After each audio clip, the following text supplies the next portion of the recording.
before Christmas. I'm trying. What the fuck? PKA 618 with our guest Josh Wolf Taylor. This episode of PKA brought to you by Death by Gummy Bears, Wonky Weeds, and of course, Blue Chew. Oh, and Lock and Load, our cum pills. We got 2 dick pills, as always. We have Josh joining us from the green room. He's doing a show in the middle of our show tonight. Yeah. That's how fucking long our podcast is. He's doing the first hour, and then he's stopping to do an entire show, and then he's coming back for the last hour. I hope you guys appreciate us. I will tell you what a hypothetical hero you would be in the Ukraine. Here's the thing. Ukraine. I'm thinking about when it's over, if it ever is over. Mm-hmm. Yeah. Because this seems like it's a long haul. But when it's over, man, you know what really in the last 2 years, I've really found, this is a crazy way to start the podcast, but I've really found what makes me happy is being of service to people. That's like it's something that I really found over the 2 years outside of dick pills that I really was like, I like being of service to people. Yeah. And what a great fucking story what great stories and great, Kyle, I see you shaking your head. What do you already. want? Because you're dancing around this and I want nitty gritty deep. You're like, I want to go. When the Russians are singing Kumbaya with you. No, I don't think there's going to be any Kumbaya, but I would love to go help rebuild. I would love to go help like people who have. Are you a contractor? Or I would love to go help people who have lost everything, try to get their lives back. I think they could benefit from a comedy show. Like go over there and entertain the troops. That's where you could be of service. Josh, much like you, I'm on board for that, Kyle. Hero as well. You know, I think I might go rebuild the Senegal, maybe as soon as it's nice there, right? Yeah. Afghanistan. Once I feel like it's safe enough, I'm gonna go rebuild Honolulu them got as well. hit hard last year. There are all kinds of places that I'll hypothetically go to and help out once they're okay and safe. Yeah, listen, I'm with you, Woody. I'm 100% with you. Look, I'm not gonna be up here and be like the typical dude. Like I could go over there and kill 40 Russians in a day. Like there's, I would probably shoot myself somehow. You'd be all right. I would trip. I would be trying to do like a gag with the gun. Do you know what I mean? Like a joke. I don't think you would. You're going to be doing gags. I think I can handle a firearm well enough, but I don't know that I can carry it well enough. They'd be like, Woody, have you been doing no cardio all summer long? No. I'd be like, mostly lifting and dieting. Oh, do you remember when the broken leg all summer? Do you remember when the Ukraine thing was kicking off? There was like this huge Reddit forum of like volunteers to go fight. And like you'd see some pictures of these people like afterward. And it's like, dude, like cardio is not a meme in warfare. Like you need to be able to move quickly. And you see somebody show up and it's like, dude, you're here to fight the Russians and you weigh 150 pounds, like more than you should. Yeah, I'd be like, comrade, can you carry my backpack? Yeah. But Woody, here's the deal. Okay. So I personally, I don't think that I'm an okay shot when I'm by myself. Yeah. I know you think, you know what I mean? It's like I can hit 10 3-pointers in a row, but not with somebody guarding me. Yeah. Oh, I agree. So I am an okay shot. But not when someone's shooting back at me. Do you know what I mean? Competed They're not going to let y'all shoot anything. No. Yeah. But I haven't really either, but I have shot like with a clock on me or like against moving things or other people and against other people, like, 1v1. And I am talking about game of like on video games? No. I'm talking about like in real life, like against metal plates and stuff. And I am half the shot under that kind of pressure than I am when I'm shooting paper targets at my own pace. Right. If someone shoots back, I have to assume I'm 1/10 the shot I am against paper targets. Dude, if someone shoots back, cardio matters. I don't think cardio is going to matter because really? I don't think these guys are ever moving past like a trot. Like if you're running, it's because things have gone terribly wrong, right? The Army doesn't run anywhere. We walk and march, but mostly we ride, especially over there. It's all armored divisions. It's all motorized. They're riding everywhere. But right now, if for some god awful reason they sent your American ass to the front, The front is like World War I right now. It's trenches and artillery. But there are points where you're 300 meters from the Russians, they say, and small arms fire is actually effective. But forget about being a good shot. If the four of us went over there, none of us are getting to shoot at anybody. We're getting shovels, I bet. We're getting shovels or, hey, how good of a truck driver are you, sir? Yeah. Oh, I'm such a good truck driver. Great. Hop in here. But you don't understand, on YouTube, like 6 million subscribers, I can really drive away, Kyle. Drive away. I can kind of do a Trump voice. Yeah. Sometimes your motorcycle license would be the coolest thing about you when you're over there. Oh, really? You could be a recon guy. Kyle, are you saying that you would not go over there to help? Not something you're interested in, in that capacity? So going over there to fight right now isn't the sort of like war that we saw in the movies growing up, where like we're gonna go up there and go get them. Like you'll die and you won't even know how. Something from the sky will come get you. It might as well be science fiction or magic that they're killing each other with, because you're asleep and a little thermally guided. A guy with a thermal sight, he can see your body heat like the goddamn Predator, is up in the air a few hundred meters, dropping a VOG grenade on you from the 80s or 70s. It's maybe? fucked up, dude. What are you gonna fight with that? There's no fighting that. There's no way to win. And you could be fucking Bruce Muhammad Ali, fucking Bruce Muhammad Ali. Yeah, all like of them this melted character. together. Bruce Muhammad Ali is the And you've got motherfucker I know. Chuck like Bruce Goro. Muhammad Ali Lee Norris. But you have the body of Goro, the body of Goro from Mortal Kombat. So 4 arms. It won't fucking matter. Like you go over there, you're gonna drive a truck. I did see this though. There were a couple Americans that got captured by the Russians. And they interviewed him, and white guy and an Asian guy. Asian guy throughout the whole thing, he's got those dead eyes. Even in the interview, he had a hard time. The white guy's telling the story mostly. He's the one who can talk still, I suppose, or at least, he's like, well, on the first day, they tortured us, and that was hard. And it was harder than that hole we'd been living in. And then on the second day, they took us behind enemy lines and to this facility where then they tortured us some more. And then on the 4th, 5th, and I suppose every day it was just torture. Could they keep moving them? It was like a scenic torture tour. They're moving them back to like better torture. Look at that! You see inside the Polish. It was a gauntlet of torturers. While you hit me, can I have a over on the left? This used to be a bakery, but today it's where you're getting tortured. Like, what kind of? Yeah. I am not leaving Bulgaria a good Yelp review after this.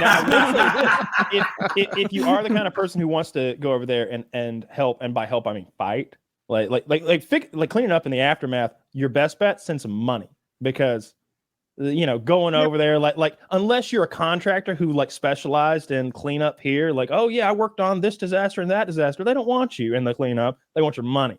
But we've got a patron who was telling me earlier that he just got back from the Ukraine. I guess he does drone work here in a couple of professional capacities, and he's been going over there and training drone operators to kill Russians. So that's awesome. I wonder. So he's told me that he will tag a Russian tank with RSK and take a picture for me. That's so sick. I really want that, bro. I want that. Hashtag RSK. I want that. Don't you miss and make us look foolish. Bonus points if you put like fuck Kyle on the side too. Can you add a sound effect in the clip? Like, kind of cool. Tag a Russian tank. And I don't mean tagging some fucking Jeep you found burnt out in an alley. Go find me like one of those big tanks, not even one of those amphibious vehicles or troop carrying things. There's got to be a good one. I'm gonna be honest. If there was a dead Russian in the photo, that'd be 4 stars. Are you telling me that if he tags an actual Russian tank, that's not 4 stars? If you tag an actual Russian, that's 4 stars. I mean, dude, you are a tough grader. You're a tough grader, dude. I mean, I think he's honestly being a little lenient. It has to be a tank. I'm not accepting anything other than a tank. Yeah, don't you come back to me with an some individual. PMP. It can't be an armored personnel. It's got to be a tank. You're talking awfully tough from in front of your Tim Burton. Oh, and I'll keep doing it. I'm tough as shit in the middle of Missouri talking about war that doesn't impact me at all. Because this is a war that I can be like, damn, that's hardcore. Oh, Blues game tonight. Like, it's not as close to me. I can we can talk about this, and I can be like, oh, Kyle, thanks for sending me LA Confidential. Can't wait to watch that later tomorrow night. But yeah, that's crazy. So the guy is teaching people how to use the drones. I would have thought that thing, he is a drone operator. You probably could have done that on a Zoom call, I didn't have to go.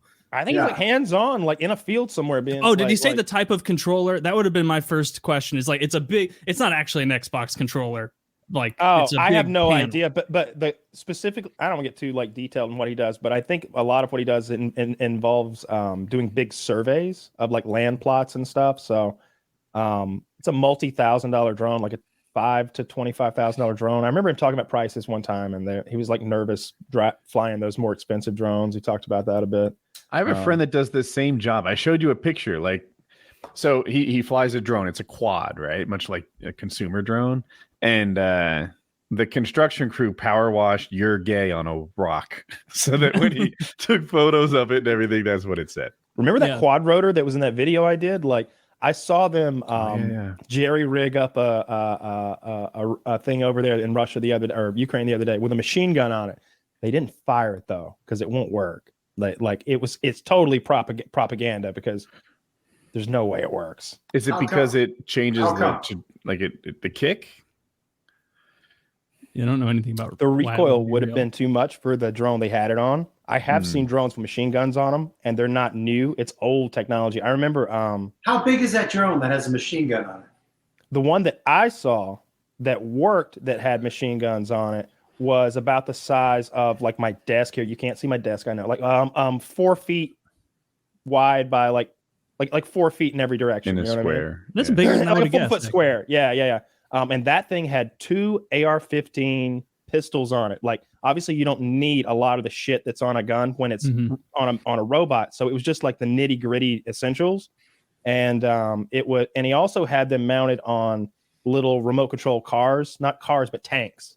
And it's the same guy who invented he didn't invent the AA-12, but he bought the rights to it and then he fixed it and made it work. It's the guy who I borrowed the AA-12s from. But he had robots and drones with machine guns on them back then 12 years ago when I was at his house making that video. And he's a private guy at his house. I mean, he's a millionaire who works in weapons and R&D, but still. Giving FPS Russia those AA-12s turned out to be a wildly good business decision, right? Oh, that's the drone? Yeah. That's the drone I did a video with for it was a commercial for Call of Duty. Why don't they? I would think a drone with a flamethrower would be just about the coolest thing I've ever seen in my life. That would stoke public interest, and we'd be like, we'd be like, stop sending money into the war machine, and they're like, we're making robots with flamethrower arms, and we're like, all right, a little more. No, they have those. So they have those. They use them for brush, and like they can send them out and do those little those fires you do on purpose to clear areas. They do that a good bit with drones. Arson, insurance fraud, Sure, of course I know. Yeah, drones are so scary. Like, I was thinking the other day, Jewish lightning. Like, if I was gonna be some kind of a criminal in the modern world, like in a city, there's so many cameras everywhere. Like, I was like, there's no way to steal anything or touch anything anymore without someone seeing you do it. Like, you'd have to send a drone in to do your dirty work. That's the problem with modern. Too many cameras. You could send a drone in to fuck up the cameras and then go in. Not in our world. No, so you know how it would work though. Like they would just go to, all right, the camera's broken here, expand out into a bubble of cameras that he didn't destroy, and let's look at every person who walked out. All right, we saw 450 people, and then they start drawing those little bubbles around them until they got 12 white males with hoodies on, and it's game over because only one of you had a criminal record and they're coming to get you. Like they get you now. What an awfully specific description that was. It was an inoffensive. It was an inoffensive description. Yeah, it's an inoffensive description. Let me ask you this: you ever see those daytime TV is awful, and they've always got those things to scare old people, those commercials, and so you get a lot of erectile dysfunction, a lot of adult diapers, but you also get home security systems. Yeah, and they show ADT that would be ruffian, that street tough who's going to be like caught breaking into a residence. It's always white guy with ski mask. It's white guy with ski mask every time. I've never seen white guy with ski mask in real life. I don't think he exists, but he's the one who breaks into your house if you have a security system. I love how white guy with ski mask 2 walks right up to the window in the middle of the day. Yeah. With a crowbar. And it's always in the middle of the day. He's gonna break in with this mother and 2 children, like who are putting Legos together in there, and we say that, but every day I see a video on Reddit of some crazy person and that trying to break into a residence and getting gunned down. Did you see the one where the ex-boyfriend is trying to break into the girlfriend's house and the father's home? And he's like, get the fuck back. And we've got Ring doorbell footage, so it's right in the asshole's face. And he's just he starts with knocking, gets to pounding, gets to shoving and kicking, and now he's breaking the door in. And the father's warning, and then it's boom, boom, boom, boom, boom, boom, boom. And he's very dead. If anybody has that link, put it in our shared chat. I'm interested. Did you see the one? It was a couple months ago. Of that dude, obviously insane, with a knife, knocking on the door, telling the woman he knows she's alone. I know you're alone. What the fuck? And so calm. You remember how calm he was, Kyle? There's a subreddit that's nothing but these disturbing Ring doorbell insane. Insane, some of the stuff on Ring. Yeah. But that guy really scared the fuck out of me. One, for how calm he was. Yeah. Mm-hmm. 2, basically saying, he said something like, I know you're home. I just want to come in and stab you. He said something that calm. Yeah. It was fucking crazy. Was it a random guy, or was there a history with them, or just some dude who showed up wanting to stab? He walked away. I'm not sure. I don't think they had caught him by the time the video came out, but apparently it was just random. And it was the husband. The wife was inside, and the husband was talking to him on the Ring, like, "Get the fuck away from here." And the guy was like, "Look, I know you're in there. I just want to come in and stab you." Mm-hmm. Yeah. There are some actual crazy people out there. They didn't catch that guy. They got to catch that guy. I know. That's not a situation where you go, what city? What city? You need to find the guy who's going around being like, what's your interest here? Oh, I'm here to stab you. Oh, and after I stab you, I'll probably grab a bite, maybe see a movie, but I'm going to stab you. Have you all ever had your house broken into? I'm so curious. Have you, as an adult? Have you? I was a teenager. I never have. I was like 17.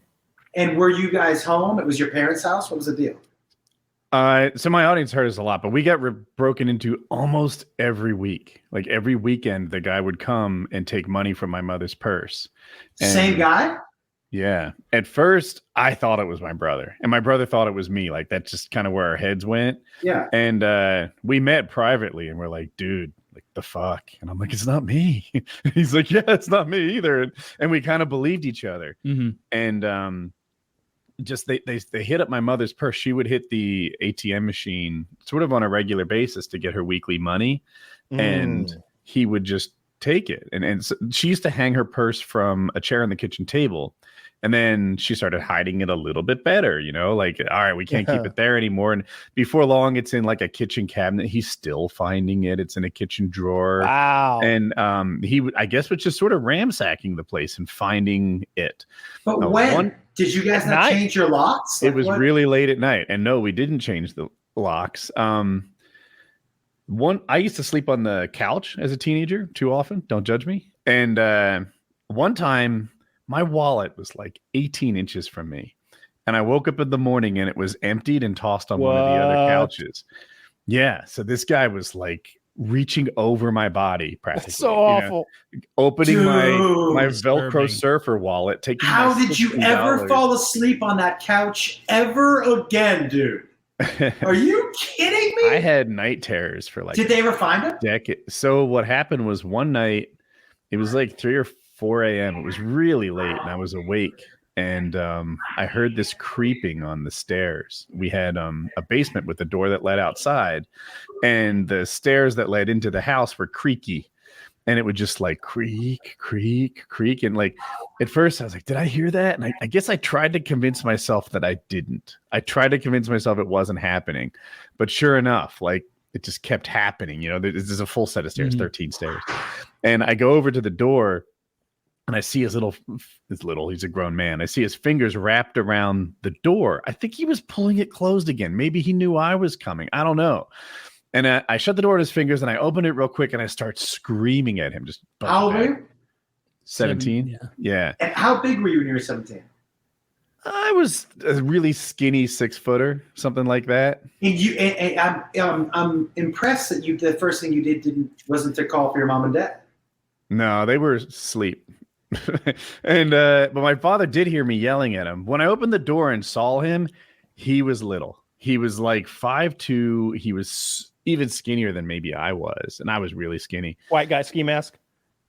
He was a light-skinned black guy with a Harlem Globetrotters hat on. No ski shoes. Was it Curly Neal? Is that the surprise of this? I thought he had on like a blue golfer's hat. Did he start spinning your wallet on his finger? So we're like, when I'm yelling, he threw some confetti on you and ran away? I'm less than 2 feet from him when I'm yelling at him. And he was stunned. He was just stunned when I started yelling at him. And then he fell backwards down the stairs. Like he didn't like turn around and run or anything. Just in shock, falls backwards. Cool. And I gave chase, right?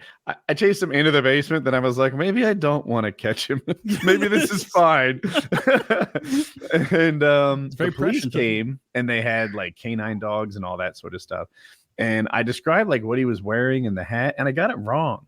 The hat turned out to be left on the stairs from the fall. And it was a little eye-opening to me. Later on, they came and they thought they knew who he was.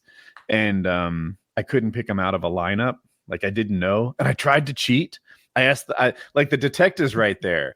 And he has a printout of mugshots for me to look at. And there's like 8 of them or something. Mm-hmm. So I'm putting my finger on him, doing like one of these deals. Yeah, what do you think? Maybe number 5. Yes, yeah, you get it. But if you were me, who would you pick? Yeah. This one looks like a troublemaker, huh? Yeah. I was like, do you know who it is? And he's like, I think so. And I'm just like, but he didn't give me any hint. And in the end, I was just like, you found the one clean cop on the force. Any other cop would have been like, was it this one? Yeah, that was try that guy. Yeah, he'd be like, hey, it's probably both of these guys though, right? No, I only saw one guy. Yeah, but this one was probably the lookout outside, right? He was the getaway, right? Probably. They don't even know each other. He gives you 8 photos. 7 of them are East Asian men. Like, right. Like, I think you're trying to guide me. But I did read in the paper photos, later. And one guy is circled in red. Yeah. I don't take your pick. Yeah, I think they caught him. I read a guy in the paper who was convicted on like 29 counts of burglary, and he was that skinny because he was a drug addict and he was stealing money to buy drugs. You don't say. That is It's true. It's true. So sneaky though. That is his small stature probably helped him to be a very effective burglar. Crazy high stealth skill. Yeah. Yeah, I'll tell you, and the balls to keep going back to the same place. Yeah. It turned out, so the way that our basement door was, the locking mechanism was almost like an interior one, like that little barrel lock you'd slide across. Mm-hmm. So if you wanted to lock it, you would have to like exit that door, go in through the front of the house, around there, down the stairs, lock it from the inside, and then repeat that process. So my brother, I guess he had tools or a moped or something like that downstairs and just never did it. So the downstairs basement door was always unlocked. Man. Even when we were like carefully checking all the other doors, that's how he was getting in. You are one of the few kids ever who actually had the opportunity to home alone somebody. Yeah. We tried. I had a can of paint? maybe 4 friends over. and we did a stakeout. We did a stakeout. Our plan was to duct tape him to a chair and shave his head and shit like that. Oh shit! There was a kidnapping. There was a kidnapping plot. That was our dumbass teenage plan. Let me ask you. You were gonna 9 to 5 him? I want to picture you. I want to be done your friend group. It was probably pretty diverse, though. It wasn't 4 white guys going to jump a black guy, tie him up, and shave his head or anything, though, right? Kyle, it would have been a corrective kidnapping.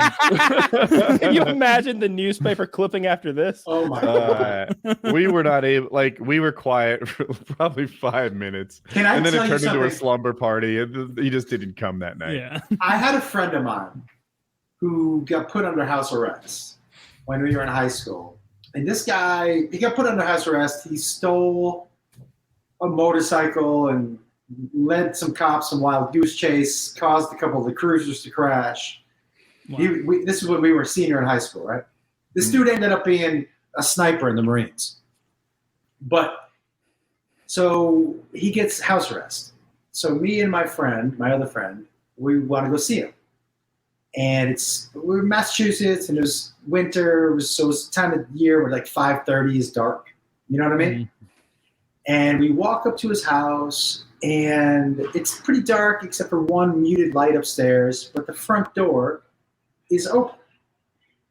And I'm about to walk in, and my buddy goes, "No, don't walk in." So from outside, before we walk up the steps, he goes, "Greg, it's us." And a light turns on. He was just waiting for someone to break in. He was sitting in there with a gun. He was just waiting for someone to break in. It was a bait house. He left the door open. As a senior in high school, he was like, I was like, "What are you doing, dude?" He was like, "I'm bored. I'm under house arrest." I'm like, "So you thought you'd set up a trap to shoot somebody?" And he was like, "What else am I going to do?" I'm like, "I don't know. Watch TV." I don't know. Right? Well, I'm doing that at the same time. Whatever the rest of us do. Yeah. That dude was special. That chase, we lived in a small town. But that chase. What was he on? Is he in a car? They chased him? He was in a motorcycle. A motorcycle. He was in a motorcycle. They're hard to catch. Stephen Randolph. That's the other comic tonight. What's up, Stephen? Dark Shadows. But yeah. That was like, I lived in a small town, though. I remember shooting AKs that he got in the mail and put together. Legal.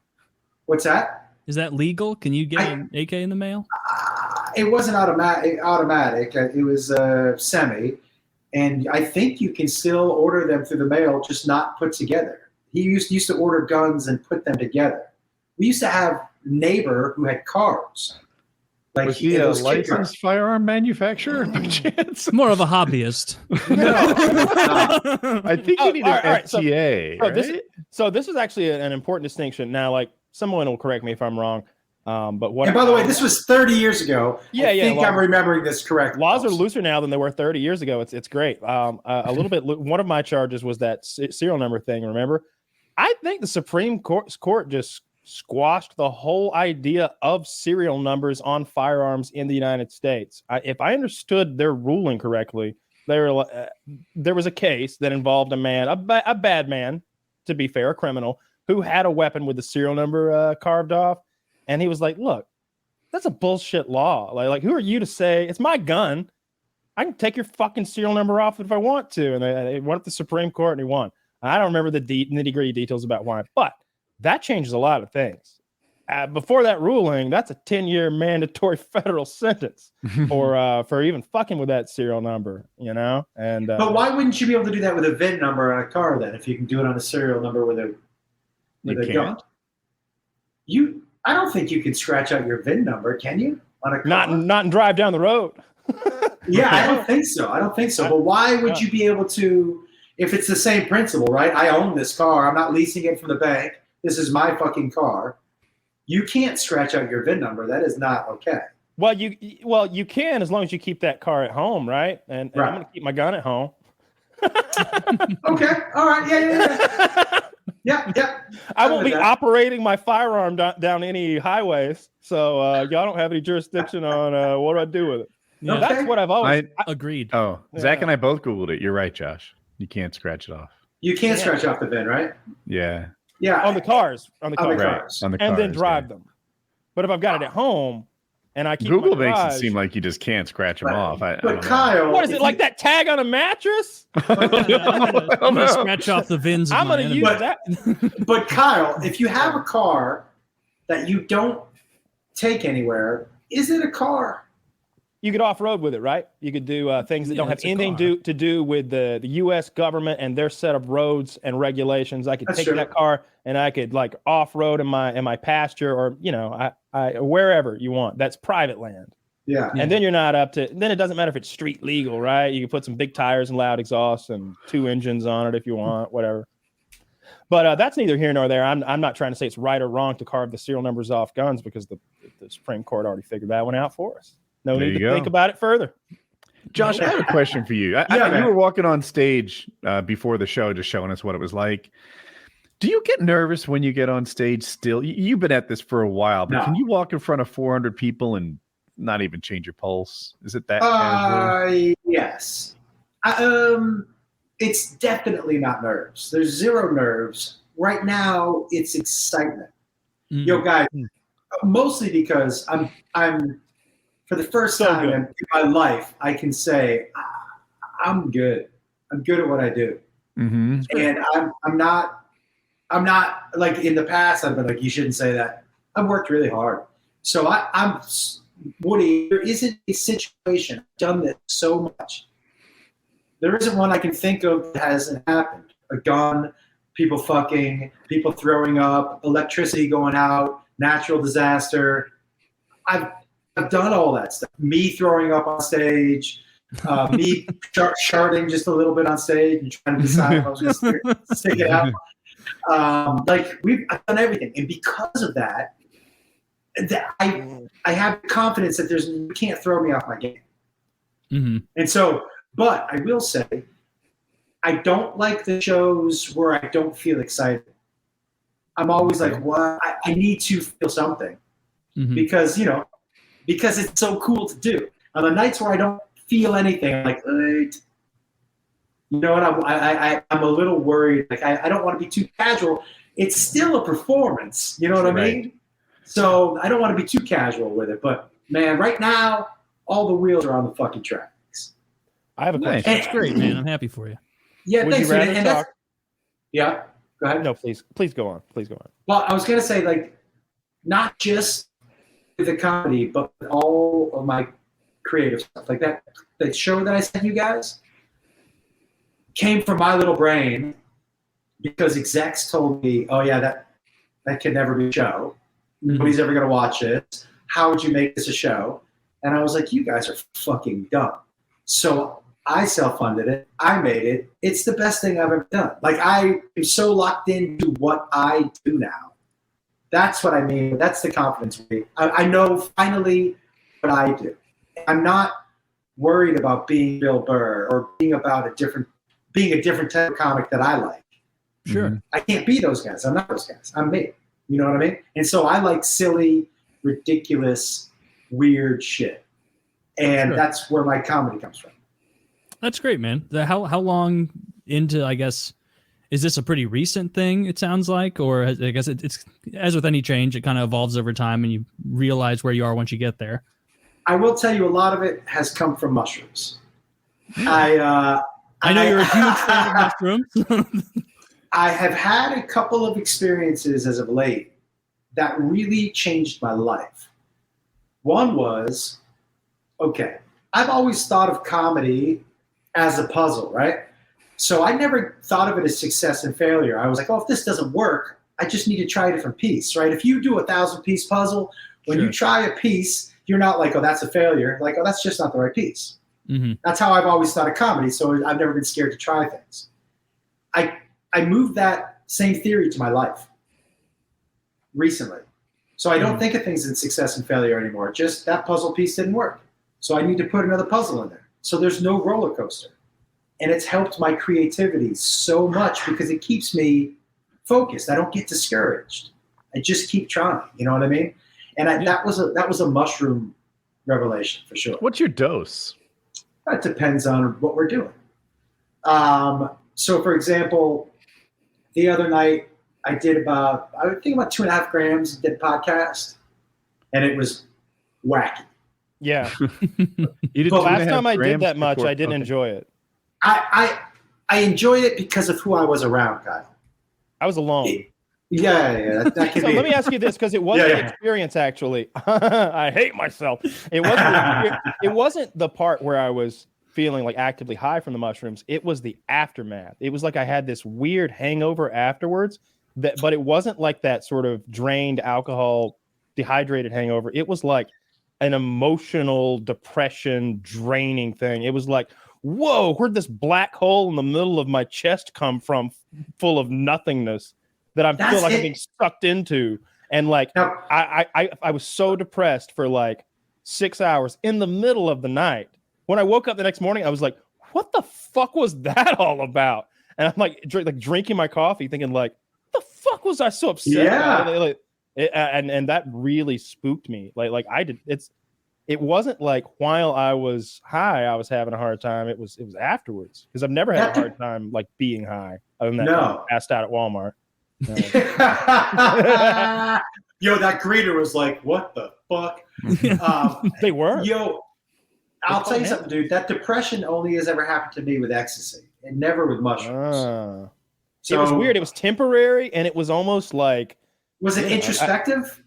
No, it wasn't any. Even when I was feeling it, I was trying to nail down what it was that was making me feel so shitty, because then you can address it, right? I can like, I can get my hands around what this, even if I'm uncovering something that actually needs to be looked at. But that wasn't it. There was nothing. I just felt bad. It was like feeling nauseous. I just felt it. It wasn't about anything. It's terrible. I don't. That hasn't happened to me, thank God. My kind of average dose, just to kind of have fun. If I would, like, if the four of us were fucking about, I don't drink anymore. But if the four of us were fucking about, and you're like, let's go to a bar, I could take 1.5 grams and go out and just laugh it up with you guys. You know what I mean? Mm-hmm. It's a fun night out. I prefer LSD like way more than mushrooms, though. I have some on me. I feel like that's great. I don't. Kyle, my son. Can you mail it to Kyle? No. Don't say that out loud. My son and I each took half a dose and walked around Portland because we had shows last weekend, and it was so much fun. Like, nice. Because half a dose is like perfect for the daytime, and then I was just kind of energy enough to go on stage. You know what I mean? Mm-hmm. Yeah. I don't want to interrupt you, but go ahead. I want to change the subject, and I have two options. Okay. Kanye West or Kevin Spacey. I had Kevin Spacey written down because it ties into everything. New? Okay. Is there Kevin Spacey news? Oh, there's Kevin Spacey news. Oh, should I get my pants off or? We're big Kevin Spacey fans here. I mean, he's holding one of Kevin Spacey's bangers right there in his hand. The man is one of the greatest artists of our generation, and it has been found again, not guilty. This time the victim did the witnesses all die? We have a living witness who has been found out to be a liar. It breaks tradition. Kevin Spacey's knocking them dead left and right. All right. No one has found him guilty of shit. They took his shows away. They made him out to be this pedophile, this villain. They made him come out as gay. They made him make that crazy ass video where he was still in. What an amazing video that was. Well, hello. I'm sure you know why am I still doing my Frank Underwood accent? Now, I can't possibly be a molester. I'm gay. It's gay. As your commander in chief, I want to wait. Is this he was? And why do you sound like Foghorn Leghorn now? Like, I see. I'm coming out they call this tactical gay. I'm tactically gay right now because it is expeditious. All right, there's the article, right? All three of you boys better be careful on the road. I say those cars come quick. The jury concluded that Kevin Spacey didn't molest fellow actor Anthony Rapp. concluding a trial that was an outgrowth of the hashtag #MeToo movement. Rapp had claimed that he was psychologically damaged after Spacey had made sexual advances on him all the way back in 1986. 37 years ago? Incalculable. Mm-hmm. Insane. The year of our Lord. You were born. Now, How many Kyle. years ago was that? Kyle, I don't know how old I am. Not one of those. Like, you don't care at a certain point. It's not like, yeah, I'm 9 this year. It's like, I don't know, maybe 36 or 37. I'm not really sure. dude, I will tell you what. My birthday was yesterday, and my brother was like, "What are you doing for your birthday?" I'm like, "Who gives a fuck?" Do you know what I mean? Like, what do you mean? What? It's a day, and this is not a birthday that I need to remember. You know what I mean? Like, I'm a grown man. I don't need a cake. I don't need a happy birthday surprise. No. I don't. After 30, like I'm only 31 now, but like, I remember at like 20 being like 30. That's like never gonna happen. That's not even a thing. I'm a young guy. Like now I'm 31. And I'm like, oh no. I'm gonna die someday. I'm sprinting to the finish here, and like I'll be like thinking about my mortality while I'm overeating salty foods, and I'm like, I'm killing myself. How much time am I taking off my life with these snacks? Yeah. Like I got really high the other night and genuinely was sitting there like I was eating a little too much Halloween candy that my wife bought, and I told her not to get it 4 weeks before fucking Halloween. I knew that would be a problem. It's really her fault you ate it. That's right. Yeah. I maintain that. Would you like a good deal on it? I didn't bring this up on PKA because I was genuinely a little embarrassed about it. But like this past Saturday, my I was home alone. My wife was out. And she had this giant bag of candy that she'd gotten for trick-or-treaters, and it had been there for almost a week already, and I had resisted mostly. And like it got to be that night, and I ate a bunch of edibles, and I was like just blitzed out of my gourd playing Age of Mythology or whatever. And like I looked to my right at the end of the night, and like my entire couch side table is covered in Snickers wrappers, Twix wrappers, Reese's? And like they didn't have Reese's, thank God, or I would have killed myself. And the next morning, like I was just sitting, I was drinking my Zevias, having my candy, eating so much, and I woke up the next morning like with a feeling of like, oh, I might throw up. What's wrong? Like, am I hungover? I didn't drink anything, and I'm like, you fat fuck, you have a candy hangover right now. Like I really did. Like I did not work out on Sunday because I'm like, I don't feel good. you ate 2 pounds of candy and then was like, I should probably have a Zevia. Like what? What the fuck? I just like the diet Zevias. Soda to go with your repeat. Yeah, everyone engages in delusion at that point. Everyone engages in their own flavor of delusion, and that's if I have a pet, I don't leave the bag of dog food on the floor where the dogs can get to it. Clearly, you need to hide the candy from Taylor. You know what's funny? An irresponsible husband owner. She literally asked me before like she left. She's like, I need to hide this from you, and I'm like, pish posh. and she did because I ate all. By the way, I was in like a cranky mood all of Sunday morning because I was like sitting like.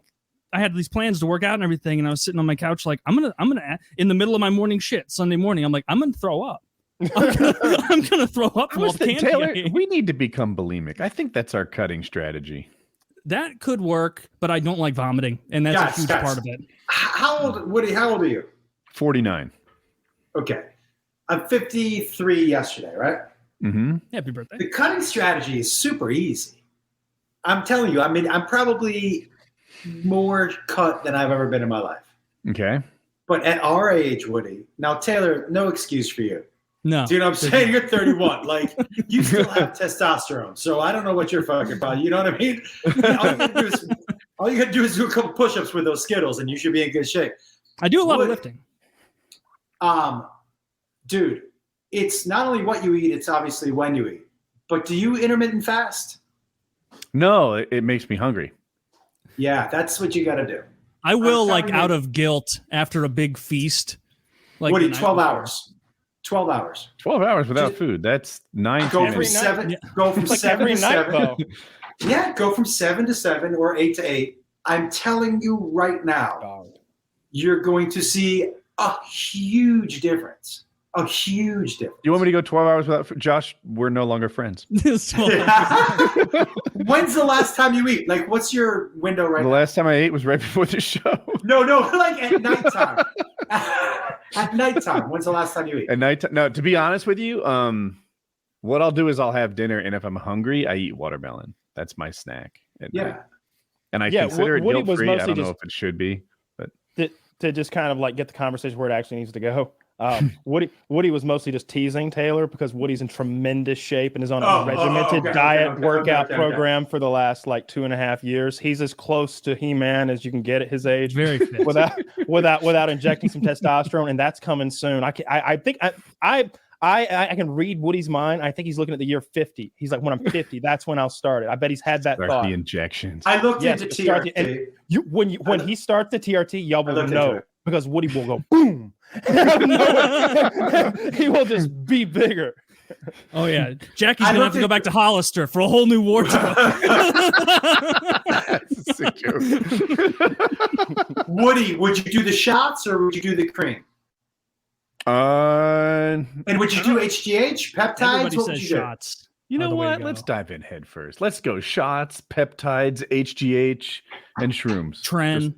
You're just hallucinating building muscle on your couch. I had no idea how much fun working out was. I want something for guys, bones. I'm healing too slowly. I'm gonna get ready for showtime, and then I'm gonna check back in with you after the show. Okay. All right. Cool. And then I'll be upstairs in my room with regular lighting. All right. Okay. Sounds good, Josh. Have a good show. All right. Kill him, man. Break a leg. Thanks, guys. Yeah, I hope so. Kill him. Later. What do you say? You probably can't All say right, guys. the joke I wanted to say right there. Isn't killing it? Isn't that what you mean? That is a murderer? Yeah. Go be a murderer out there, Josh. Go commit premeditated murder on the stage. Dude, so I have there to, was a quick, murderer. I have to jump in. My bestest friend Kyle. Today, I get a gift from Amazon. It comes in a little pouch and everything. And I'm like, what in the world is this? I didn't order anything. It's a gift from my friend Kyle, LA Confidential. If you remember, Kyle's been telling me all about this wonderful film. And I've been saying, I can't find it on Amazon. I can't find it to buy on any streaming services. And so Kyle, being the buddy that he is, sends me the disc. Already, I told my wife about it. And she's like, we have to send him something. like we'll find something good for him. Well, the dog just ate my razor. Those are only like $80. You can send me one of those. I'll send you a new razor. Steven for that cool $12 DVD. Kyle's a cool guy of the week for sending me LA Confidential. Thank you again, man. I appreciate it. I'm excited to watch this. It's a really fucking good movie. It's annoying that it's not on any streaming services. I wonder what the reason is. I don't know, but it's got fucking Kevin Spacey, Russell Crowe, Guy Pearce, Kim Basinger, Danny DeVito, and that other guy. James Cromwell. I hate it when the movies aren't available to stream or even like buy to stream.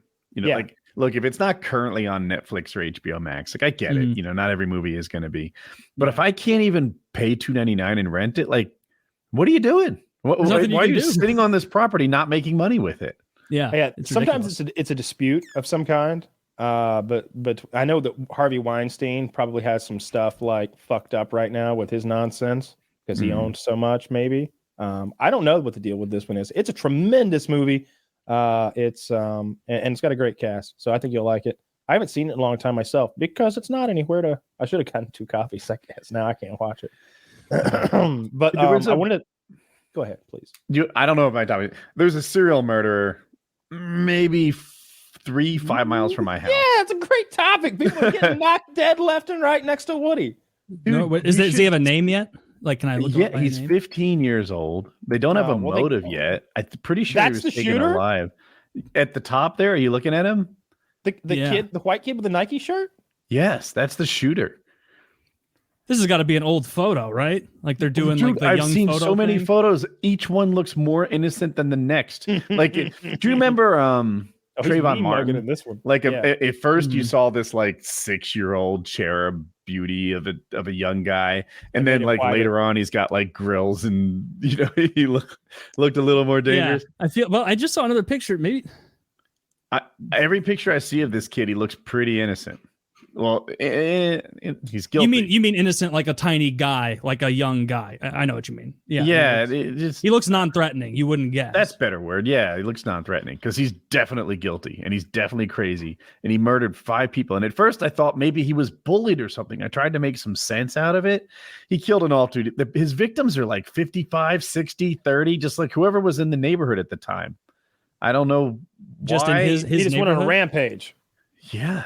Okay, well, that's not a serial killer. That's serial killers hurt are cooler 2 than more. spree killers. See, spree killers, Okay.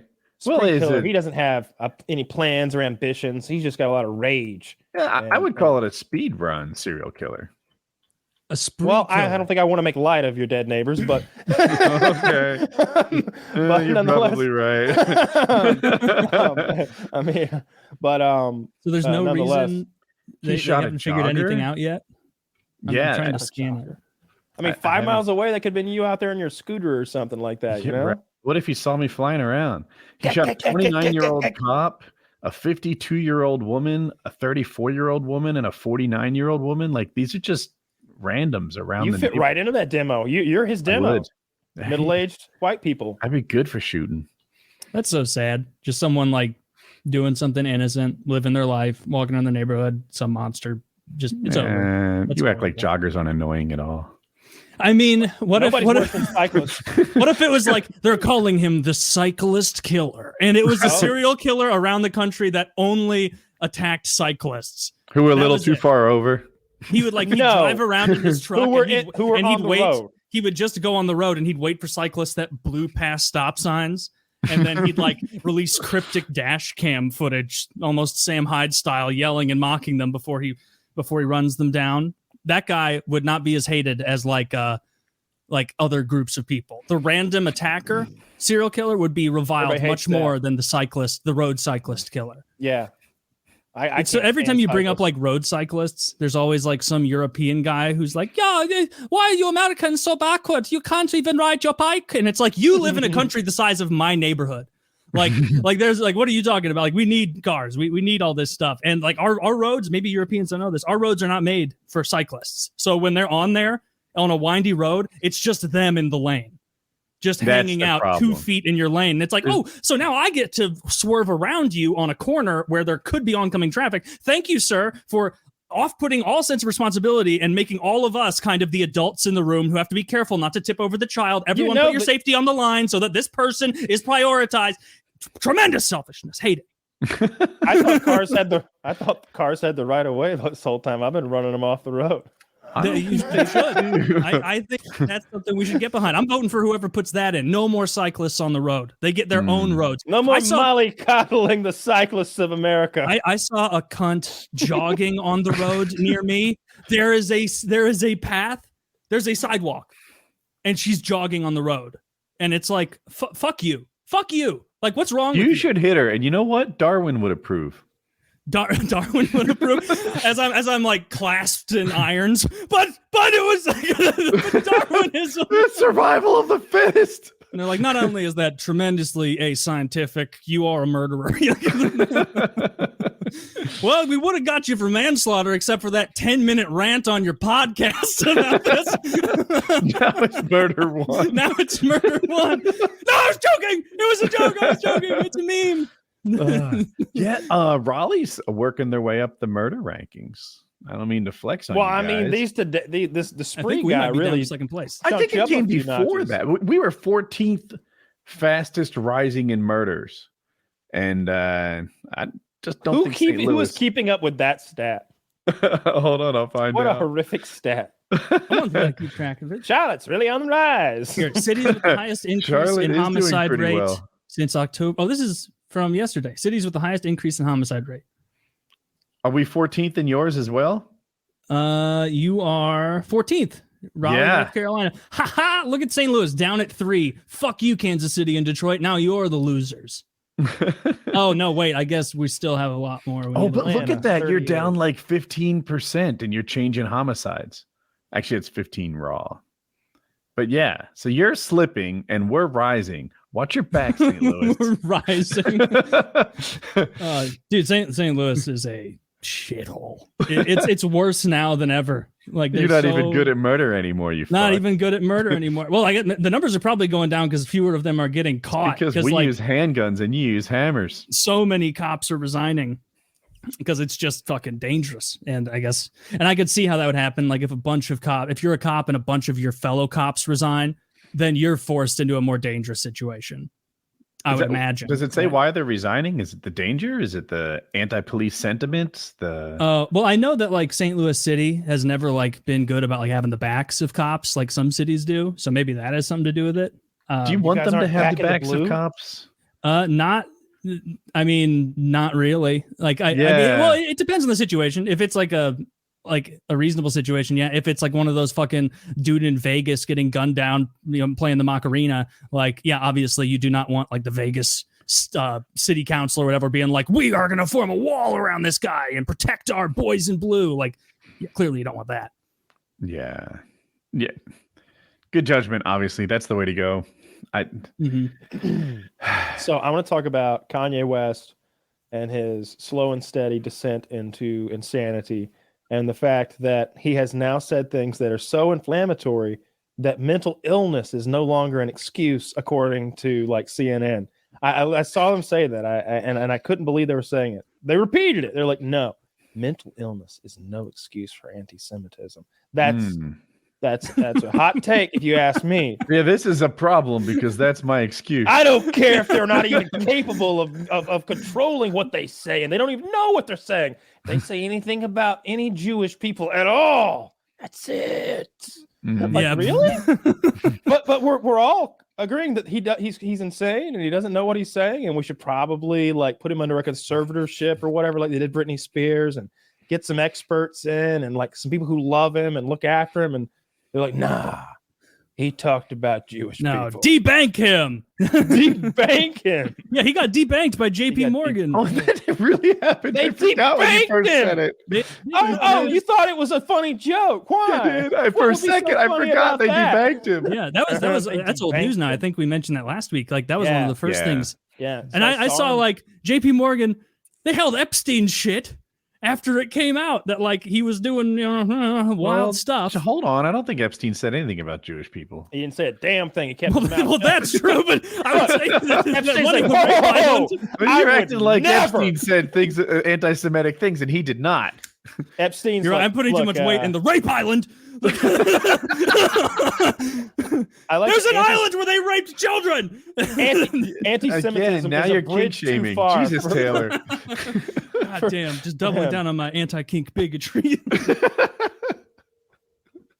So Kanye's in a lot of trouble, and the best what's going on now? I saw the Parler. The Parler thing is so good because I think Kanye's worth. All right, so these numbers are round numbers, but it's like what I heard on the internet. I think Kanye's worth like $2 billion or something. Is that right? Or maybe he's $100 billion. It was some enormous. Not $100 billion, but he's a billionaire. Yeah, I thought it was $2 billion, like between his shoes and everything. Google says $2 billion, so let's go with it. Yeah, so he's got $2 billion fucking dollars, an enormous amount of wealth. And Candace Owens and her husband, they're these right-wing African American, you could say provocateurs, and they're political pundits. For those who don't know, she used to be liberal. And she's a grifter. No longer. She's a hell of an actress. Not where the money was. And so she had this movie come out called like The Greatest Lie Ever Sold or The Biggest Lie Ever Sold or something like that. And I can't even remember. It's about BLM. It's about how Black Lives Matter is a big scam. And so Kanye West and some other silly people show up at the premiere, and they're calling it like BLM's funeral. So they're all wearing black, looking somber, making frowny faces. And then the next thing you know, there's this the conservative social media thing called Parler, right? Mm-hmm. Her husband owns that shit. Kanye just bought it for like 45 mil or something like $50 million. Nobody else was swooping in to buy this defunct fucking conservative right wing. What is the user base like? What do they know how like? Who is on fucking Parler? I bet he paid $50 a fucking user. $50 a user. Maybe. I have no idea. I read that it was 0.1% of Twitter's activity. Like that as a comparison. Is it like Twitter? Like you just 0.1? Yeah, not 1%, but a tenth of a percent of Twitter. No, I don't want to join. I just want to see what the fuck it looks like. I mean, that sounds like if Shroud's doing a big stream or something. Right. Like, how big is that? I don't know. It's like when Tarkov does a wipe. I can definitely that strikes me as some opportunistic shit from Candace and her husband to be like, Rock? Yeah, come on in. Also, buy this thing that's totally not failing. This is a great investment. Like, it doesn't. She's taking advantage of the mentally ill. If you Are we okay with that or not okay with that? I think we're okay with it. I'm not okay with it. I like Kanye as an artist. Like he does make some catchy tunes. I think he's lost his fucking mind. I think he's actually having a mental breakdown here, and he's just like saying crazy stuff.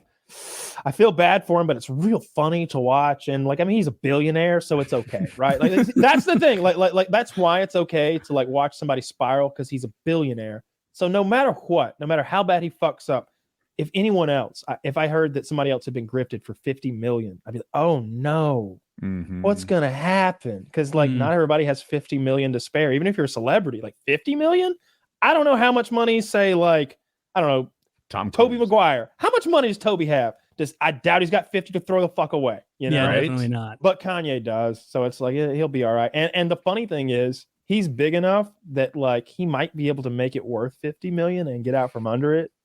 Like he might be able to do that. Maybe like he is popular. Sane Kanye, who's not saying anything about Jewish people, those wonderful people, the best. Some say the best. All the people are talking about the Jews. They're the best.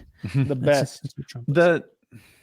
Kenny, though, to me, Parler is yesterday's news, right? If you're a conservative and you're looking for a circle jerk, you go to Truth Social.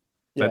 That's where you want to be on Trump's new platform. Trump's thing, yeah. Parler is the one that Trump wouldn't go to because he wanted to get paid. He's like, look, my presence on Parler is going to make Parler worth a ton. You should pay me a ton. Make it worth my while to post over there. Yeah.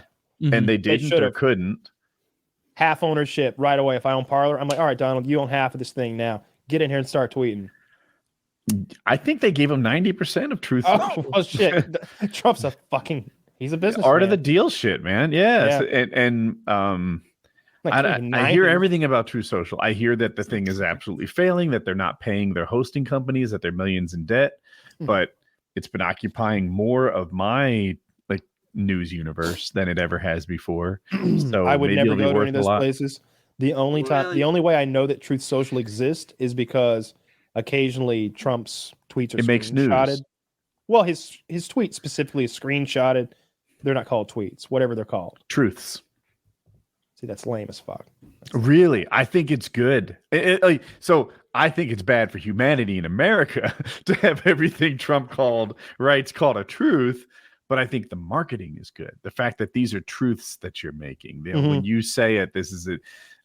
I think Trump made a truth today. Yeah. That was a lie. Right? Like they usually are. I mean, it looks like Truth Social had like 9 million visitors in September. Not great. But Parler only saw 1.25 million. Wait. Explain to me how an app only had 9 million total individual users or impressions, like visits. Because visits is pathetic. It's not visits. It says visitors. So I guess I guess that's total unique users. That's what I was. Yeah. So Parler 1.25 million visitors. Truth Social 9 million visitors. Gab. All right, they're cooking with gas visitors. If they got that many. Look, it's not a global phenomenon or anything. I guess 9 million's a lot. You got 9 million. It doesn't seem like that. I just pictured that meaning like probably 5 million who are actually on there a few times a week doing a thing, touching it. Like plenty of people downloaded it, never did anything again. But like that's a lot of people. You can influence things with that many people. You can do things with that many people, like big things. That whole January 6th thing, like how many people were there? A couple thousand, right?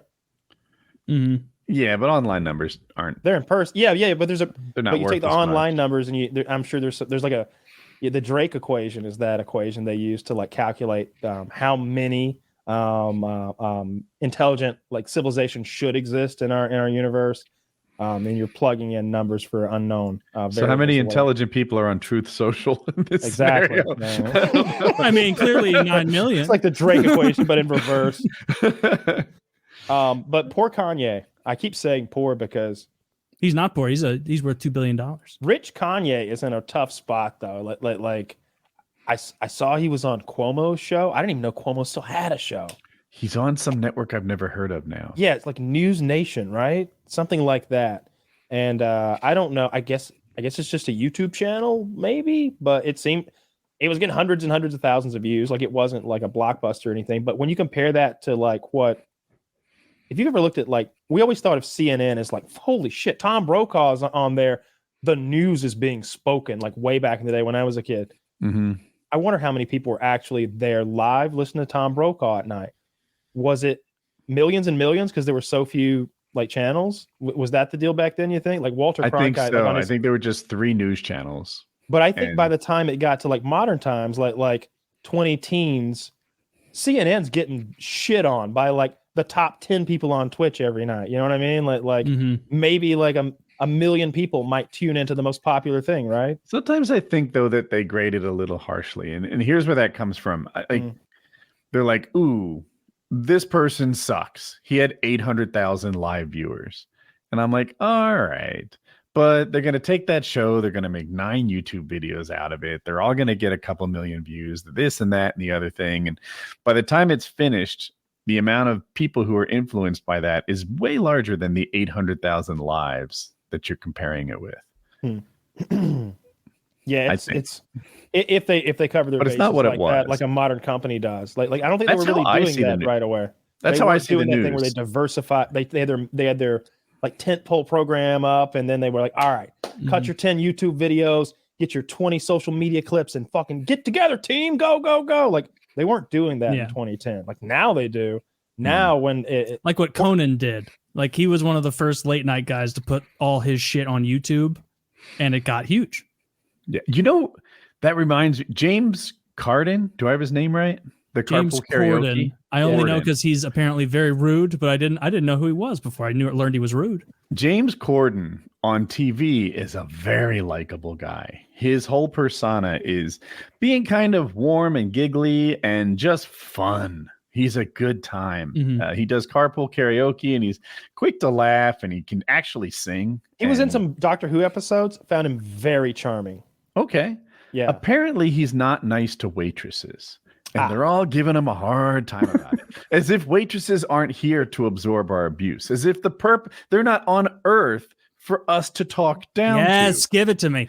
Waitresses only exist to take out your frustrations on. Is your drink a little slow? Is your food a little cold? Are your fries not crispy?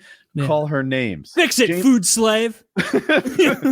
Wench, I think. Yeah. Yes! Yeah, right. Whoa, did he really call her that? Because I just thought of the most old-timey rude thing I could. That's me calling them that. Oh, wench. Yeah. Wench. Yeah. I thought food slave was pretty soup rude. Wench. Soup wench. Did you call me a soup wench? Bring me my dinner and then blow me. You guys are so kind to use words. You don't just snap and point at your drink. I don't know. Gestures. What do you I return to monkey. I just make simian grunts at my way. I just go. They're giving this guy a hard time as if waitresses are equals. These rolls here. Cellophane. Ryanair banned him from flying on Ryanair. I need to know, did he really fly Ryanair? Like, I don't know if this is a thing at all. I forget Andrew Tate got banned from Airbnb. And he's like, I hadn't stayed in an Airbnb in like 7 years. The TikTok, Facebook, and YouTube all banned me. And then suddenly Airbnb comes out of nowhere and bans Andrew Tate too. Fuck Airbnb. They're going out of business. Have you seen like the price? I've seen some of the stories and the prices. It's been popular on Reddit recently. And it ties into my own experience. Like you see you're like, ooh, $150 a night. This seems so much cheaper than the hotel equivalent. Let's lock it in. And then... so whatever, you stay for 3 nights, it's $450, but the total bill becomes like $700. $1,200 even. Like crazy shit. Well, I remember like 12 years ago, finding my people being like, you gotta check out VRBO. VRBO is Vacation Rentals by Owner. They got scooped up by Airbnb eventually, but if you go to VRBO, it's all the same listings together. And anytime we travel around the country, it'd be like, no. I don't have to buy 4 hotel rooms or 2 and make everybody double bunk. I can get a goddamn house for a third of the total price. Did I mention it's a house? Like, you know, we It has a kitchen. Everything that a house comes along with. We're not sharing some. Hotels suck.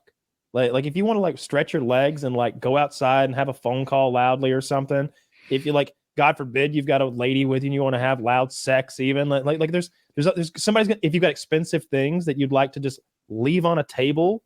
Well, how many people have a goddamn key to this room, right? You can't leave them now.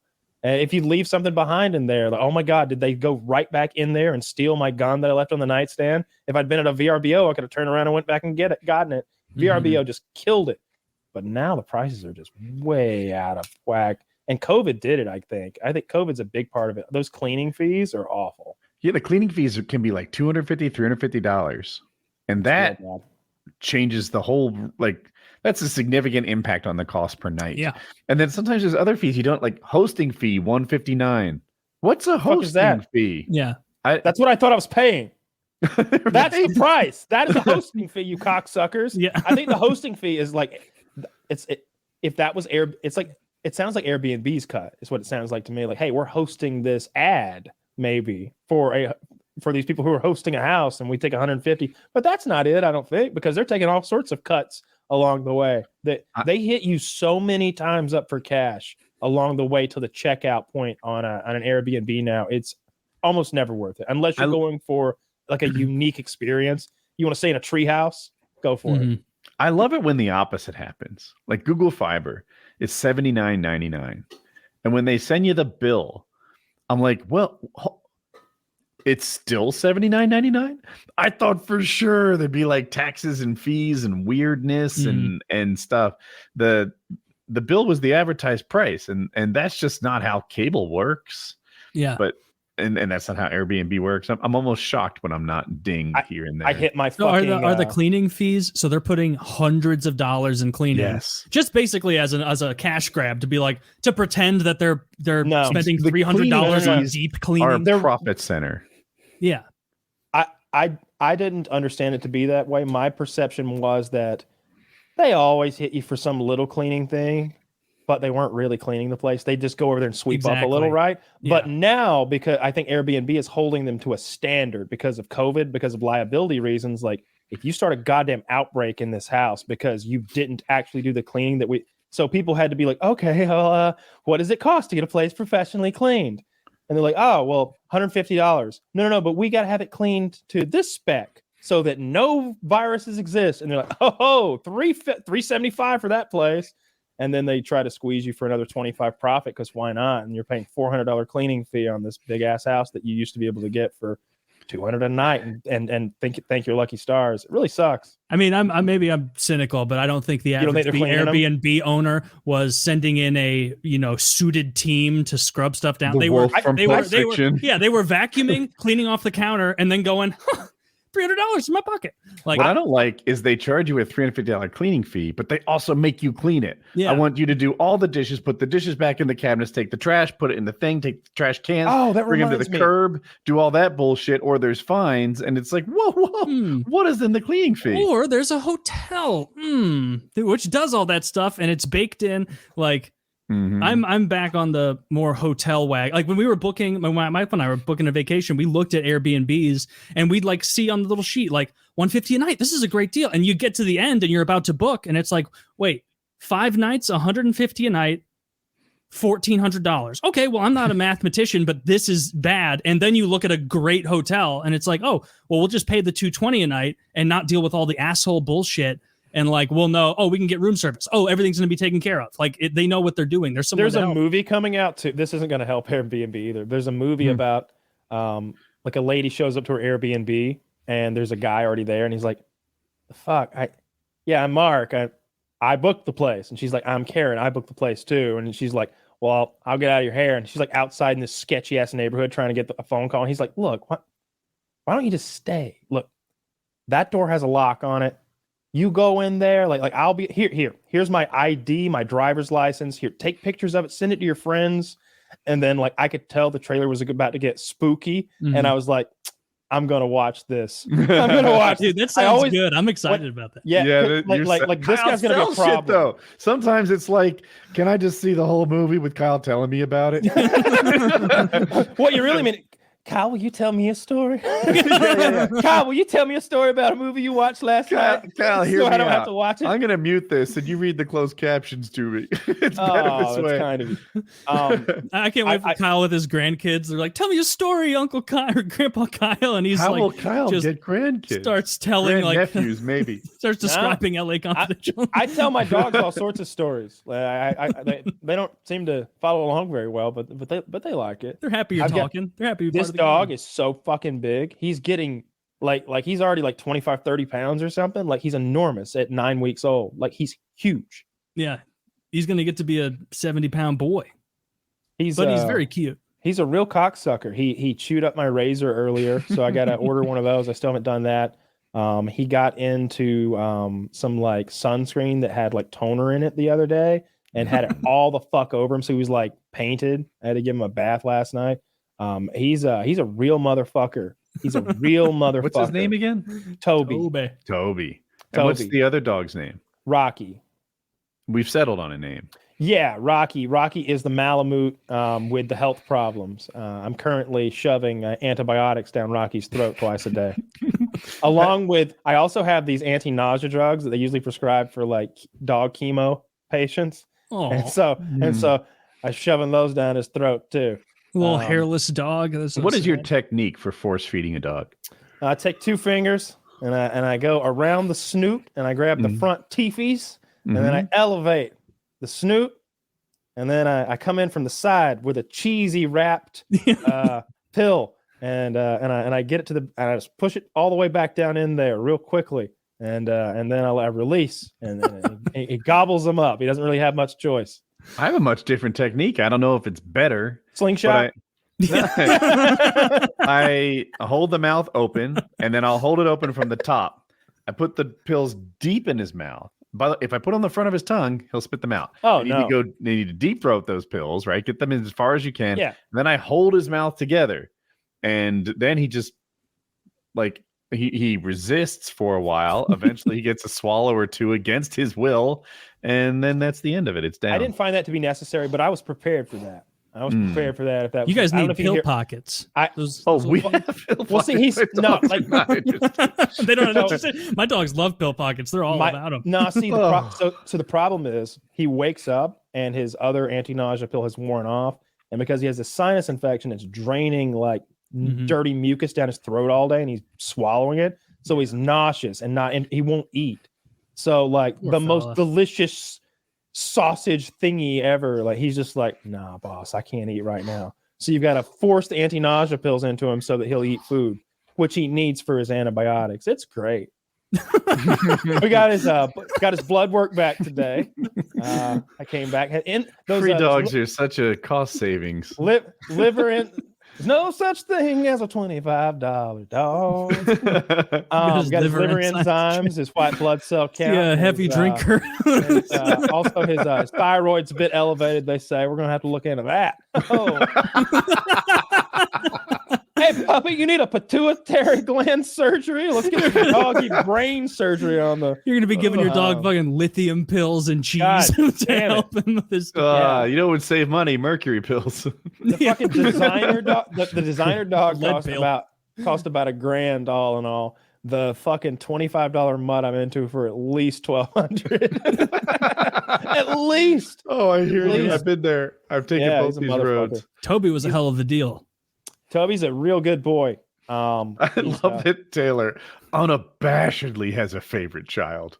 Yeah. Like, you have a dog you like and a dog I don't. And I will tell you about it every minute. I bet Rocky's a good guy, but Toby's the winner. Toby's the cuter pup. He's just the better dog. Rocky's really doesn't smart. have downs. I know. He's neurotypical. So Rocky jumps into my spot on the couch. It's like I've got like a chase lounge type thing. So like there's one spot that's like the spot. And I come back and like he's in my spot and he's looking at me all sad. He's like, "Oh man, yeah. "Are you comfy there, buddy?" And he's like looking at me like, "Yeah, boss, I'm real comfy."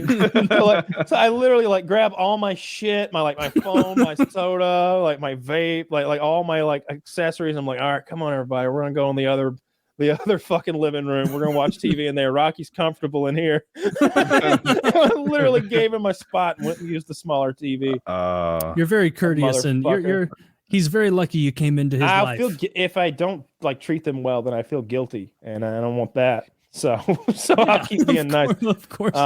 Right now I'm in here sequestered with a like 15-year-old Pomeranian that has a heart murmur and a cough. So I'm babying her right now. She takes 6 pills a day. Yeah. You're running your little hospice. She doesn't like to take her pills either, but you can't force them down her throat because she's got a heart murmur. So you got to trick her. You gotta trick her. Do you ever go like, "Are you ready for your pills right now?" Like try and spook her. It's a real fucking shit show around here. I know she's coughing right now. It's a whole fucking thing. I can hear the dog coughing. Yeah. It's real pitiful. I get all sorts of drugs pumping through this dog system. I don't think she's long. Different in my house. My dog Enderman, he sleeps in the same bed as Jackie and I. And if he is where my feet are, he knows that is a dangerous spot to lay. Like he sees me coming, he's like, "Oh, get out of here!" Because I will put my feet where I want them, guaranteed. Right? I don't know. We could do the machine gun feet. we could do pointy toes underneath him. Like he's on top of the blanket. I will pointy toe that fucker. But he knows he's not gonna like that spot. Yeah. And Jackie wakes up in the morning and she's like, "My ankles hurt. He's so heavy on him." And it's like, you mess with the bull, you get the horns. You got to be a bull, baby. She's a cow over there getting abused by this Great Dane. It's easy to like, I'm picturing my 12-pound dog and I'm like, God, I can't, I'd be like a trebuchet launching him if I kicked him. And I'm like, I have to remember that Woody has a small horse-sized dog that does not mind the pokey toes. Other than like are you fucking kidding me, man? God damn it. Like, and then having to move. I wanted to talk about this before he came back because I don't think he plays video games. We've been playing a good bit of Sea of Thieves, a few hours. That game's actually fun now. All right, so I got the Game Pass on Xbox, so I've got it. Download. Here's the like quick lowdown on Sea of Thieves. People are bad at making YouTube videos. I can make good gaming videos. Y'all know how to condense your fucking thoughts, y'all losers. I guess the algorithm like lets y'all go long for too long, and you don't have to fucking put this shit together anymore. I agree. This is a game where you've got a lot of PvEers, and you can go in there as a PvPer and you can run shit on them, and they'll be upset. You can make people mad in this game, and they will talk back in mics and cry and call you the F word. Okay? Nice. Don't report them. We don't want to punish that. We want more of that. We want to be called the F word. Is the F word implying you're gay or sexually active? That you're going to hear them both in a certain sequence. Okay? Yeah, they always come in the same sequence. You're going to hear them back to back. And but you've also got and PC guys, you got Xbox kids to shit on, right? These guys have a fucking controller, all right? They can't. And this is a game where like hitting your shots matters. You're using blunderbusses and pistols. All right. Other than that, if you just want to go into the world and do these little quests and shit, you can do that. What's it all about though? All the money you acquire, doesn't matter what you get, all the shit you get. It's all about looking cool. It's all about drip. It's all about your cool pirate outfit. That's all it is. And not just your outfit, but everything cosmetic you can imagine. You can buy like fucking like money for money, but fuck that shit. Nobody does that. That's cool. Yeah, you want to earn. So like you can trick out the ship, you can trick out your pirate, and you might think that's lame, but trust me, when you get on that pirate ship with 3 of your boys and it's like, yeah, you tighten this and I'll tighten that, and I'm steering here, and you got a guy downstairs looking at the map. He's like, 3 degrees to the starboard, sir. And then we start role playing, and then some guy starts playing a sea shanty, and we're singing along. It's fun. We were doing that this. Does sound like a bunch of fun. You can jump in and immediately have fun. We jumped in, like immediately went and like took on like a little skeleton fort. That's right there on the map. 10 minutes from joining the game. We're fighting skeletons on their little island, and we're winning, and we've got all the loot, and we're like trucking it back to our ship. And real people have shown up, and they have set our boat on fire. And now it's a shit show because we don't know whether to be army men, sailors, or firefighters. Yeah. And so we all try to be all three at the same time. So we're bumping into each other with buckets and pistols out at the wrong time. Like I've got my and now we're on fire. And some of us don't know how to heal. Can you run into the sea? And yeah, of course. But the whole time, these assholes are continuously shooting our boat. So I'm patching holes up with a hammer and getting the water that's leaking in and using it to put out the fires. And somebody's out there pulling a rope to get our broken mast to stand up. And then somebody's trying to shoot them and kill them and prevent them from hurting us anymore. And none of it worked out. We all died. And I hated it. And that's how I knew it was a good game, because I hated what they did to us. And now I know that I can do that to someone else and they will hate it just as much. I want to be, when we play, I want to prioritize really getting into the spirit of being a pirate. And the most pirate thing you can do is not going on quests for yourself. It's finding other people to board. You can literally raise a flag called a Reaper flag, and you can just be, everybody sees you coming, but you get bonuses for killing them, I think, like more treasure. Sick. And when you sink someone, like if you're doing missions, you're like going from point A to point B a lot. Lots of fetch quests, and you get there and you have to you have to fight off AI, dig up treasure, fill your boat up. But nobody wants to immediately go back and sell it because you're on a boat. It's not a spaceship. It takes a while to get places. So boats will be stacked with loot. And when you sink somebody's boat, that's their respawn point. Sure. Once we get that boat down, they're fucking donezo. And all their loot floats up. And then we just do this. You have a harpoon gun. So one guy shoots the loot with a harpoon. It like sucks it back. I twist it over here so my boy can grab it, and he stacks it. And we're just stacking loot on top of loot every time we sink somebody. So that has been fun.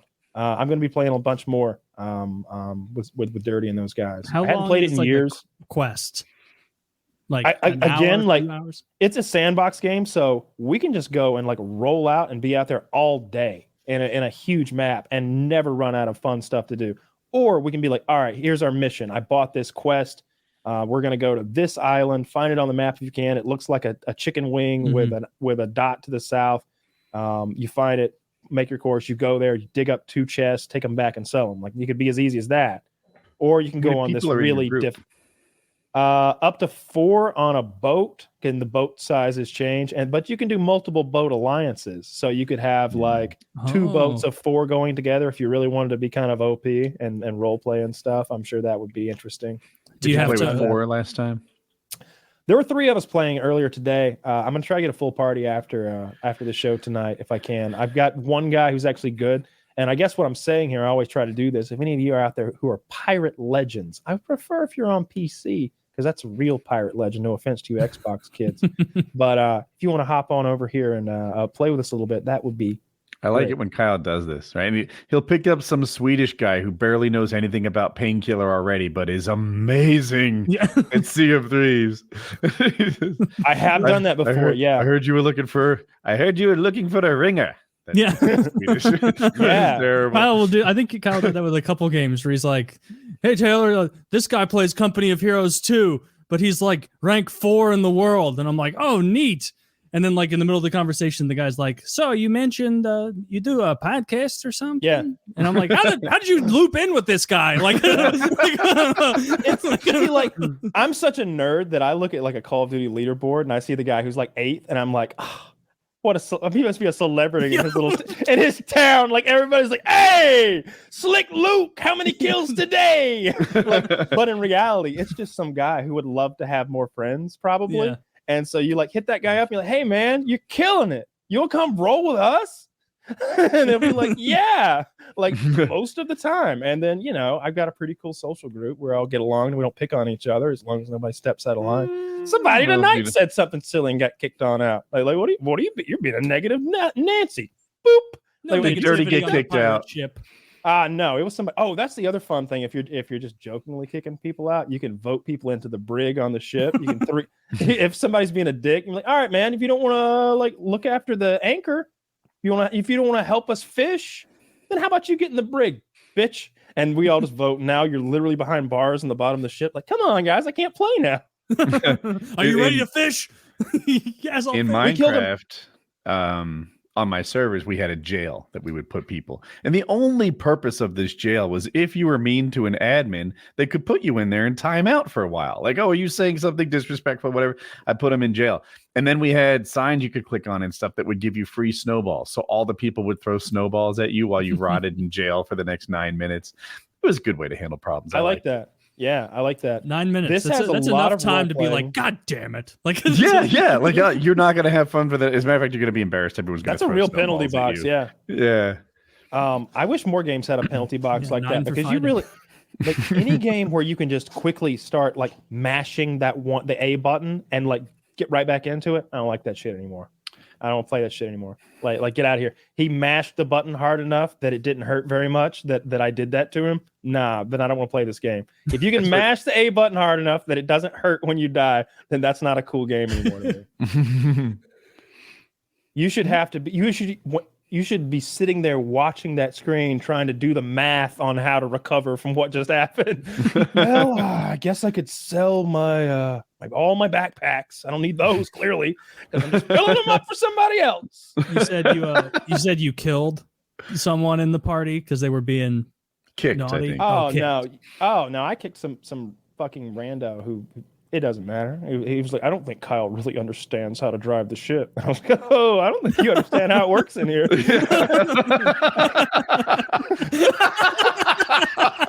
I'm not just the captain. I'm not just the captain of this vessel. I'm the captain of this little audio chat we're in. Of this crew. Yeah. So You're gonna get a worse Discord title because I can change your name in Discord on the server. You know that. yeah. Are you like telling your fellow crew members like anyone who takes this fellow's side will be banned from the Discord? Take this ruffian side at ye own peril. Bit of a dictatorship in there. And what was the something else? Life is full of hierarchies, and in Discord, God's at the top. Oh, I mean, I put my badge on and everything when I'm in there. Yeah. You know, I have to for appearances. It's not about me. You keep up the profession. Okay, Herschel Walker. It's about the position. Yeah, it's about the rank. You know, Yeah. you salute. Look, when y'all salute me and when y'all come to the meetings and everybody salutes me, they know they're not just saluting me; they're saluting the rank. Okay. Yeah. We all understand and when that. Kyle insists that it has to be a Roman salute, that's his preference. That's right. And when I force everyone to kiss the rank, you look. What's it's the Roman salute, It's the Taylor? Nazi salute. It's the Nazi salute. Yeah, I had a feeling. it's rather unfortunate when you. Yeah. No, none of that's true. You ever We see try to that have in a fucking TV good shows time in where there, they do and, a salute like this? They go like, and I'm like, huh? Because I'm always like, are they stopping there? Okay, they're stopping there. Yeah, they might give you a second pop, but they're never extending that arm again. Like you got it. Maybe you go down. You'll even sometimes in like shows about Roman people, they'll cut it short down there, and it's like, guys, come on, like they didn't know about Hitler. Like they That's the one. Maybe know. do one of these and like bow and like just pretend like that was the historical Roman. Can you imagine like how much lighter it would have felt if Hitler did like finger guns? If he had done, if he had ruined. Finger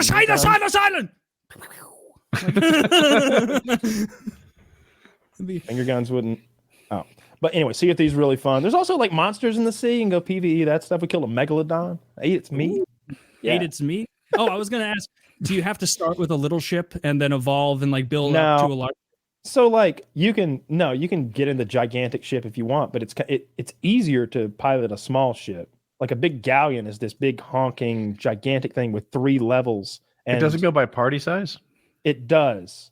So when you play with 4, you've got to be on the big ship, I think. There's 3 sizes of ship.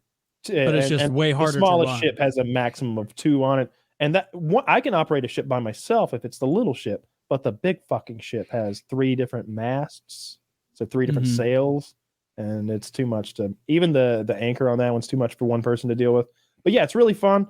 I'm hoping that I was asking the guy that he was like, yeah, I just joined this Discord like yesterday. I'm like, and you're a pirate legend? He's like, yeah. I'm like, what a perfect coincidence. Let's go. So to be a pirate legend, you've got to jump through a lot of hoops. I think that's like a. Oh, is that an actual that's a title? Yeah. I should have specified. Yeah, he's a 10th prestige. Yeah. I thought this was like your perception of who is and is not a pirate legend. No, I mean a literal like that's your rank. You are a pirate legend. You have to jump through a lot of hoops and grind the fuck out of the game, from what I understand.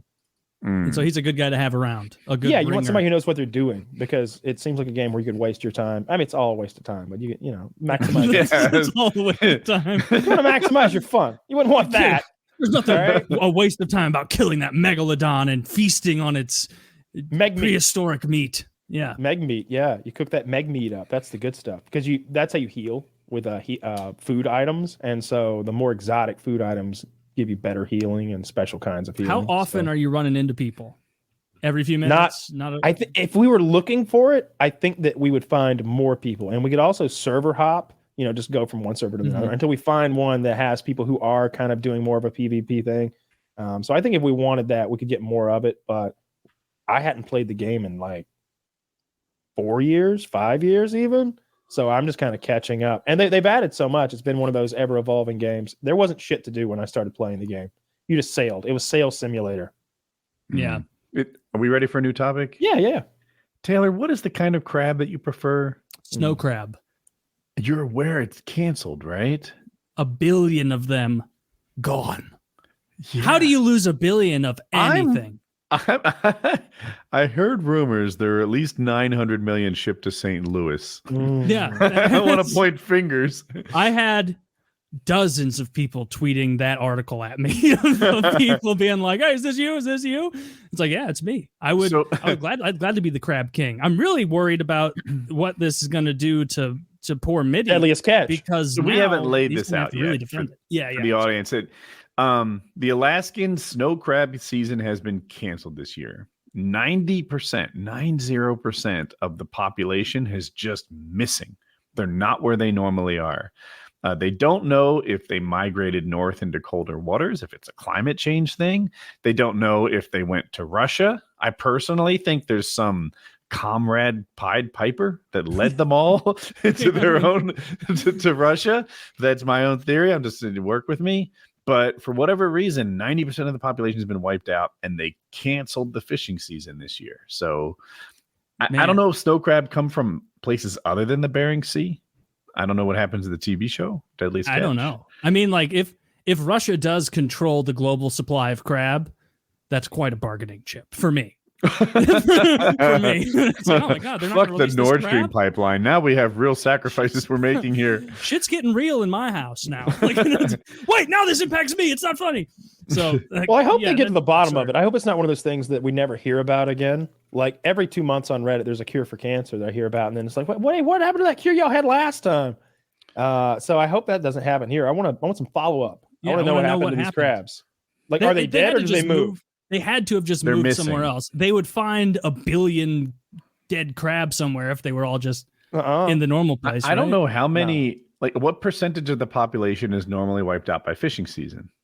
Like, I don't know, not 90, I wouldn't guess. I wouldn't think 90 either. That sounds really high. But if you were to tell me, actually, they wipe out half the population, and since each crab has like 97 babies, it gets replenished just fine. I'd be like, oh, okay, I didn't know. The crab give birth to live young, right? They start out as they start as little crabs. No, they start out as little amoeba crabs. They must be eggs, right? Like frogs, like tadpoles, and then they grow the legs out of the. It's not the case. What? How do crabs get born? I had to think about it for a second because I was like, I don't want to look stupid here. I was like, no, he's wrong. He's wrong about there's no crab poles. That's not the case. Taylor, where do crabs come from?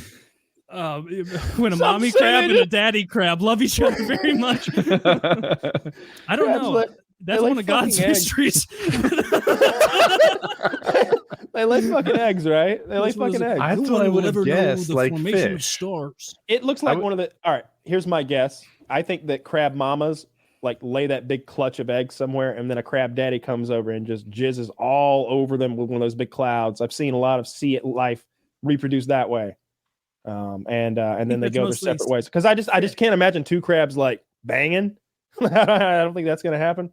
Mud crab breeding IVF. Good God. Just show me them fucking. Oh, this maybe I can of see neat. where it would go. I can Okay. Here's what happens. The male crab fucks the female crab. And then in some sort of baby trapping crab madness, she can hold on to that sperm for up to a year. Oh, okay. When she produces the eggs and they pass out of her body, she takes the sperm from that dude and fertilizes the eggs as she extrudes them. Yeah. And that's as far as I got. There's another animal that does this. I was just watching something the other day. I can't remember the name for it. It was a cool word for that kind of like reproduction that she had, that she can like store that sperm for so long. For like a long time. It's not like a week or a month or a year. Like she can hang on to that sperm until she's ready to make eggs. For crabs, it was a year. 1 out of every million eggs survives to be an adult. 0.0001% of eggs become adults. Wow. That makes sense because they're just feeding progressively larger fish and animals as they're growing up. Yeah, larger crab. Yeah, have you ever seen a crab like near its crab? Like you've seen like the crabs on the beach that are running towards the water, and like the mother crab is just sitting there like casually eating. Yeah, it's upsetting. It's real upsetting. You know what else does that? Like anything that eats their babies is real upsetting to me. Like hamsters will do that. Cats do that. Hedgehogs do that too. Because I know, like, I don't know if cats do, but I bet they do. I don't think cats do that, man. I wasn't going to dispute it, but I certainly wasn't co-signing. I was glad I slipped up past the goalie. Yeah, they'll eat their fucking young. But I've seen those spiders that'll like be like, oh yeah, let me grab one. Oh yeah, it's pretty good. I'm glad I got you guys up there to keep me well fed in these hard times. It's pretty fucked up. Really, until you get to mammals, parents are awful. Do you want to go into an abortion bit now, or should we just go somewhere else? I'll let you take the reins if there's somewhere to go. I was saying, like, think about reptile parents. Horrible. They eat their own children often. Amphibian parents, not that familiar, but I'll guesstimate that they're not good. Mammal parents, they'll actually hang out some of the time. I've seen some of those crocodiles, or those alligators rather, they're carrying their babies in their mouth, out to the water. I have seen that. That's pretty cool. I think the fact that baby sea turtles are left on their own to find the sea is not that cool. They should be riding the backs of big old tortoises. Yeah, I do think that's poor leadership. I think it'd be hard to get up there, though. Because like those tortoises know, they're like, every one of these little fuckers has the potential to be 120 like me, and they just have they don't give a fuck, right? They don't care. We both called them tortoises. I'm pretty sure tortoise means land turtle. It's actually tortai when we're talking plural. There's no way. There's a tortai. Tortellines. Tortellines. Not only are they not tortoises, they're definitely not tortai, and they're certainly as fuck not tortellines. That's when they're stuffed with cheese. When it's those are delicious. I hope they find the crab. I hope they find them okay. I hope that they got sucked, like the ocean opened up, like the bottom of the sea floor opened up, and like one of those other dimensional portals opened up. All the crab got sucked in, and whatever like otherworldly godly beings lived on that other dimension. They had crab, and they got a taste for it now. Now they're gonna come back. They're gonna want more. They are gonna want more. It's delicious. Crab season last year was weak, but it did happen. Which Deadliest Catch would be a much better show if they fought aliens. Snow crab has gotten so fucking expensive over the past year. Like we eat it very, very, very rarely, but like probably like once a year or something. We'll my wife will do like a big like Cajun style crab boil, and we'll do that with like the andouille sausage and the potatoes and all that shit. And it's like last time we did it, it was hundreds of dollars. Granted, it was also enough to feed me, and so it was a lot. But it was also like we looked up afterward, and it's like, yeah, we could go to a restaurant, exact same price. Are there all you can eat snow crabs anywhere? There used to be, and then in Biden's America, there's no more of them. Well, no, they got rid of those a long time ago. I haven't been to an all you can eat crab place in a while. I remember we used to go to one when I was like 11, 12 years old with my grandparents. An all-you-can-eat snow crab place, like 50 minutes south of Cape Girardeau, Missouri, and it was actually very good. And they like stopped offering it, I think, as a result of us, because I would regularly, as like a 12-year-old, have them bring out like 4 meals for me, where they'd be like, "You almost done, champ?" And I'm like, "No, not even close. Keep feeding me." And then out of the blue here, if you were to name a year over under, when's your baby born? What year is it? It's 22 right now. 20. Well, it depends on the doctor meeting in January, but maybe 24. I don't know. Maybe 24. Maybe 24. That would be nice. That's a good year to be born. A nice 2-4. That's some white guy shit, Taylor. You're like, I think at the ripe old age of 33, I'll be settled in enough and financially secure to have my first child. Well, it's not. You should have 6 by now. I should, and they should all be farming. Like 3 of them will have died in infancy. But no, the big thing holding us back now is just waiting for that next back appointment for her at Mayo Clinic, just to make sure everything's looking good. or as good as we can hope. And then we're kind of going to take that as an okay, or as much okay as you can get. So we're fingers crossed, very tightly fingers crossed, that we get nothing but good news at the Mayo Clinic visit in January. And then I think we're going to go on a big vacation somewhere, and maybe we come home take with care of it then. with a souvenir. Yeah. One thing that's definitely true, and a lot of people are saying this: Woody is a good name for a boy or a girl. It's true.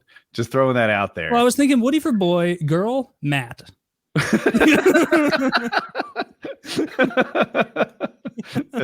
That works. This is my son, Matthew Kyle Woodworth Myers.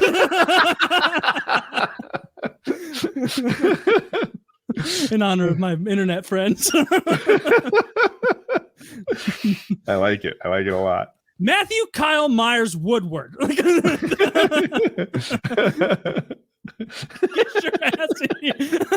just keep it going. Please work a Wings in there.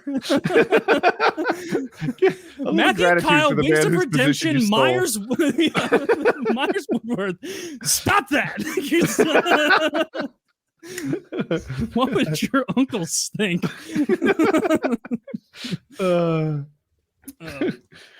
You should have jumped on Dark Tide with us. I know you were busy.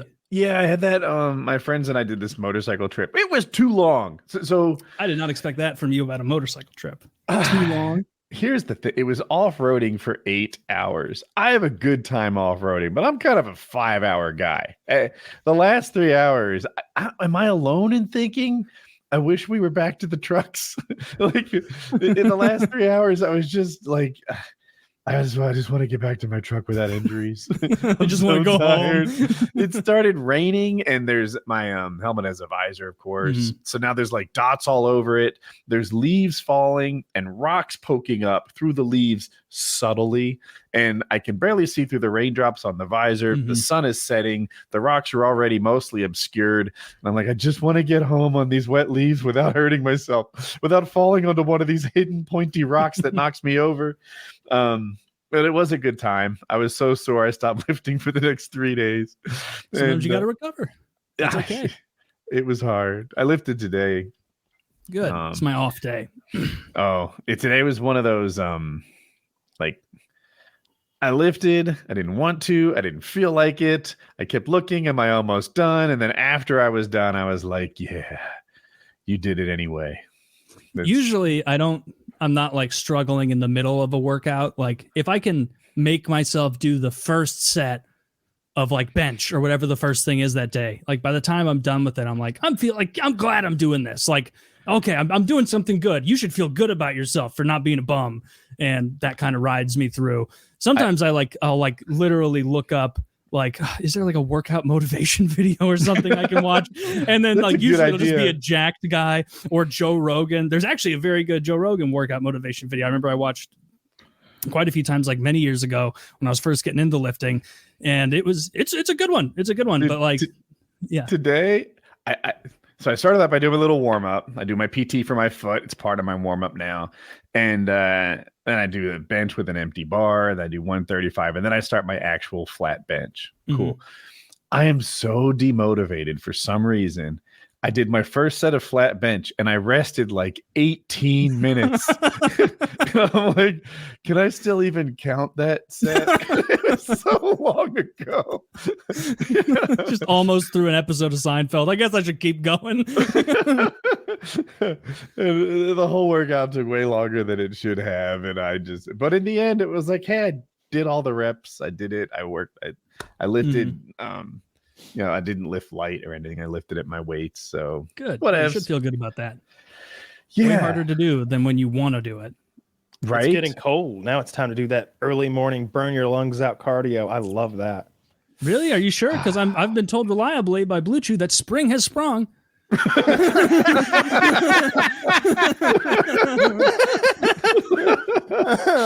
Let's hear from a couple of sponsors before Josh comes back. Okay. Why not? I don't want to do that for him. This episode of PKA brought to you by Blue Chew. Spring has finally come, so let's help you do the same. That's right. This episode is sponsored by Blue Chew. Blue Chew.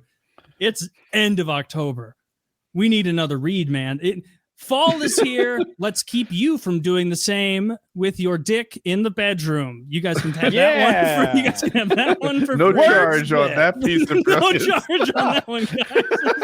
Fall is here, and your erection couldn't be strong. Oh fuck. What would be a good one? The leaves are turning magenta. Turn your dick purple. I don't know. Autumn, and it's time to have women. Autumn, these nuts.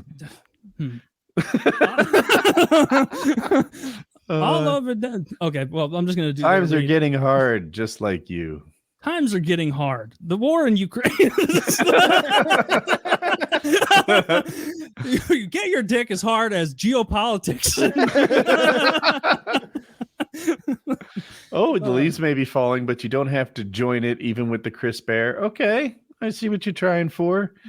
I don't know. We'll let the pros at the only thing harder than keeping up with inflation as a single mother of 4 will be your cock if you take Blue Chew. Yeah. How big is this woman's dick? Fall is here. Yeah. Fall is here. Everything around you is withering and dying, but not your dick. With Blue Chew. Guys, confidence can take you far in life. It can also help out in the bedroom, especially when it comes time to step up to the plate. That's where Blue Chew comes in. Blue Chew is a unique online service that delivers the same active ingredients as Viagra and Cialis, but in chewable tablets and at a fraction of the cost. You can take them anytime, day or night, so you can plan ahead or be ready whenever an opportunity arises. The process is simple. Sign up at BlueChew.com, consult with one of their licensed medical providers, and once you're approved, you'll receive your prescription within days. The best part? It's all done online. So no visit to the doctor's office, no awkward conversation, and no waiting in line at the pharmacy. Blue Chew's tablets are made in the USA and prepared and shipped direct to your door in a discreet package. So if you could benefit from extra confidence when it's time to perform, Blue Chew can help. We've got a special deal for our listeners. Try Blue Chew free when you use our promo code PKA at checkout. Just pay the $5 in shipping. That's BlueChew.com, promo code PKA to receive your first month free. Visit BlueChew.com for more details and important safety information. And we thank Blue Chew for sponsoring the podcast on this beautiful spring evening. I like that the read has us like thanking them. I do like that. I wish other sponsors would do that, like make us just flagellate ourselves on the shrine of Wonky Weeds or whatever the fuck. It says here we're not worthy of advertising us. Yeah, they say count your lucky stars, you losers. God damn, they're getting hardcore. This episode also brought to you by Death by Gummy Bears and Wonky Weeds. Are you or a loved one sick of mediocre or even bad THC alternatives? I know I am. Well, we've got great news for you. DeathByGummyBears.com and WonkyWeeds.com have you covered. Death by Gummy Bears and Wonky Weeds were founded by a group of passionate professionals who were sick and tired of low-quality THC alternative products that are spray-coated and very often incorrectly dosed. Big problem there. That's why Death by Gummy Bears and Wonky Weeds had the boys in the lab cook up high-quality, powerful THC alternative products and Delta-8 that are accurately dosed and actually taste great. Looking for a super strong 100 milligram Delta-8 gummy that'll put you on your ass? Then Death by Gummy Bears is for you. Looking for more of a mellow, relaxed high? Then the disposables, pre-rolls, distillates, vapes, and weaker gummies over at wonkyweeds.com are definitely more your speed. So whether you're trying to get absolutely shithoused or just a nice relaxing night at home, we've got the Delta-8 or THC alternative product for you. With so many satisfied customers all over the USA, American-based wonkyweeds.com and deathbygummybears.com serves all states where hemp-derived THC is legal. So whether you're a current THC enjoyer or just interested in trying something new, go to wonkyweeds.com or deathbygummybears.com and use code PKA20 for 20% off your order. Once again, wonkyweeds.com, deathbygummybears.com, code PKA20 for 20% off your entire order. That's a good deal. That's a hell of a deal. Some good savings. And also, while supplies last, I guess they got another shipment, and he told me, because a lot of people have been buying these. On wonkyweeds.com, you can buy these Delta-8 bars with the code PKA free. Buy one, get one free. These are 1 gram Delta-8 vapes. And Delta-8, I think it's pretty understood now, is the weakest, the least potent of these different kinds of THC alternatives. So if you're looking for something a little more calm, a little more mellow, check these out. PKA free. Buy one, get one. And for anything else, PKA 20 on either site. You'll have to do different checkouts. Check it out. THC has gone so mainstream now. My wife takes it. She is the last person who would ever be like pro pot or whatever. And now, like, she took it without me. The night I went on my motorcycle trip, I went the night before because it was 4 hours away, and I didn't have to do that drive in the morning. She's getting high on her own here at the house, and I'm like, I wonder how the Wonky Weeds fellas would know that they're funding Jackie's trips. She's trying to pass off being sober. What did she take? What did she take? She took half a Wonky Weed, the gummy. Oh, okay. So that's 15. Yeah. Because the Wonky Weeds gummies are 30 a piece. Those are the weaker ones. Start with the Wonky Weeds gummies if you're. It's real easy when you go to this website seeing like what's what. The Wonky Weeds like advertisement stuff is silly, and the Death by Gummy stuff is not meant to be silly. That Gummy Bear's eyes are bleeding for a reason. Those are strong. The other ones are. Start off with the light stuff and then move on to heavy stuff if the light stuff gets easy. Oh yeah, it's like weights or whatever. But if you want something, if you just want a vape that hits really hard and you're already like a weed smoker or whatever, and you want something that'll actually get you stoned, this Super Silver Haze HHC is so fucking strong. And apparently you never build up a tolerance, because I've been puffing on. Look, my boys over at Wonky Weeds or whatever just send me this little box of these things like every week, and it's just like full of them, and and the boxes just keep coming, and I keep getting high from these. They're very strong, high quality stuff. I think. I mean, we're selling so many. We really need a PKA vape battery thing, because I don't know. I want our logo on this now. I want one of these that says RSK. Like that too. I want that written on a Russian tank, and I want it written right here too. Let's do it. Maybe I want a picture of the tank with it written on it on here. Anyway, enjoy our drugs. See, I'm too high now. Enjoy our drugs. They're very, very potent. And are the Wonky Weeds people okay knowing that they're funding Jackie's highs too? I don't think they're happy with it. They want people they want people getting high on their supply because it's high quality stuff. It's good, and like, yeah, we say it multiple times, but like, don't fuck around with the Death by Gummy Bears ones if you do not have a tolerance. I have a high tolerance, and I don't remember like I took some. Like a couple weekends ago, and I was like vibrating through walls. I put my tolerance. Okay, flash. Yeah.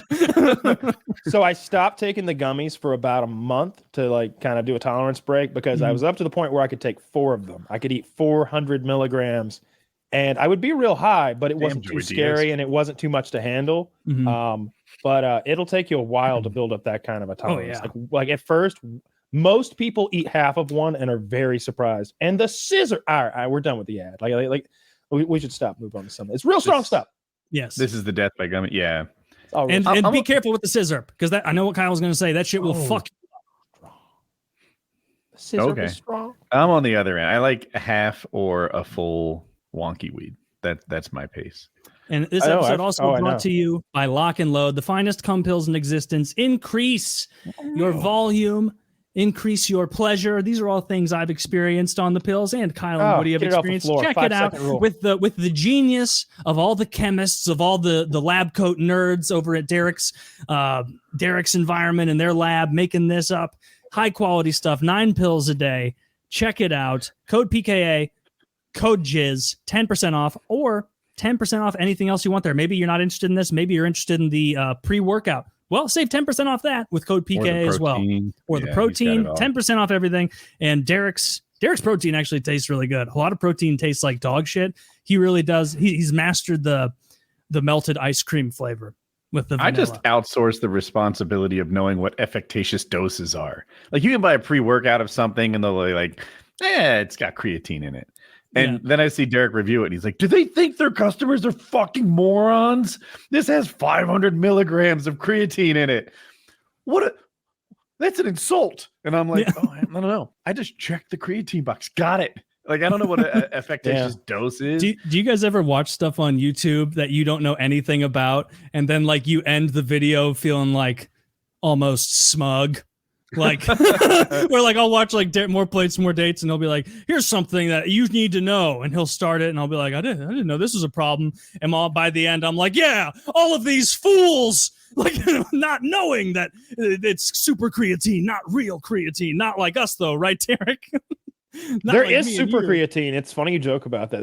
There's so many proprietary stupid creatines. Just get some creatine.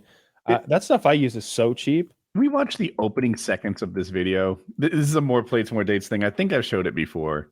Okay. It'll be like the first 15, 20 seconds. You'll know when to stop it. Yeah, I know.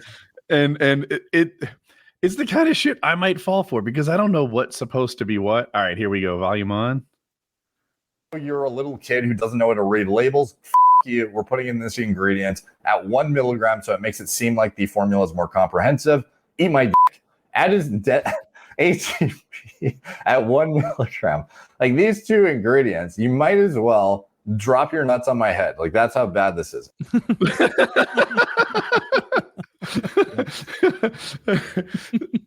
But I don't know. I see it's in there and think it's dude. in there. I used to buy all of the snake oil when I was like 18. I would take all the money that I had and I would go to GNC. And I remember there was this. It tasted so weird. It was black. It was a liquid, and I would take like little teaspoons of it and drink it. I don't even remember what it did. I don't know. Nothing. It didn't do anything. It did nothing. It did nothing. It tasted so awful. You're just drinking a mystery black liquid for general health. I bought it off the shelf at GNC, and it was for I don't know, make you strong, and it just tasted awful. And I would drink it and be like, oh, this is terrible. I hope I'm getting strong. And then the creatine back then was Celtec. That was the brand. Oh yeah. And Celtec came in this huge canister. It was $70 or $80 with tax. You were almost at $80, and it was mostly sugar and like fillers and fruit punch flavors. And you had to take huge scoops of it to get the correct amount. But they told you that you needed like way more than the correct amount, and they told you needed to not stack it. You needed to like take a heavy dose to begin with to like load up on it get saturated, which is, I don't think you need to do that. That's nonsense anyway. Just take your 5 a day and keep trying to get going. you to work through their product. Faster. So by the time you like did that double dose for a week or 10 days or whatever, you're running low out of your $70 worth of fucking Celtec. And it tastes like shit anyway. It's like, it's a heartburn that like burning your mouth and like, it's gross. It was all snake oil. I'd buy it all. And so it's great to have Derek there or anybody there being like, hey, this works, that doesn't. This works, that doesn't. Yeah. And I like how Derek will even talk about stuff like his video on like his glycerol that I'll use to like get a better pump. He'll be straight up and be like, is this really necessary? No, there's no world in which this is a necessary item. Will it give you a better pump? Yeah, some people say it will. And for me, it does. So, if that's what you're looking for, this is a thing. Is it going to improve your training? No. Like, and I'm like, oh, well, that's honesty. Like, I believe I you. got and so 10 now, pounds of that shit downstairs. That builds up his credibility. So when he's like, this actually is an important amount, an important threshold to meet, I'm like, okay, well, I believe you there. Like, you've done the due diligence clearly.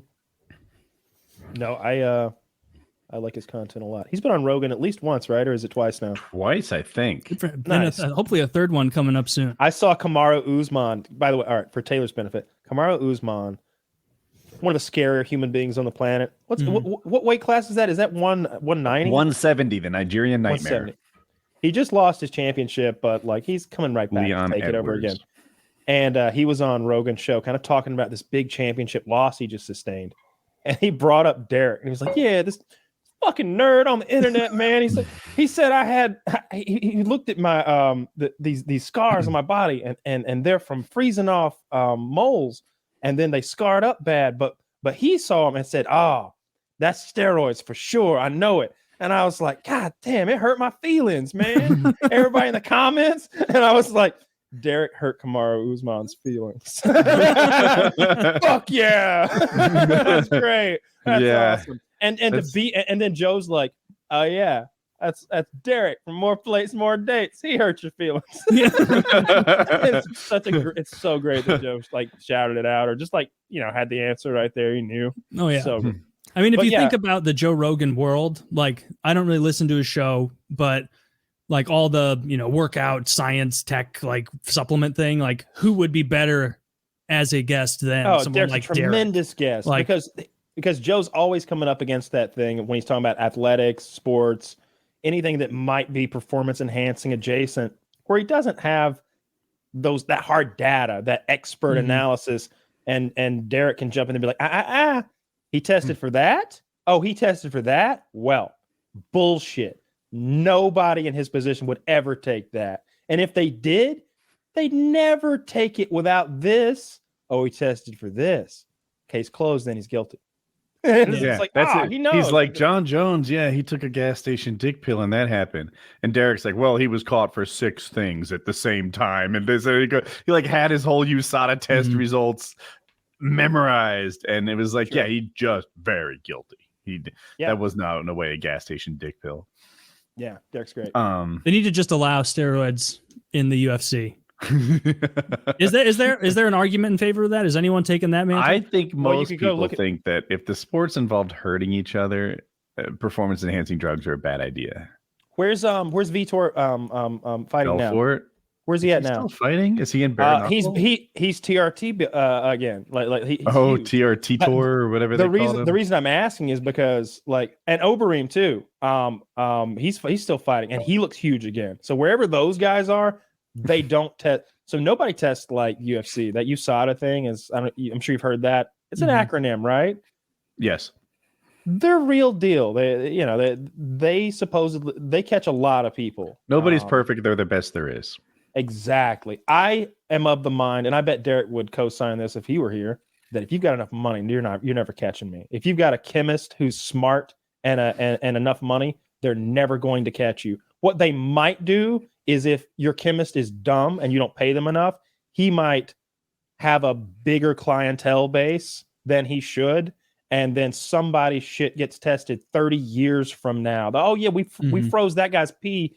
And 30 years from now, they'll be able to like test for what they're popping for. But if they're making designer drugs that are meant to get around the test, like they've already got the test, now they just got to beat it. That's a good position to be in if you're some sort of genius chemist with unlimited funds, right? Mm-hmm. Yeah, I would think so. My understanding is, although the genius chemist is something I've heard before, when I hear the fighters talking about dodging USADA, they talk about the travel schedule. They're like, yeah, you go train in Thailand, you go train in whatever, somewhere else it's a pain in the ass to get to, and the testers don't find you. Yeah, I wonder, from the outside looking in, I think the two most important things for if you're cheating, the performance enhancing substance you'd want something that's for recovery and healing, both for those nagging injuries between fight camps, but to have a good fight camp, to be able to get in. If you can do wrestling 5 more times in that 6 weeks than the other guy, because you just heal up a little better and you can get in another practice, you can get in those extra reps or whatever and get a little bit sharper, and then still have that cardio and that edge when you get there. That EPO stuff that Dillashaw was using, massive. That's the other one. Like having more cardio than you should is huge too. I agree with everything you said. There are some steroids that help you retain muscle while you're in a calorie deficit. It seems all like that'd be more or less. Testosterone is great at that. Like that's one of the things. Like the one that starts with an A that's all about retaining muscle while in a calorie deficit. Anavar, also known as oxandrolone, is in like an oral steroid that mostly ladies do. But I don't think that's that'll help you with strength. That'll help you with recovery. Not necessarily with it'd be like a plateau buster more than anything. Oh, but then just I must having, be thinking of the wrong thing. Anyway, but just having the enhanced testosterone when you go into a cut, when your body will hang on to that muscle a lot better than it normally would, because if you start starving your body, it starts burning that muscle for. I guess it's easier to burn than fat. I guess. But I don't know. It's more precious. It's so much more precious. You can buy fat so easy, so much. You can have my fat. Yeah. Oh man. If you could convince your body to like do things like that, like if you had a button right here in your wrist and you could be like, man, let's lower that cholesterol. You're being silly. If you could just dial that stuff in. How much would you pay to have someone lose a pound for you? Now, you are good at losing weight, so that's not a problem. But there are people who aren't good at losing weight. Do you think like Elon Musk right now would pay $100,000 a pound? Yeah. He needs to lose 40 pounds. He'd pay $1 million a pound.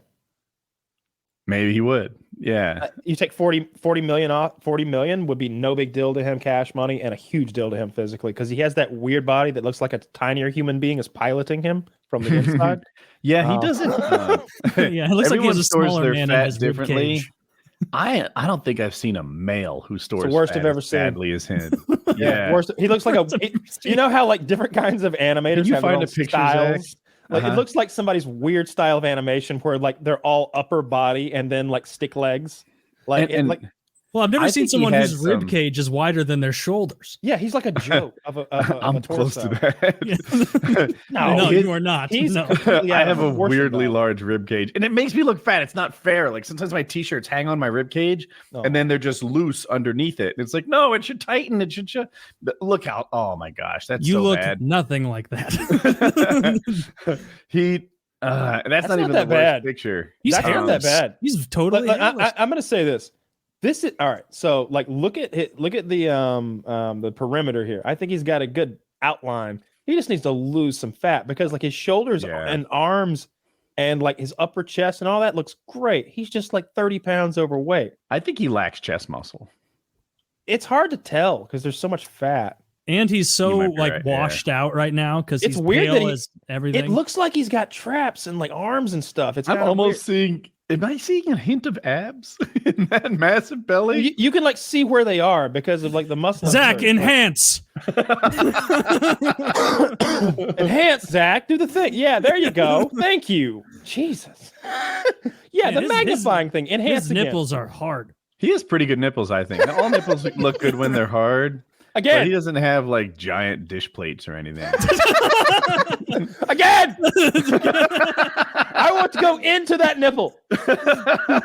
Like this is magic fucking school bus, and we're going in Elon's nipple to find out what's wrong with him.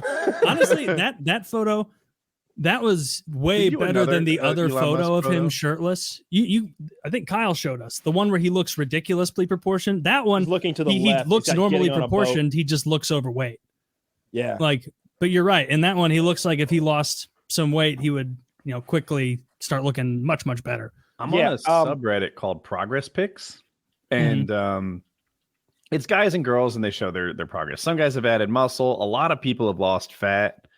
Oh yeah, he's just that's a lot of body. Yeah, I the bet right he's one's the heavy. good one.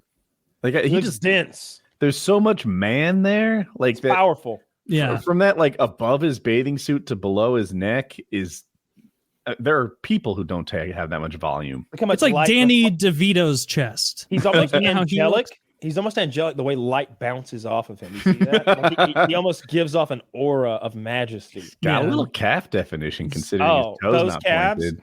Please. They're doing work. Those calves, don't get me started on those calves. But I was starting to say in the Progress Pics subreddit, I see these before and afters. And sometimes I see women who weigh a lot and look decent. It's like your before picture at 172 looked pretty good.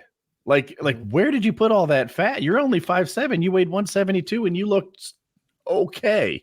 Yeah. And then of course the after they weigh like 132 and they look amazing at that weight. And Woody's in the comments like, boo! Boo! Bring back the thickness. Yeah. And women, body fat distribution, like some of them are just gifted that they can carry some fat and look good, and some of them are not. Yeah, everybody's like that.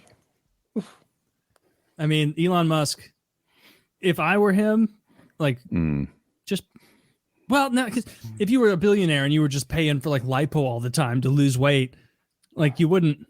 Or I what don't would think you lipo's the move. Lipo's bad. So Jackie had cosmetic surgery like 10 days ago, something like that, on her face. And one of the things they did was fat grafting. So what they did is they took like a 1/4 pound from each hip. And then with that, they had like an oversupply for where they wanted to put it on your face. I've learned about aging recently. So you would think fat on your face looks bad, right? If you're like me, fat equals bad. There's no question to it. It's as simple as that. Turns out it's not that simple. Maybe you can imagine an older woman with like sunken in cheeks. They're just not, that it doesn't have fat anymore and it looks old. What looks youthful and young is like a sort of pudgier, like A supple face that look. still has fat. like that to sexy bunny from the cartoons. Yes. Yeah, it. Yeah. I want to nail that bunny Bambi. so hard. Yeah. The fat No, that's the deal. the fat that's right under your eyes droops down a little bit, like it goes. So they like cut out that fat pad and made a new one a little higher up. Gross. Sure. Did And they video any of this? Is this something that you ever want to watch? Because that'd be cool. no. Oh, that'd be the weirdest like Halloween setup ever. It's just like a close up of like the facial surgery. Like the outside next to the bowl of candy. Yeah. and then Jackie comes at him. Part of what she had done was fat put in like the good places in your face that makes you look more youthful. Anyway, because of that, we have this limited minor little experience with lipo in her hips. Oh yeah. So you can see how she needed fat like on either side of her nose, under her eyes, and it made her more youthful. Now this woman's not a dime piece afterwards, but whatever. Oh god damn. But Yeah, this poor lady catching strays. Not like this ugly bitch. I was gonna go the opposite direction real quick just to be cool. I was gonna be like, she looks a lot better. What a handsome older lady there. What a Great, dashing beautiful eyes. woman. You see those yeah, beautiful my eyes. way's funnier. Very pretty. Emerald green. I think they were What was I blue. saying? Woody's like, not exactly like a dime piece before or after, am I right? Jesus, spend some money on a. Anyway, one of the hardest parts of the recovery for her has been the tiny amount of like the quarter-pound lipo they took from like each side. Mm-hmm. Like if you can imagine, like front love handle is kind of where they took it from, and it sucks apparently. Like she complains more about that than anything else. Have you ever seen an operation when they're doing it? Oh, they very seem like violent. they're way too aggressive. It looks like they're trying to like clean grout out of the pile. They're like, this is all gotta go. It's like new stuff in here, Bob. It's all right now. have you guys ever had what is the plumber. Vietnamese drink called? Bubble tea? Yeah. Yeah, it's like they use one of those bubble tea straws and just suck the fat out aggressively from under. It's got like a laser on the end or something, though. It's got some sort of a heating element or a laser or like a photon I didn't know blaster, or maybe it's got a phaser. There's a something photon in there. blaster, probably. Yeah. Yeah, there might be like I think they have a singularity at the end. It's just like the Romulan space empire. See, It's a micro black empire. hole. They have these small black holes they use to power their spaceships. It's not like the warp technology the Federation uses. See, they've got this whole antimatter thing. Have you seen what happens when, like, I've seen those videos of it happening as they're doing the aggressive, tapioca straw push. Mm-hmm. You can see the tip of it, like as they go through, like you can see it poking out the guy's like belly. Like they're going so fast that like you would think they'd be like, oh, we're approaching the other side of the torso. Let's slow down and bring it back. No, they're just wham, wham. You can see the guy's like stomach deforming with the point internally. That's how you know these guys don't get paid by the hour. Yeah, those guys are fucking quick. They're in and everyone's like, I didn't realize it would hurt so much this surgery. And they're like, oh, well, we did our best. Like, I saw a TV show devoted to a guy who had lipo, and this guy wasn't really fat. He was just, just had a little extra, and he wanted to be thinner. He couldn't lose that last 15, 20 pounds. So he got lipo on his stomach. And his takeaway was he's like, do not do this. Do not get lipo. Like, it is so much easier to lose 15 pounds than to recover from lipo. I buy that. That makes sense. Yeah. It's real easy to lose that weight. You just got to like get all that shit out of your house, and you got to stop buying it. And whatever's allowing you to buy it has to go too. And if that means a woman, then she's got to fucking go. And if that means an app on your phone, then it's got to go. And if it means like your diabetic fucking grandma, that it might be time to move out, Holmes. But one way or the other, you got to change your environment. You got to change what's around you before you change what's in you. Because if there's Oreos there, I'm gonna fucking eat them. I had luck with food substitutes. Like, gonna eat them. I just figure out. Look, all the things I substitute with are not as good. I used to have real cream in my coffee. Now I have like almond cream or something. Dream. Yeah. 20% of the calories, 80% is good. It's a good deal. I'll take it. And I have stevia in my coffee instead of sugar. Not as good as sugar, but it's 0 calories and it's a good trade. And this concept of like, oh, it's a good trade. This is a sacrifice that I can live with long term has been what's worked for me. Yeah, it's getting those. It's the same concept of like, building a little bit of wealth, right? Getting rid of those monthly payments is kind of helpful, right? And if you've got a daily intake of 50 calories, boom, every day, right in the morning, that little teaspoon of sugar, 50, 50, 50, 50. Mm-hmm. And you can just imagine that montage in your head, right? It doesn't take long. It's 700 days until every 2 years, you're getting a pound fatter just because of that teaspoon that you're putting in there. And that's going to add up over a few years out of high school, right? And you do that with all day, every day with little replacements. I like these. I don't know why everybody in the health industry, well, some people shit on soda. And the whole thing about kidney stones, that's genetic. That's genetic. I've never had a kidney stone in my life. And I drink nothing but soda. I drink nothing but soda. And my blood work is like immaculate. Like all of my health numbers will be just dialed in perfectly. All diets, banging 30 sodas a day, just all day. I basically hydrate now with stevia lemonade, and if you were to taste the lemonade in my house, you'd be like, "That's a sacrifice, I guess." Yeah, this is not as good as real lemonade. That's. Do you get the diet lemonade that Jackie makes it? I think she uses actual lemon juice and stevia. The Diet Minute Maid is We don't need vitamin C that bad. We can get that from OJ later if we really need some vitamin C is a fool's errand. They make diet. I'm sure I get it in one of my pills. They make diet lemonade that's wonderful, and it's like 30 calories a glass or something. Like it's a small amount of and you can mix it half and half with your unsweet tea with a bit of the sweetener in, and then you got your like Sunbeam nonsense or whatever. Arnie Palmer. Sunjoy, So the Sunjoys from Chick-Fil-A. Chick-fil-A is the only place that could be that anti-gay and not get canceled because they're just so good at what they fucking do. They don't call it an Arnold Palmer at Chick-fil-A? They're still supporting those organizations. Like they were like, fuck you, we don't care. Yeah. Eat our chicken. I don't give a shit what they're doing on the back end. That's good chicken, and they're doing. I don't you know care what? either. I every time I show up, everybody's nice. Everybody's friendly. So fucking nice. So and good looking. Yeah. How do they hire like all upper class white kids at every Chick-fil-A I've ever been to? They're wearing khakis. They must be the there. ones applying. Some of these boys are clearly named Noah. It looks like Sunday school. Yes. It's like you nailed it. That's such a fucking funny way to say that, Woody. That's They've got Noah. There. Some guy named Noah takes my order. Let me describe Noah. Noah could lose 10 pounds. He's wearing khakis. He has a light blue button-up shirt tucked in. He has a clipboard in one hand. He has blonde hair. It's a little long, but he's a big smile on his face, and he's happy to see you. Welcome to Chick-fil-A, motherfucker. How can I help you? Oh yeah, it is a wonderful, blessed day, isn't it? And he's got your. Oh yeah. Oh, when's your order gonna get here? It's already here. Look in your passenger seat. That's how Noah works. Clickety clack. See you later, sir. Guess again. You're already eating.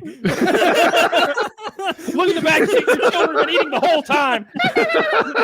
Like, Noah's they're amazing at Chick-fil-A. I feel bad. They for those blow the countries pants who don't off have of it. everybody else's customer service.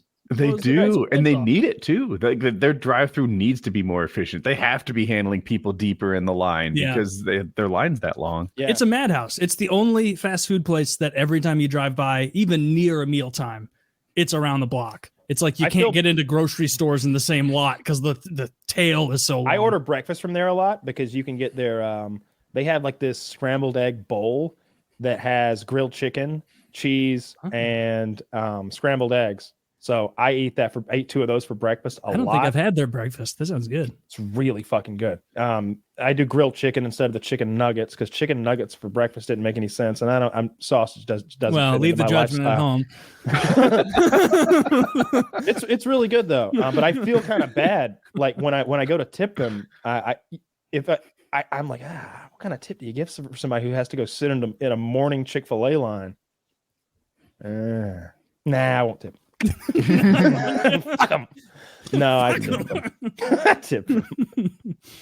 I get annoyed with those delivery services because now they've added like an extra $3 if you want it brought right to you.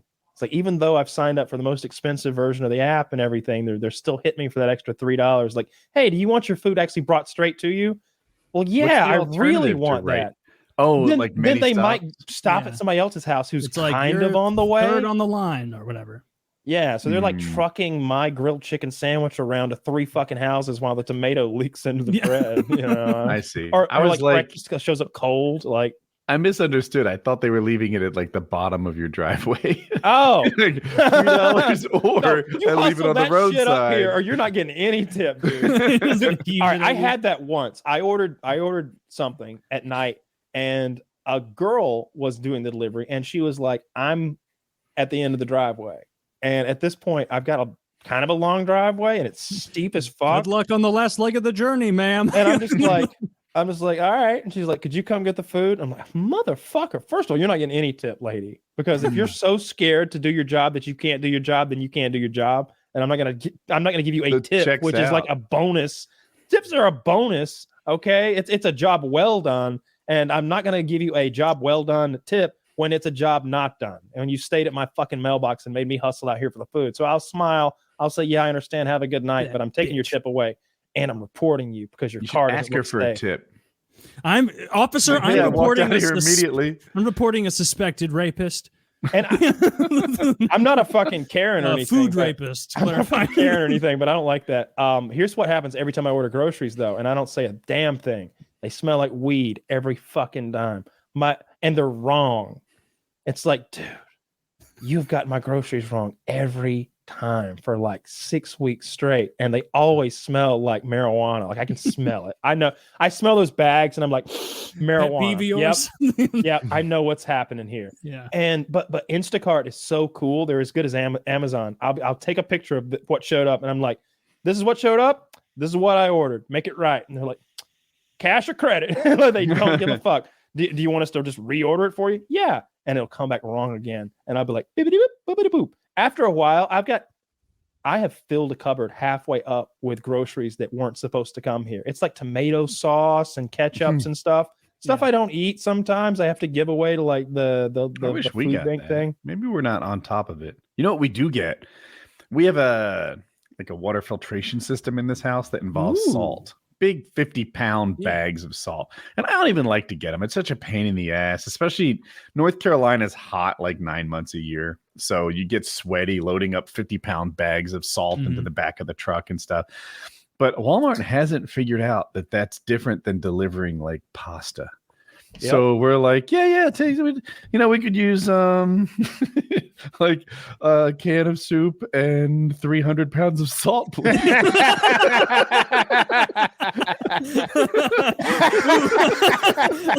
The Campbell's creamy mushroom and a pallet of rock salt, please. Good luck in your Prius, Tony. Dude, what do you tip those people? I don't know. Jackie handles it. Oh, that means it's not much. They just, and then there's this woman struggling to stack like 300 pounds of salt on my front porch.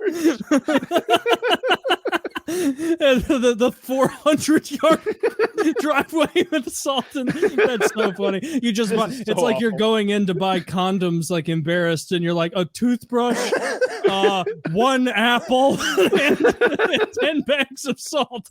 I've done the same thing, but with like water, dog food, or sodas. I drink, like I said, an enormous amount of soda. So I buy those 24 packs of soda, and I'll buy like 5 at a time. You're gonna have to truck that stuff up the driveway. Or I was buying those giant things of water for a while, and they would hit you for a $3 fee, like a heavy package or something, inconvenient package fee or something. It's like, oh, $3 as high as that fee goes, huh? Yeah. Tell you what, I think I'll get enough water for the month. Yeah. Let's not make 2 or 3 trips out of this. They hate it.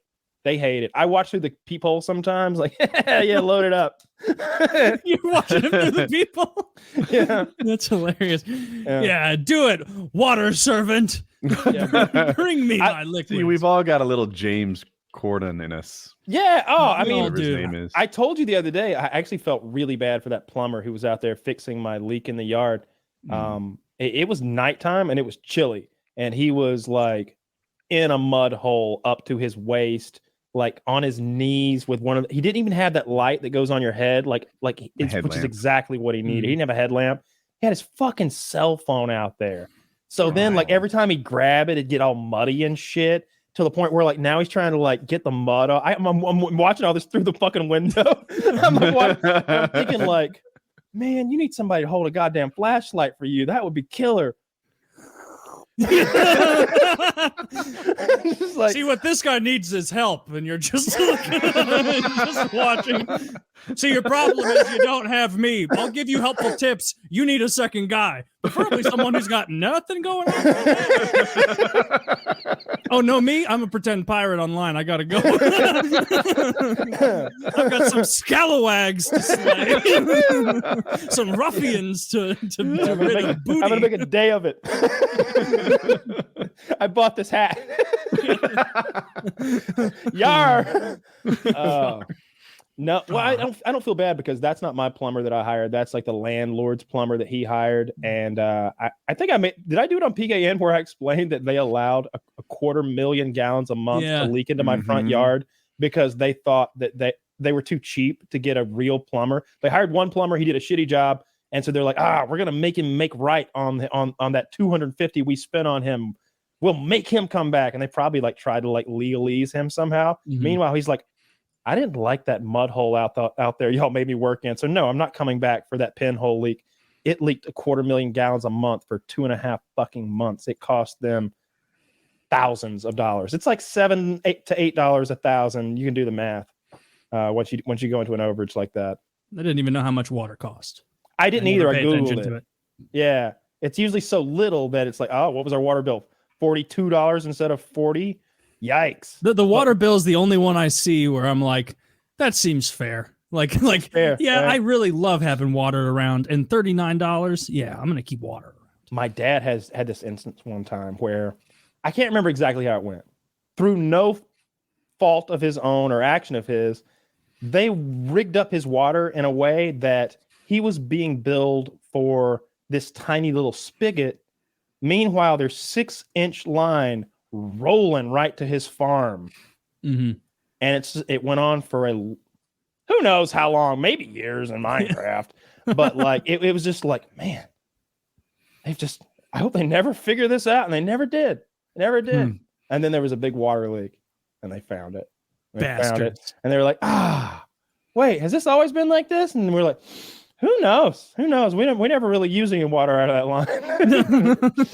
Really? It shows a lot. Just millions of gallons. Literally millions. The way those poultry houses work, like not only the chickens, and there's like 250,000 of them on the farm constantly pecking, drinking water, but that's how the coolant system works. It mists water onto these. Is it called a swamp cooler? I've never heard that.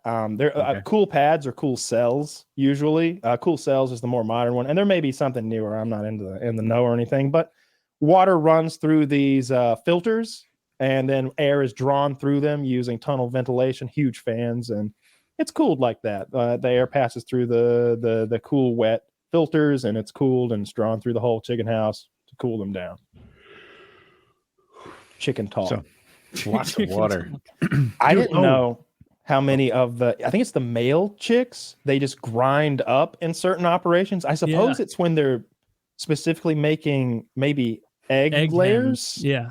In those factories, all of the males, if they're lucky in a modern facility, in a German facility, they get flash frozen in utero, like when they're still in the egg.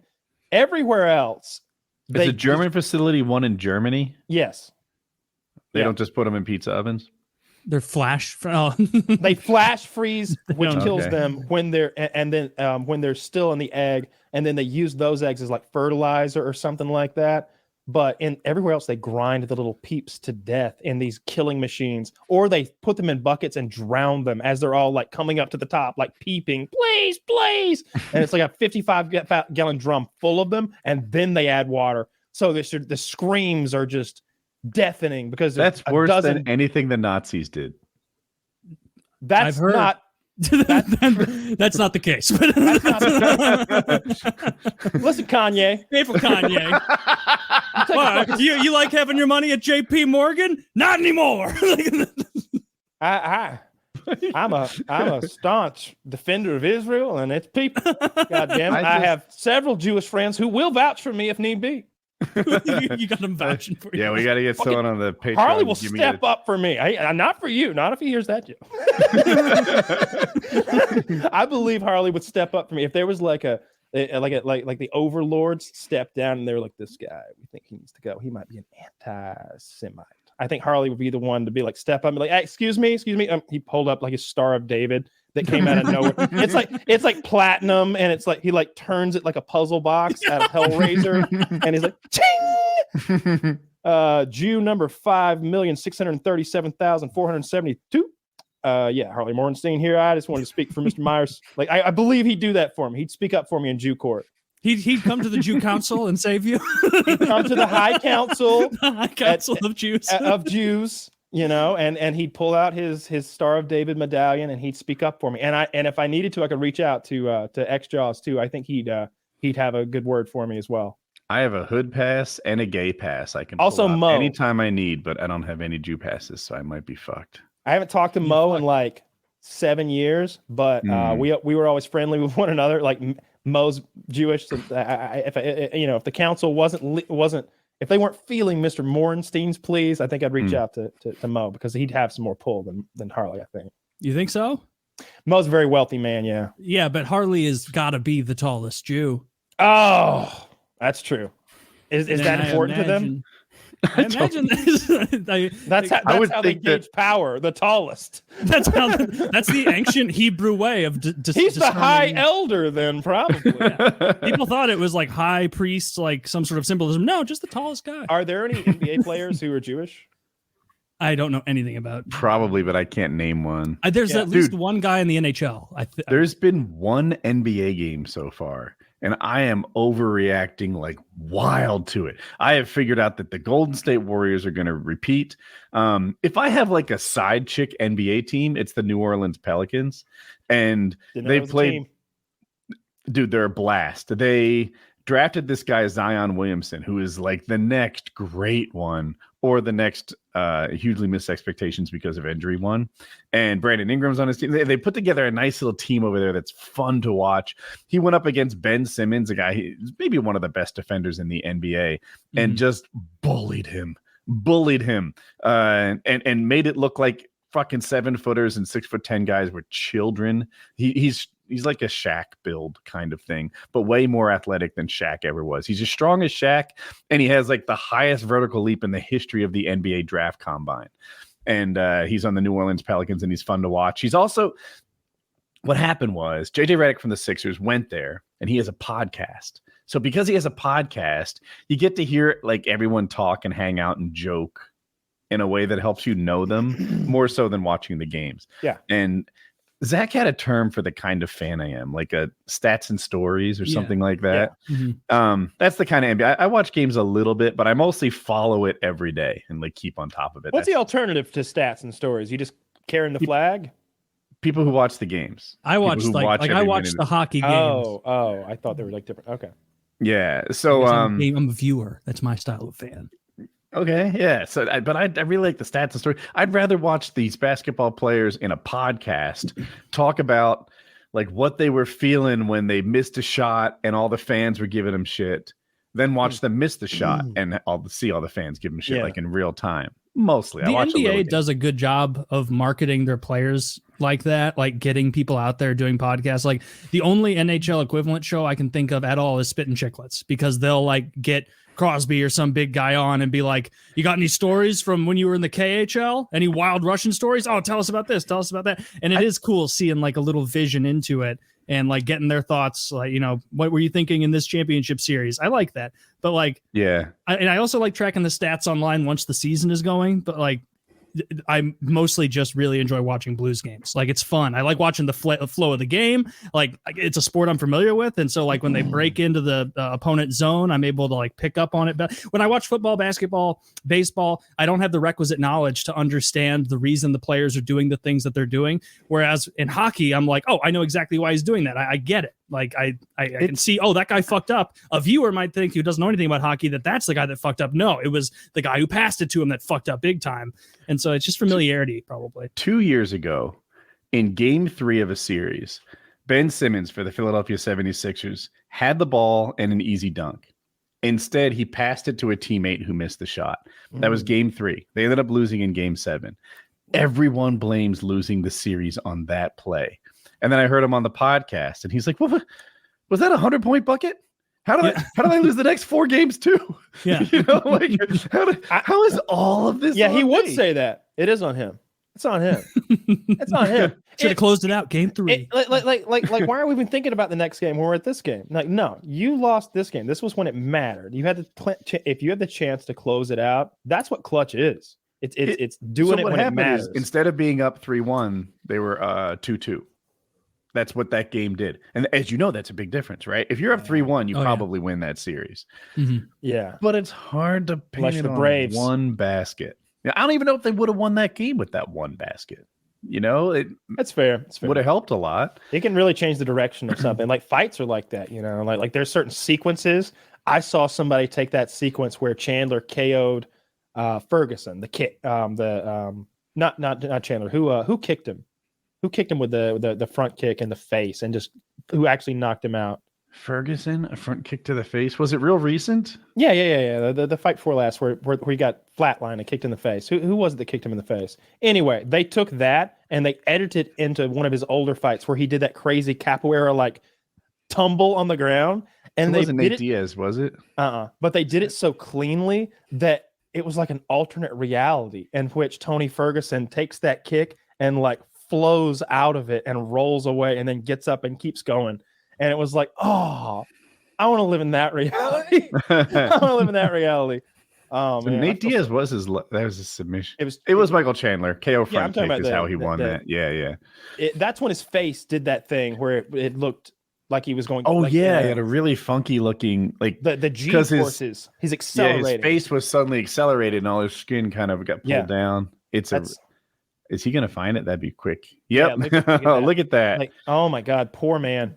He'll never be the same after this instant. This instant right here is what changed. This is an unreal. This looks like one of those AI photos where you'd be like, man getting kicked in jaw. Now, I bet everybody's staring at the photo on the left. What you really want to focus on is the quad of the man on the right and then his fucking eyes. The dude who's delivering the kick, look what he's using to do it. Look what the powerhouse is, that big fucking leg. And then look how focused he was, lasered in on kicking this guy right Look where at he how wanted. Vascular the inside of You know what his head brain is saying?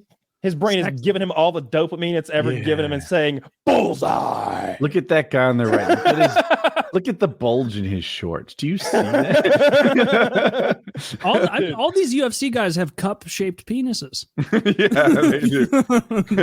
They tend to wear steel-plated or titanium. What a bad motherfucker. Yeah, you want to wear something sturdy. sturdy. That's a rough job. I feel sorry for those guys. Saturday morning at 10 a.m. That's when it starts off, folks. It's not 2 p.m.? You're doing prelims. Oh, I'm starting at the early prelims. I'm watching all these fights. 10 a.m. is pretty early for a fighting sport. I'll have my coffee and I'll be there with my where biscuit. is the and it's fight? going to be great. Fight Island, Az Island or Zaz Island or something like that. In the Middle East, Abu Dhabi or something. Yeah, like that. Everybody's got their, their Little St. James. Shut up. And huge card. I saw a bunch of the stats about like the fighters' records combined. There's only if you remove like one fighter, can't remember which one. It's one of the good ones. Then Olivier, I bet, has there's like 37 losses. O's or something. And by O's I mean unbeatens. There's like 37 and O's combined on this card. There's so many unbeaten fighters, so many bad motherfuckers. You got like Bulldog fighting the flashy guy. You've got like the one of the most beloved 155-pound champions ever, who's not technically the champ right now because he missed weight by 0.3 pounds last time, but he is the fucking champ. Charles the Bronx Oliveira, coming from the favelas of Brazil, having to go through life while the other kids were at the sporting event. He was there selling cheese on the beach. They're on the beach having fun.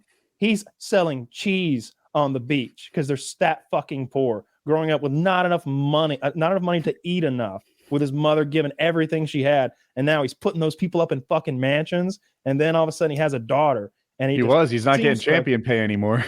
No, that's true. We're about to fix that, I think, though. And then when he has a daughter, it sort of like flips a switch in this guy, and he just starts eating every one of the best fighters in the world alive in sequence as fast as they can feed them to him.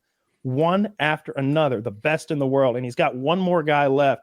And he's the world beater that everybody says is the second coming of Khabib Nurmagomedov. And Khabib is right there behind him with his fucking nasty ass chin beard, that sexist piece of shit, terrorist supported cocksucker, Russian piece of shit. Wait a minute. I'm taking this a little personally because, like, oh, are I'm you into those things? sexist. I support terrorists. Well, all I need is to grow out my chin beard. they're probably having this You fight have in too good Abu of a Dhabi beard. because that piece of shit couldn't get a visa back to the U.S. Wow, this anyway. is reeking of Islamophobia. I mean, you know, those guys are real scummy pieces of shit. You can say Connor's a bad guy because he hypes a fight up well and makes you millions of dollars. He's a bad guy because they remember when they jumped in the ring and attacked Connor. I saw a clip today. Connor clipped two of them so hard that you can hear it in the cell phone footage. Like two of the random guys who jumped in, like Khabib's cousins. Like, no, you're right. Though. Connor did hold his own even after he had just lost the fight. Yeah, you know, that was shitty. Like the crew. Like Connor builds a fight, he says awful things and does awful things. Khabib doesn't build a fight, but he will spit on you while you're down and then jump you with his boys any chance he gets. Every time Khabib's had an issue with somebody in or out of the ring, he never shows up 1v1 or even 3v3. He brings a dozen fucking cocksuckers that look just like him.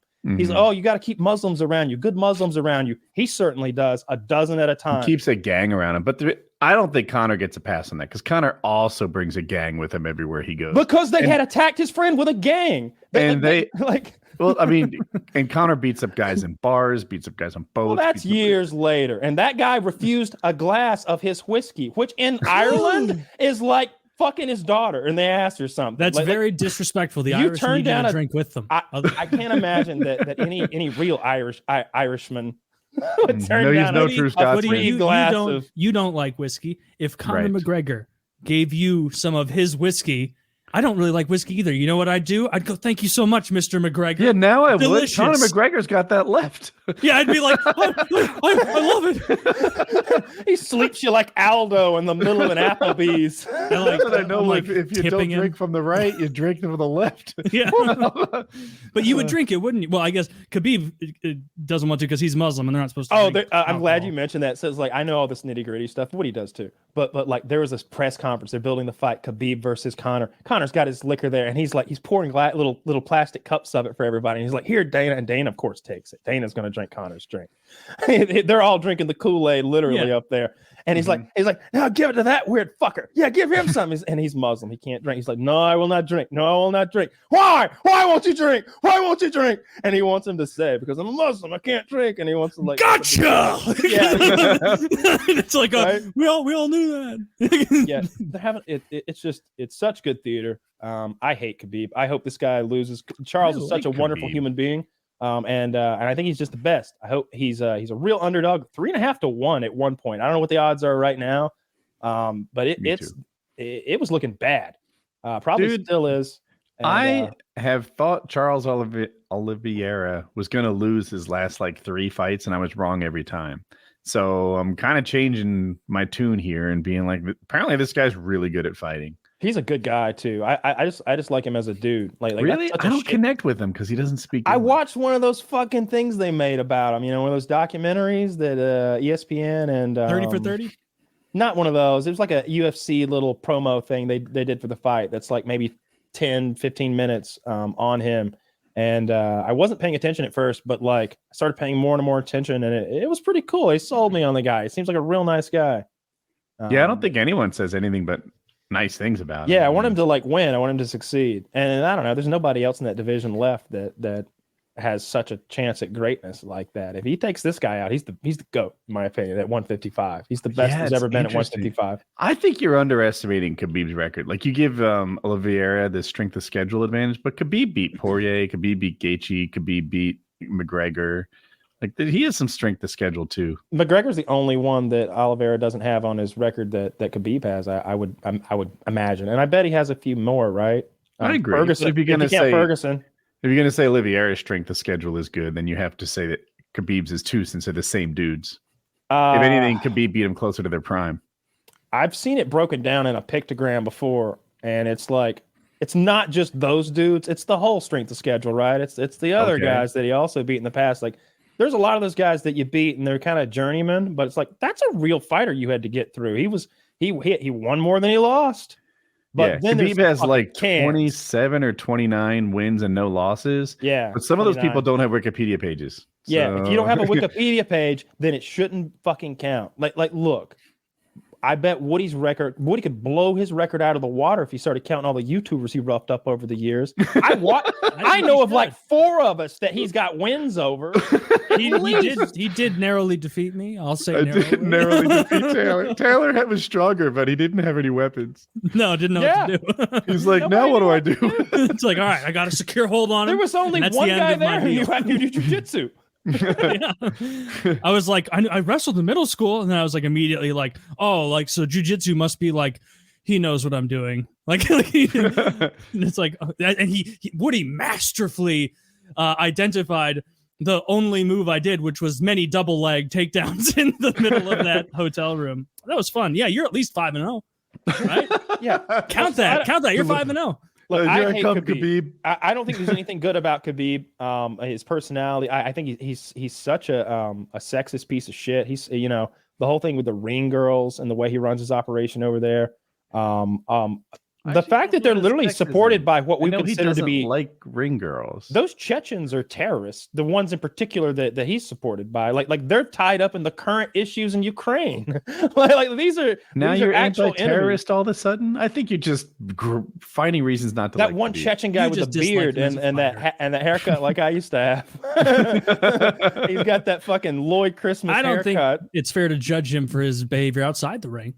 I think that's exactly what I hate that guy. I hate Khabib so much. I've always hated So him. Kyle likes watching the fights, but in terms of UFC, he's a viewer plus a stats and stories guy. He likes all of it. Mm-hmm. I like it. Makes the fights get better if you know who's fighting and what they're fighting for, and if you and you can. I think you need a heel. You need a good guy and a bad guy. You need a good guy and a bad. When you got 2 good guys fighting, 2 bad guys works.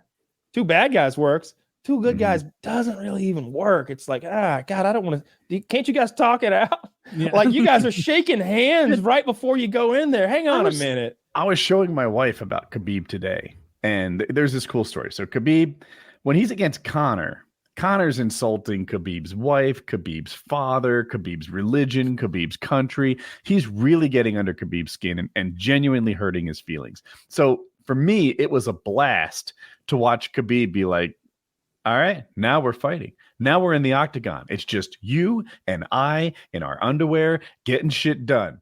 And he's pounding on Connor, like, talk now, pound on him. What you got to say now? Pound it. And Connor's like, I was just hyping stop hitting me. I really hate this. He didn't say stop hitting me, but he probably said, you stupid Neanderthal. This is the fight business. He did you say millionaire. It was just talk. It was just talk or something like that. He was begging for forgiveness. It's great. All right. When he fought Justin Gaethje, I think Woody might be misreading the situation a little bit. What's your read of it? I'm interested. I can picture Connor's face. He's saying, just business.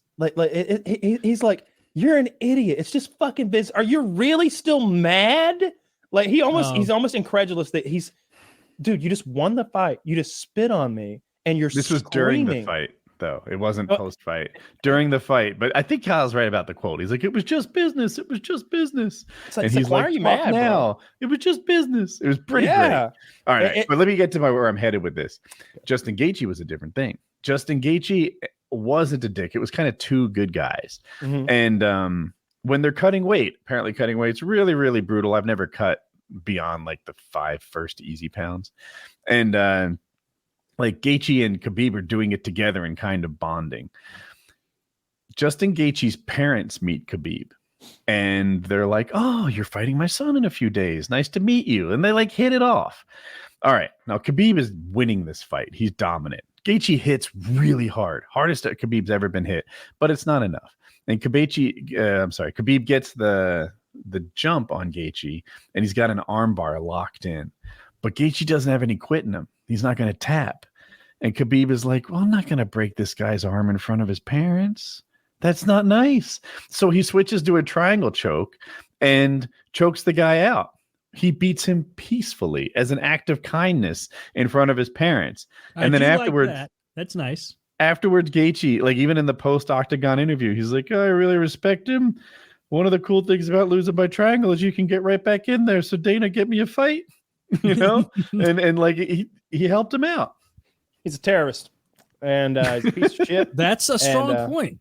That is compelling to me. I don't know any of the facts, but I trust my friend. Fighter. I trust my friend Kyle. Well, a UFC fighter that has been funded by a Chechen terror warlord. So you know, I don't know that. I mean, a quick Google search will just show you that Chechen warlord. He's got that same chin beard and that, like, again, that haircut I used to have. I'll admit it. And he's a Chechen warlord. He's tied up in this. If associating with people who have bad hair makes you associating with them, then I might be a terrorist for old school FPS Russia videos. Well, look, he was funded. He's funded. Hey, look, he's a terrorist as far as I'm concerned, and I think Conor McGregor's just a swell guy. You know, just trying to do a little business. They just need to grow out the mustache portion of the beard, and it would look 1,000,000 times better. So. Anyway, there's a fight this weekend on Saturday. It starts early. 2 p.m. is the main card. Eastern time, which is kind of nice. I'm looking forward to that. I can stay awake for all the fights. Yeah. And maybe twice a year, I declare a UFC event to be a Super Bowl. You know, where this one has 2 title fights, if I recall. 4 out of the 5 fights on the main card I really care about. And the 5th one is girls. And girls always go in to kill. They're so aggressive. They don't play defense. Not always, but you typically girl fights. I enjoy girl fights. I almost always. They're usually quite good. So yeah, very big card. Steal it, buy it, whatever you're gonna do, but watch it. It'll be good. If you see 2 girls fighting, it is not like the WNBA. You're gonna enjoy watching. What did you take the terrorist in the betting, and I took Oliveira? Or did we do something else? I don't know. Zach, do you remember? Did we bet on that one? Yeah, I can't recall. I imagine Woody would have bet on Khabib, right? Khabib's retired, but his student is this other shit. They all look the same and talk the same, and they all have the same. I think I did take him. I think I originally was like, I kind of want the underdog, and you're like, oh, I do too, and I was like, oh, never mind, I'll take the other guy. yeah. I definitely want Oliveira, and Sean O'Malley's going to get mauled. And then what's the other fight? I'm spacing. It's the Michalek or something, right? I'm thinking that guy's name starts with B, who's like kind of boring but a good fighter. Dario Barrios. Yeah, that's a good fight. But there's a third one at the top that I'm spacing on. It doesn't matter. It's a very good card. Super psyched for it. I've been looking forward to specifically the Oliveira fight for weeks now. Yes. Been really excited about. Oh, you're thinking of Sterling Dillashaw. Yes, I love TJ Dillashaw. Look, he's your villain. You want to talk good guys and villains? Fucking Piotr Yan over there. The CEO of EPO. The CEO of EPO. Do you think he's going to be on drugs this time? I hope so. I hope he's on better drugs. You saw that. What does EPO mean in it's fighting? Like blood cardio. Or cardio. Oh. Yeah. I sent you that picture of him the other day in the in WhatsApp, and I wrote under it CEO of EPO, and he's fucking dick skin lean, right? Like his below his belly button is like sunken in a way I've never even seen people get lean like, and yeah, I'm super psyched for his fight. I think his last win that was legit might go all the way back to Cody Garbrandt. 4 years he ago. Lost that fight that he tested druggy for. Yeah, he did. I'm talking about his last win. Going back to him KOing Cody Garbrandt about 4 years ago, 3 or 4 years ago. So it's been a while since he's been clean and victorious in the cage.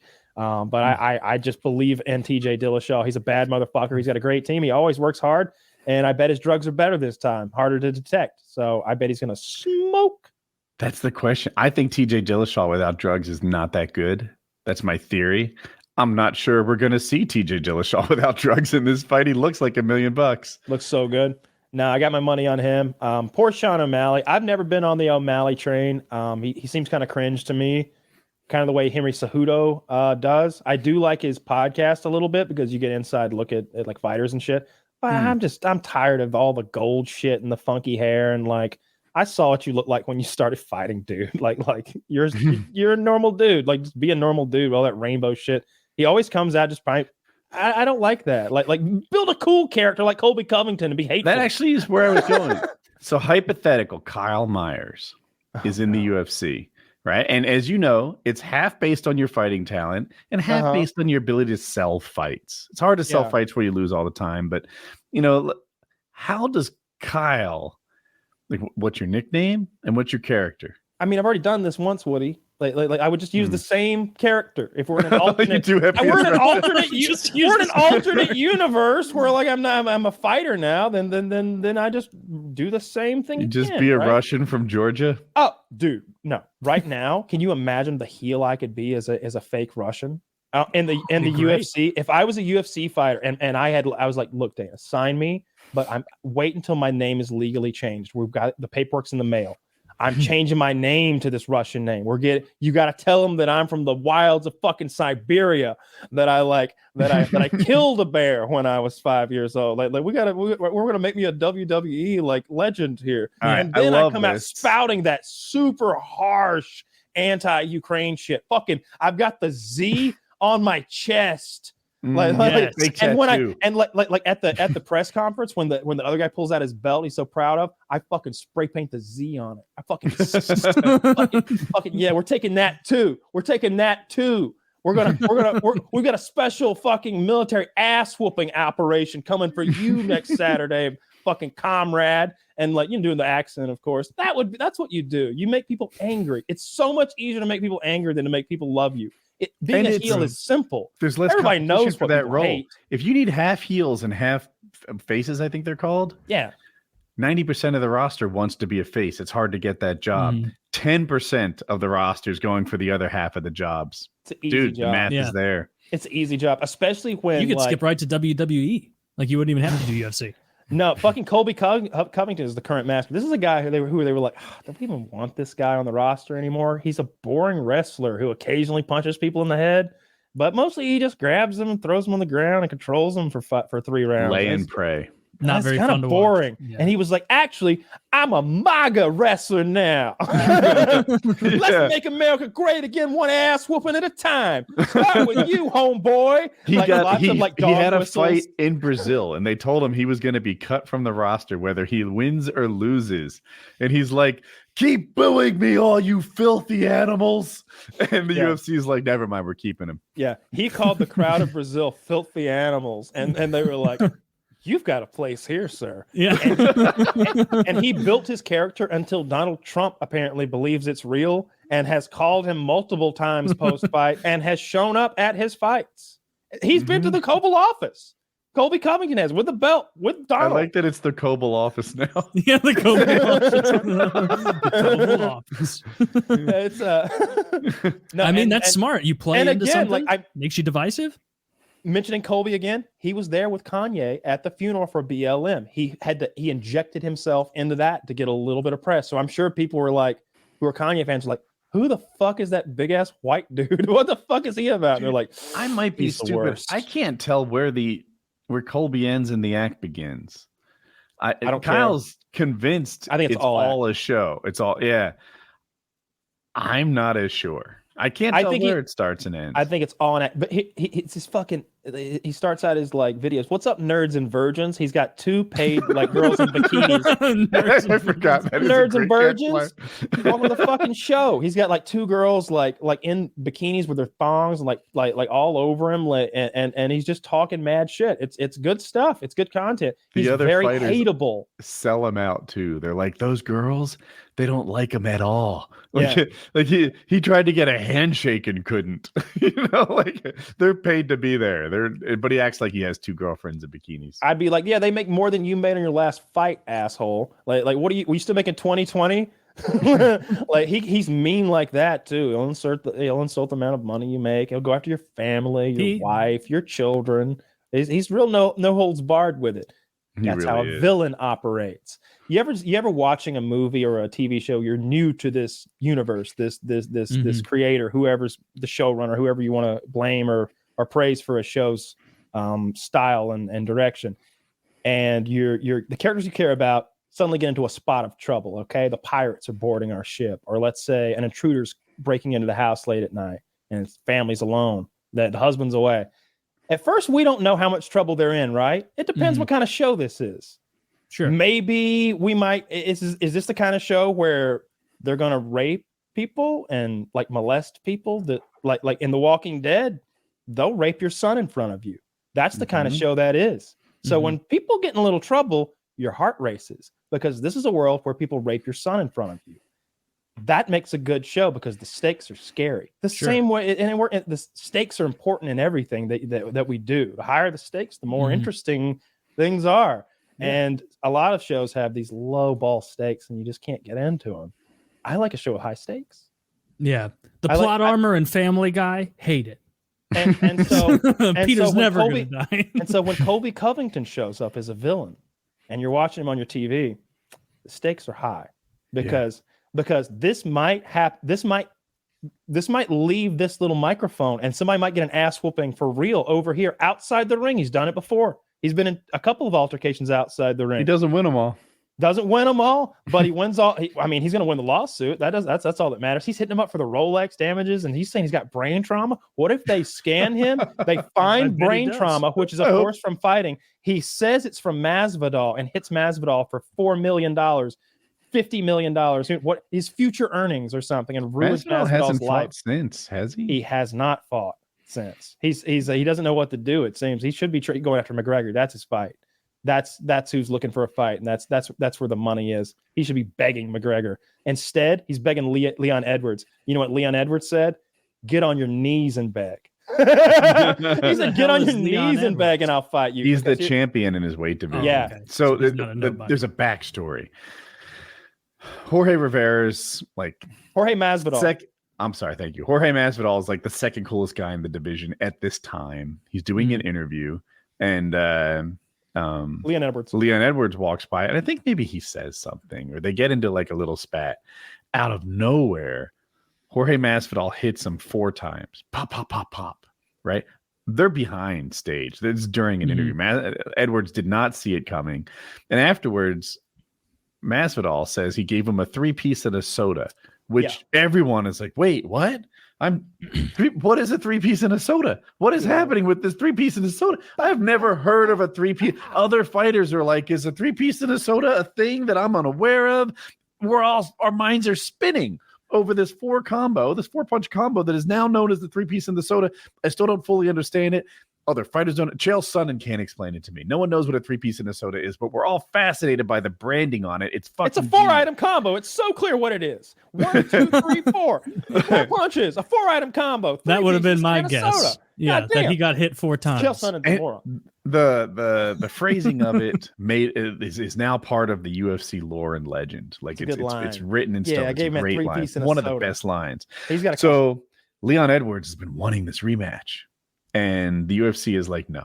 We can't reward backstage fights with pay-per-view numbers. And Masvidal don't want it anyway because this Leon Edwards guy, he's not the champ, and Masvidal wants money fights and championship fights. He's heading for the top. And Leon Edwards also very good. So he's risky, but he's not a big name. So now Leon's the champ. A few years goes by. Leon Edwards beats the champ, takes the belt for himself, and now Masvidal wants to fight. And Leon Edwards says, "Get on your knees and beg." Yeah, that's good. And this is the kind of sport where that's the way it goes. The Yankees can't say that, like when it comes time to play the game, whoever comes out of the NL, whoever they got to play, they've got to play them. That's not, but it's a fighting promotion, right? It's not exactly a sports league. Dana White can be like, nah, you don't have to fight that guy. He's a wrestler. Why would you do that? Nah, it's no fun. Go fight 3 more shitty kickboxers and wear them out. Yeah. So anyway, I don't know what I guess I would love to see Masvidal fight McGregor. That'd be cool. And both of them are kind of washed, so it'd be a nice fight. McGregor Ferguson is what I want. I want Masvidal to die in a car accident. Washed. I want Masvidal to either like die in a car accident or get crippled in a car accident, or even better would be if Colby Covington actually like took all of his money so that he was a street rat again. And he had to fight in like the bare knuckle fighting championship or something like that, which is actually really good money. So like maybe something lower than that. I don't know. There's good money in the bare knuckle fighting. I mean, hundreds of thousands of dollars. I'm sure, probably millions if you're a guy like him. Yeah. Hear me out. If you want Masvidal to have a bad ending, he gets beat by Jake Paul. No, he'd love that ending. That's that his bank account explodes when that happens. You think? Are you sure? JP Morgan's sure like, we Woodley's can't. JP Morgan calls and we're like, we can't handle all this money, and that's something. If it's a big fight, maybe. Yeah, it would be a big fight. Any fight with the Paul brothers is a big fight, and it'll make you millions and millions of dollars. Anybody who's fighting right now should be trying to fight a Paul brother. I don't know who cares about a fucking championship that you probably can't hold on for more than a year or two, when you could beat up a Paul brother or get beaten up by a Paul brother and make 8, 10, 12, 20 million. I don't know. It depends who you are and what you do, but millions. I don't know. I know Woodley too didn't pay out that well. It was kind of a surprise replacement. Might not be a good measure. I don't know what he made. I don't know. He did get. He was supposed to fight Fury, and then didn't he? You know, he tattooed that man's name on his finger, right? It's something like that. Yeah. That was a silly bet. There's no way that you should bet someone that you're gonna get their name tattooed on you if you lose. Like I remember when it came up in the press conference, and he was like, "Yeah, we could do that." It was almost like a Key and Peele sketch. It's like clear that he was like, "Well, yeah, tattoo our names on each other." What? Well, yeah. I ain't scared. I ain't scared. God damn, on each other? Like how big? They're like both tattoo enthusiasts. So are we talking about initials? What is your full name, son? It's not like Jake Araya, is it? Jake Paul's he's a problem, man. He fights well. He's at this athletic peak. And it's I put a lot of weight, maybe too much, on youth. Anderson Silva's 46. Anderson's gonna get smoked. That's my bet there. I'll take even money with anybody on that. Silva getting knocked out. I think Silva's gonna get smoked. This is what I think. I think that Anderson Silva would not want to go the distance with Jake Paul. That he might see that as insulting. To like go the distance with somebody like that. So I maybe instead of being as evasive as he probably could be, he tries to get in there and get Jake out of there and finds a guy who's so goddamn strong. The way he KO'd Tyron, I'm just convinced that they can KO anybody at that weight class. Like with those gloves, like he turned him out. Tyron Woodley was never as good as this. Yeah, but I'm just talking about one guy punched another guy in the head so goddamn hard he went to sleep immediately with those big ass boxing gloves. And I mean, it was a fighter that it happened to, a fighter who has sparred plenty with those boxing gloves, and I doubt he gets his lights turned out like that on a regular basis. Like that was scary. That was a big knockout. You got to hit somebody hard. Yeah, goddamn, right. He punched the life out of him. Yeah, like he's got that power. And do you have a link you're looking at, Taylor? Yes. So he's throwing that against a 50-year-old man, and Anderson was always slick and greasy and evasive. I get all that. Like that's his style, but he's 50 now. And Can't show it. Yeah. We can see a still. Okay. Yeah, you see a still. Like that's a man who's knocked the fuck out, or a fixed fight. You take your pick. It's one or the other. It doesn't look fixed to me. Doesn't look fixed to me. What do I know? You see that when you see perspiration go poof, yeah, like it's a Mike Tyson movie or something. Overhand right, I think. Yeah, that was a big heavy punch. Jesus, had a nice haircut for that. This guy's like Woodley was out like longer than most UFC knockouts. Yeah, like he was doing that thing with his arms where like he can't even like get up. Right. Good God. It was a big deal. And so yeah, my money's on I've never Jake. watched. I guess I didn't really ever take Jake Paul seriously, but yeah, I think it's this kind of perfect storm of someone who's, a famous YouTuber turned out to be also like a real fucking tough guy athlete as well.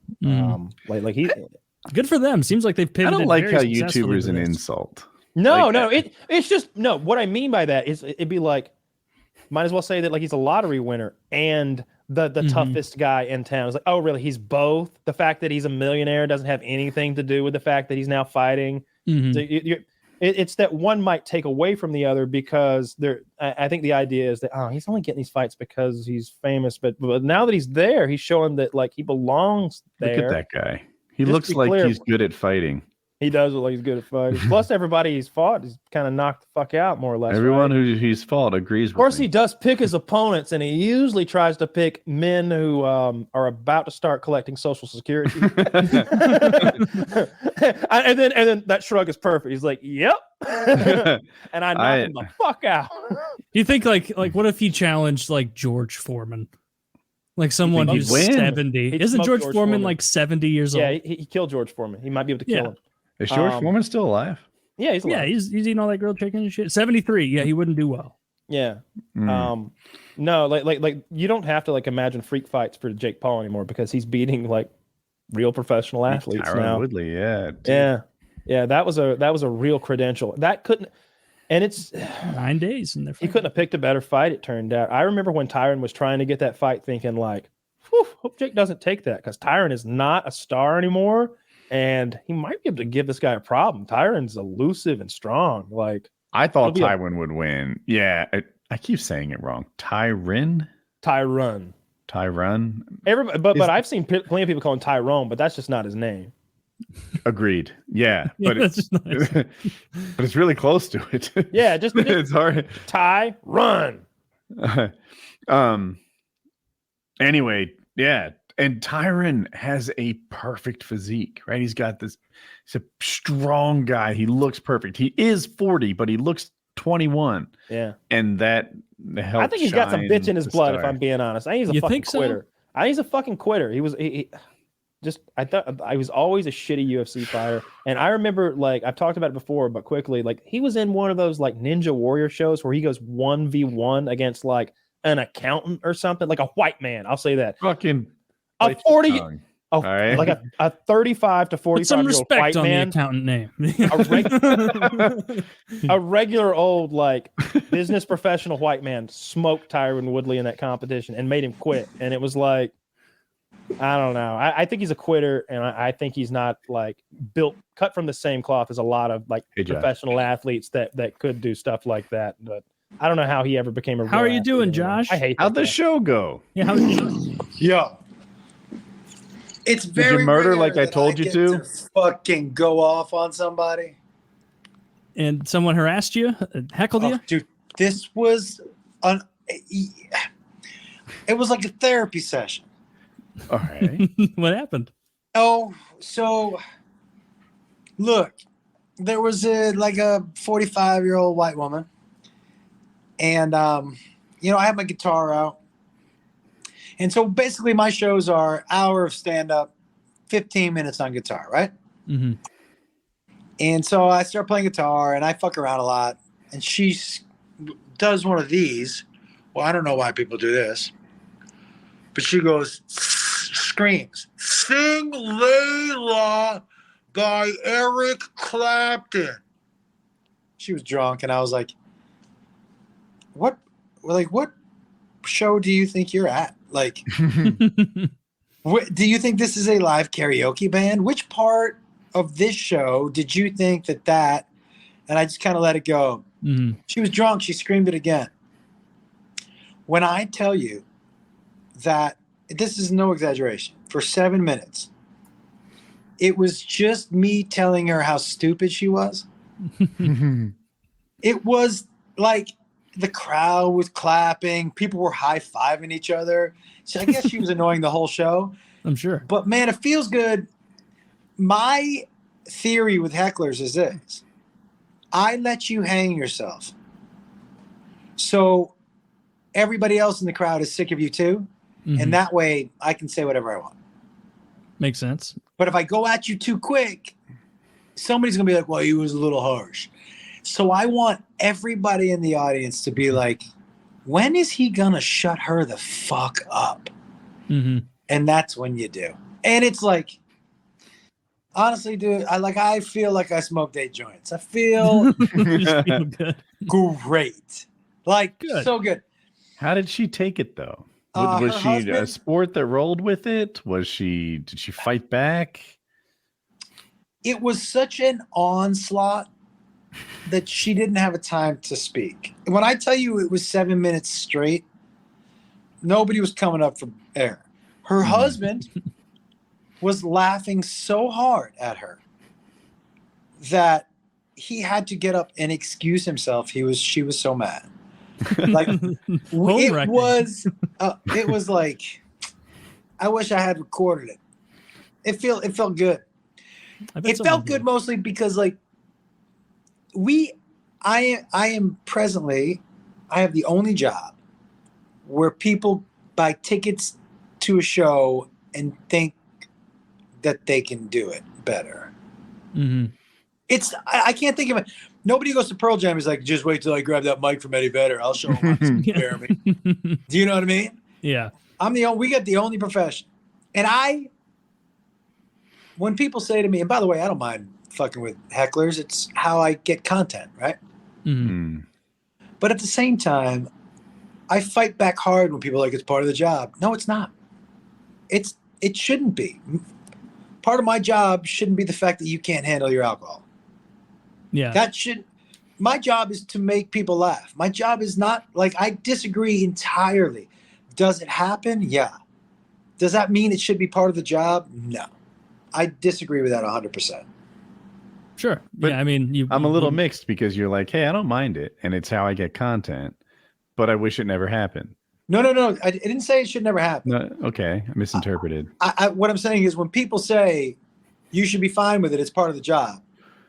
It's not part of the job. Like, people should know how to behave when they leave the house. Now, here's what I mean by that, dude. When there's content, when there's banter, that's one thing. Mm-hmm. When you're that lady, it's a completely different situation. When you're talking to each other at a table, it's a complete situation. If we're fucking around with each other, it's content or whatever. If you're straight up disruptive, it's two different things. So just talking. Does anyone ever hit a punchline you value? Like, they just shout something out from the crowd that makes you laugh and adds to the show? Yeah, I remember when I was a young comic, I ended up going after this dude who was an old comic, and he was funnier than me. Oh, no. Uh-oh. He said, he was talking. I go, you want at Dave Attell or something? He said to me, he goes, hey, man, sorry about that. You don't want any of this. And I took it as a challenge, and he was right. Yeah, he was right. I didn't want any of that. No. He was way funnier than me. And I'm so lucky that only a quarter of the crowd could hear him. That's an advantage I sometimes feel like comics don't give a credence to. I don't know. My phrasing is poor, but like, you have a mic and you typically have the audience on your side by default, right? Unless you're ruining it and you've lost them somehow. Mm-hmm. But mostly they're here to support you. And you have a mic so people hear you more clearly. I see comics just like make a silly face at a heckler and everyone laughs and thinks it's great. I've been in that position. I've been in that position where I'm like the celebrity with the backing of everybody. And I'm not that witty. I just say I fucked your mom or something. Or, like you're giving me a hard time, but your mom loves it when I give her the hard time. That's and right. They think it's fucking great. It's not that great. It's like this typical Xbox for you though, dude. It's a home game. It's a home game. Perfect. Yeah. Straight up home game. And by the way, for me, one of the reasons that I prefer not to have to do it is because I know most of the people come to the show just want to hear the material. And I'm here to service those people. Do you know what I mean? That's what they bought the ticket for. Sure. So that's why I know that if you let people hang themselves, you can really just go in and just... you know what I said? Tell us. Okay. I was in Columbus, Ohio. My son was with me on stage. And this woman would not shut up. But just talking at her table. Mm-hmm. And a very white trashy looking 60-year-old woman who sat with a cigarette on her lip, drunk. Like that. Not even lit. Can't light it. You know what I mean? She just had. Oh, okay. And she said something, and I said to her, hey, listen, I don't want to say what I'm about to say to you. So just let's have this be the last thing you say. Because I don't want to say it. Because it's kind of mean. And but I really secretly wanted to say it. And I knew if I said that to her, she was going to invite you to. Yeah, keep talking. And the crowd was like, say it. I'm like, no, guys, I'm not that guy. I don't want to do that. I'm not that guy. And then 2 seconds later, I knew she couldn't hold herself. And she said something. And I go, you know what? I bet your pussy smells like cigarettes. And the crowd exploded. And so going back to what you said, Woody, in the moment with me on stage, home team, that's the funniest thing anyone's ever heard in that moment, right? Mm-hmm. You get that advantage. Yeah. Because people they hate that person with you. They want you to win. They spent money on you, not on her. Mm-hmm. You know what I mean? And so you can really, there's some stock lines. I try not to do any stock lines. I really, and I try to keep it where I'm laughing. Keep it light. You don't want to come off as like a screaming, angry lunatic who's like actually upset by it, because then people watching it would be like, oh, this seems a lot deeper than joking now. Seems like he really has a lot of resentment. I'm a little uncomfortable. Yes. And the truth of the matter is, I never would, because, strangers don't have that type of power over me. If I don't know you, I can't think of something that you could say to me that would make me upset. I just don't know you well enough that your words mean anything to me. Mm-hmm. You know what I'm saying? Sure. And so, like, I'm never mad. I'm sometimes I'm like frustrated and I have to kick people out, but I'm never mad. I'll hug it out with anybody. I don't give a shit. That's a good way to see it. I still get mad. I get mad about stupid shit. Like I got a burrito. This was like, I remember this was 4 years ago. I got a burrito from Chipotle. My wife and my now wife, we went and got it. And like, we picked it up. Like, I guess I wasn't really paying that much attention. Like, we placed the order, then we went to pick it up. So I didn't see them making it. And I got home and it was like triple wrapped with torn, destroyed tortillas, and the whole thing was just a bowl. And I remember like getting livid. Like, if I wanted a fucking burrito bowl, I would have ordered a burrito bowl. I wanted the burrito. I wanted the handheld aspect of it. My girlfriend at the time's like, it's the same food. It's okay. I'm like, I didn't want it this way. And I'm like full on like baby tantrum style, like mad about it. And it wasn't until later that evening I'm like, I'm sorry about the burrito thing. That was over the line. I was, but in my head, I was so excited for that burrito. Yeah. And then for it to not be what I imagined, and for them to have, I will say this, they put a spiteful amount of lettuce in it. A spiteful amount of lettuce, not a smattering of lettuce as you would want, an amount that tells me, fuck you, you're not getting double meat. Or what I do to you. Maybe they're telling you probably more lettuce in your diet. Probably more lettuce in my diet. No, I need the protein for lifting. I need to build my, because as long as I'm lifting weights all the time, I can say, yeah, but I lift weights all the time. I'm just big boned. I don't have to come to terms with being fat. Well, I like that. That is a really well thought out form of denial. Have you considered intermittent fasting, Taylor? Pish posh. I sleep every night. I absolutely love the fasting. Really? I love it. 7 to 7. Sick and wrong. I did that for like, this was years ago when I did it. I would do it till like, I think it was like 8 to 8 or so. And I would be so fucking just, I couldn't do lifting. Like, I just didn't feel like I had energy. And instead of doing the smart thing, which would have been like, hey, let's change the time frame on it, I was like, no, we're not doing this. We're going to go back to eating around the clock again. I did something similar. Like, I wouldn't eat until lunchtime, basically. That was my intermittent fasting. And, but then come lunchtime, it was like, you fucking roll out the cart, babe. I'm hungry. I'm going to have myself a 1,500 calorie lunch. That's how it always goes for me. Like, when I do I've been doing really, really good with not overdoing my snacking the past couple months. Like, other than that candy debacle, other than the candy debacle last weekend, I've been doing tremendous. I'm of the opinion that there's no way it's much better to have like a huge fuck off meal like that than it is to eat that bag of candy spread out over, say, a week. Because I think if you spread that candy over a week, your body is able to turn more of that extra energy into actual fat. I bet the reason you felt so sick was your body's like, we can't process this into fat properly. What have you done? Eat it slower next time so we can make fat of it. Now we have to make greasy shits. And I never eat candy. And so going from no candy ever to the equivalent of 9 or 10 Snickers. That's what my body sounds like. Was a shock to the system. Yeah. Yeah. This is too I'm much. like Kyle. I don't have any scientific evidence to back it, but I just feel like if I eat 40,000 calories before I go to bed tonight, you don't gain a pound. Yeah. That's how you get a pound, but I'll gain a pound. We call that cheating the reaper. So a pound of, we eat like that. A pound You're of fat saying is 3,500 calories. late at night, you don't gain weight? No. I'm We're saying that if I eat an excessive amount, 40,000 calories at once, it can't be as bad as eating that 40,000 calories over the month. Yeah, because your body just doesn't know what to do with that influx of nonsense. You're going to poop it out, not fully digested and turned into fat. A pound of fat is 3,500 calories. I just think that maybe if you eat 3,500 calories extra today, you will gain a whole pound.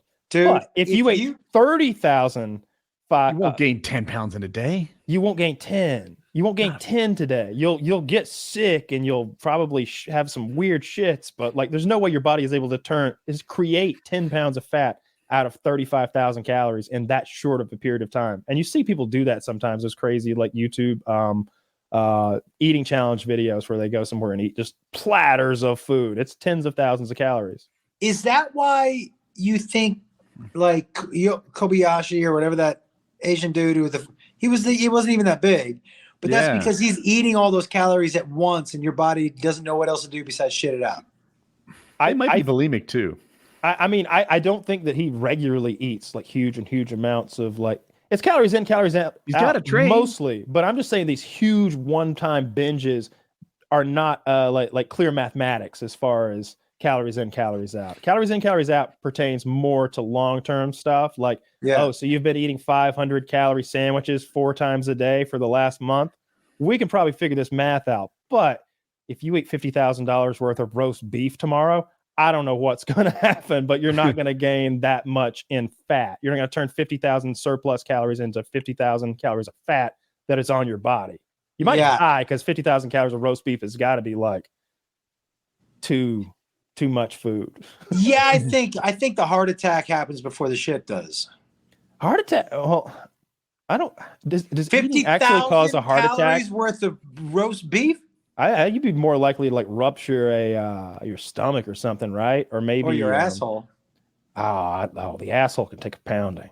Yeah, you can't eat it. You can't eat it. If you think you can eat enough to hurt an asshole, you're gonna be on the shit end. I've been training my anus for years now. Well, I disagree. You haven't stung your butthole before? The modern anus is so coddled. You just don't know how to season an anus. They're just like cookware. You have to get a nice seasoning layer on there to harden. You're telling me that my butthole is like that old black pan my nana used to cook on? No, my butthole is. No, mine is. Mine's got that baked in hardness to it. You've got that like Rachel Ray pan that you used the fork on one time when you made eggs, and now it's ruined. I have my butthole is definitely it's Tupperware. Yeah, not a hardy asshole. Yeah, you can see through it. You put that thing in the dishwasher, it's gonna melt. Yeah, it's not good with hot stuff. No. Oh, yeah, I agree. You throw my asshole right in the dishwasher. You'd love it. Wouldn't care. That's what I don't like anything that you can't put in the dishwasher. This coffee cup used to have the whole crew of Star Trek on the transporter pad, and when you poured the coffee in, they transported to a planet. But I put the bitch in a dishwasher, so now it's a black coffee cup. You transported them to the bottom of the fucking dishwasher. I paid $40 for that coffee cup. You what? God damn Etsy.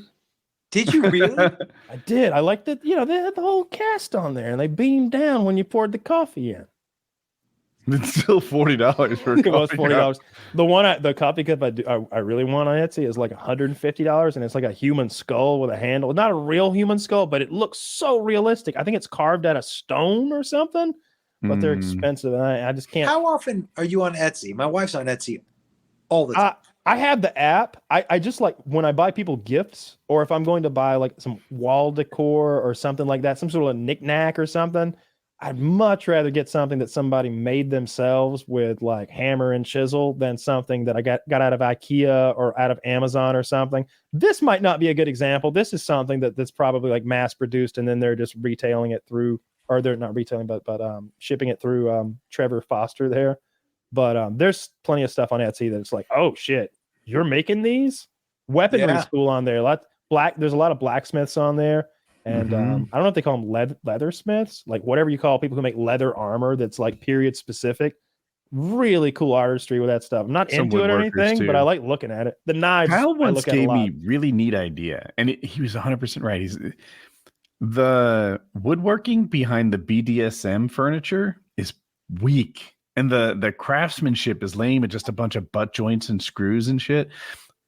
I could make much better like sex furniture than you see on Etsy now. If I was a real entrepreneur, then I would have that going. I would have I'd have a workshop rented out with 3 fucking guys in there toiling away, cranking those things out. Making is they're really Etsy overpriced. a big place for sex furniture? Yeah. It is, and the other thing is that like sex furniture, what we're talking about specifically is like spanking benches and like bondage sawhorses, things that like the lady like bends over on or gets tied to. Like those things are like $500 to $1,500. I appreciate that Josh relocated to the bed for this conversation. And when you look at the materials that they used, it's like, oh shit, dude, like. This is basic bitch, like high school carpentry, and it's like these are just regular screws. Like I mean, they're wood screws, but I mean, good. but they're not the right. It's amateur hour, and they're selling it for several $100s a profit a pop, and they're always sold out. And I just think that like if you had a guy who could like crank these out and another guy who could upholster them, you could just print money. You could. It's easily a $10,000 a month profit kind of like. Set it up and go kind of business. A lot of people are buying those. Yeah, I mean it's a big world. You ship them worldwide.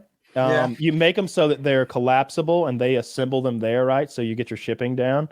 The designs are already out there. You can just get a PDF and be like, all right, we're making that one, and just it's done. You could probably have like outsource it to there's probably somewhere you could even look up online, be like, hey, would you guys build these for me? Like, yeah, $125 a unit. Oh yeah. All right.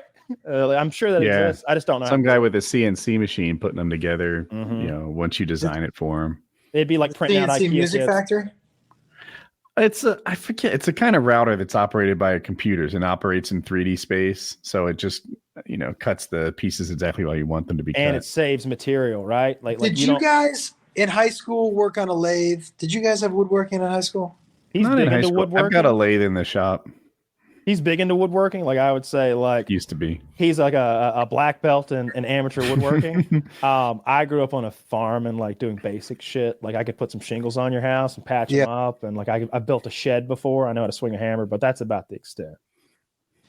And what do you actually know how to make things with the lathe?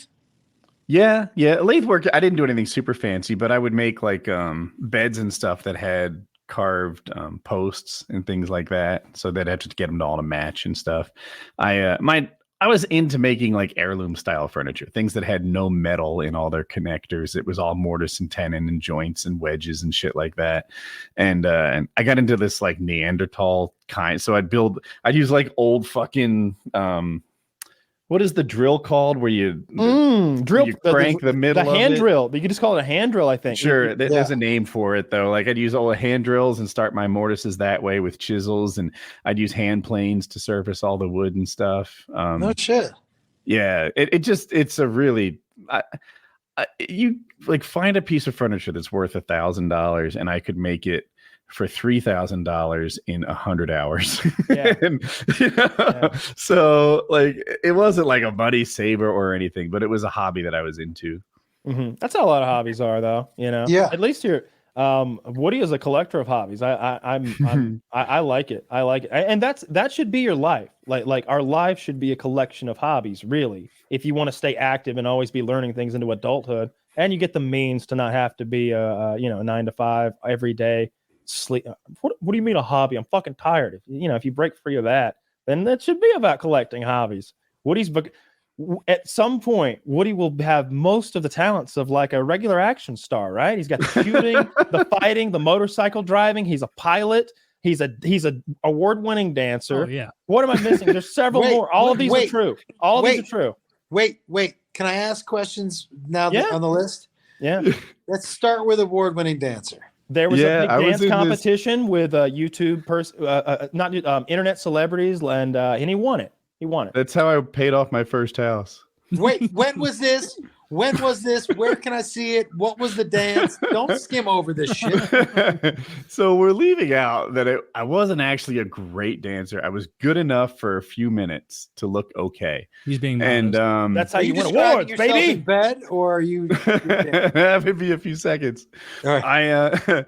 But what happened was this: like the winners were chosen on popularity. So I had a good enough dance not to embarrass myself. It looked okay.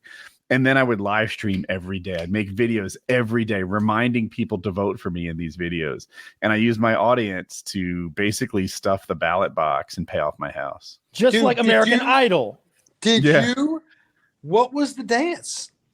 So I forget the woman's name. There were several. Cat or something. She was pretty hot. She had a great body. Something. Is it? Yeah, she was Tara Katy Strutt? Perry's lead dancer. She had a name that you don't hear every day. Yeah, there's me. And anyway, this was a choreographer. She was Katy Perry's lead dancer, and we would spend like a week learning the routine. And then at the end of the week, we would film it. It was 2 weeks the first time, 1 week the second round. And we just, filmed our routine. And this is just bad. This isn't the routine. How much did you win? Practice. 37,500, I think. $37,500. What? Yeah, this is from like 11 years ago. Okay. Yeah. So the other one that you skipped over that I'm interested in is you said a skilled fighter. What does that mean?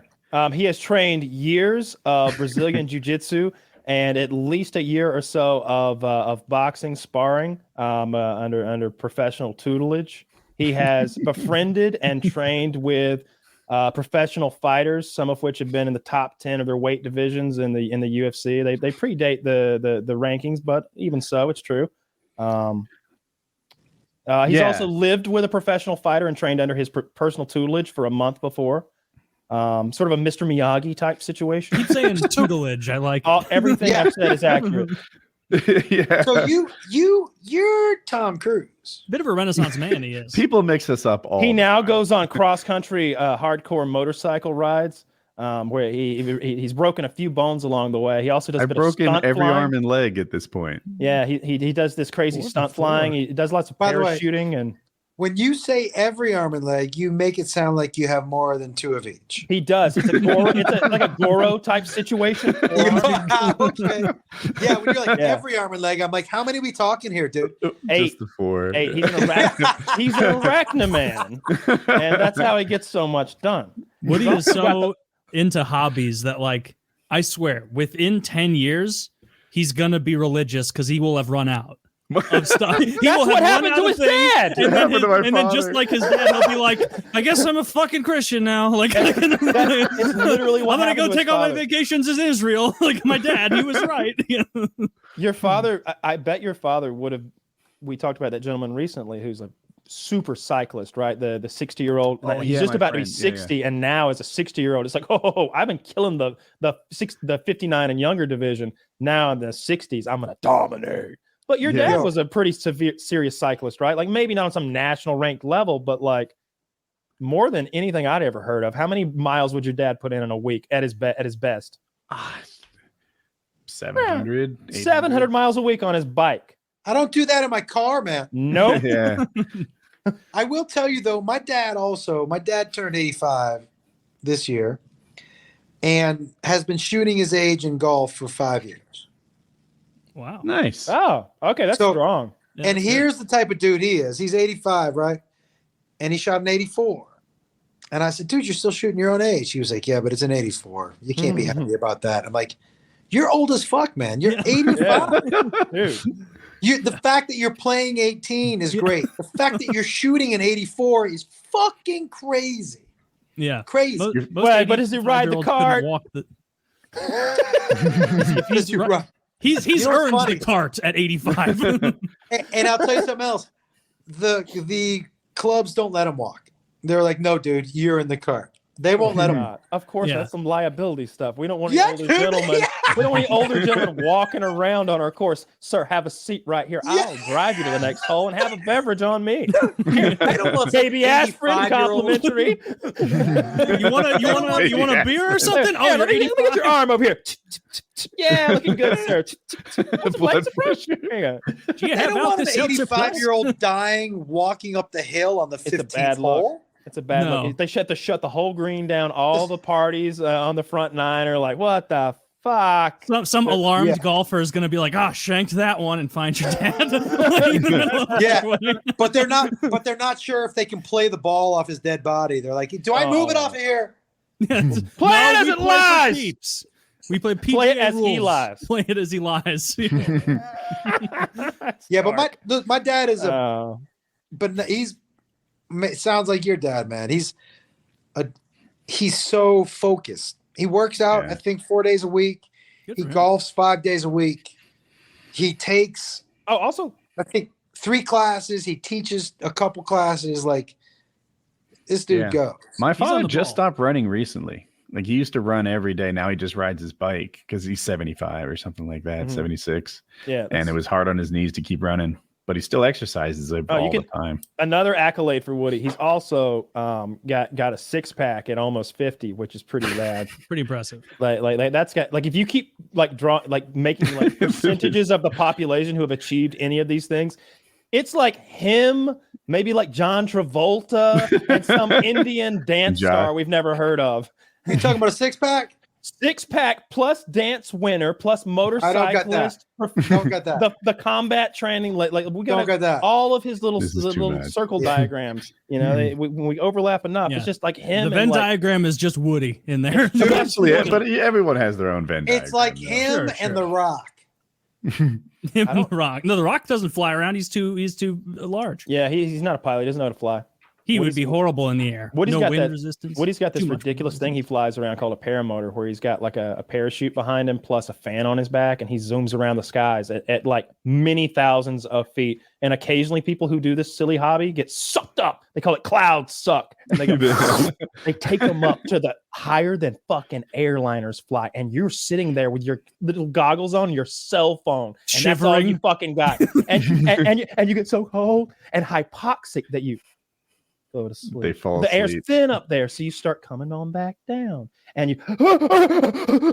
you're so cold, and ice is all over you, and you're like, "What can I do?" Nothing until you go up a lot high again because you're getting sucked, and you go hypoxic again, up and down, wake up, fall asleep, wake up, fall asleep, and hope that you wake up again. Hope that you wake up again, and the cloud doesn't keep taking you until you're done.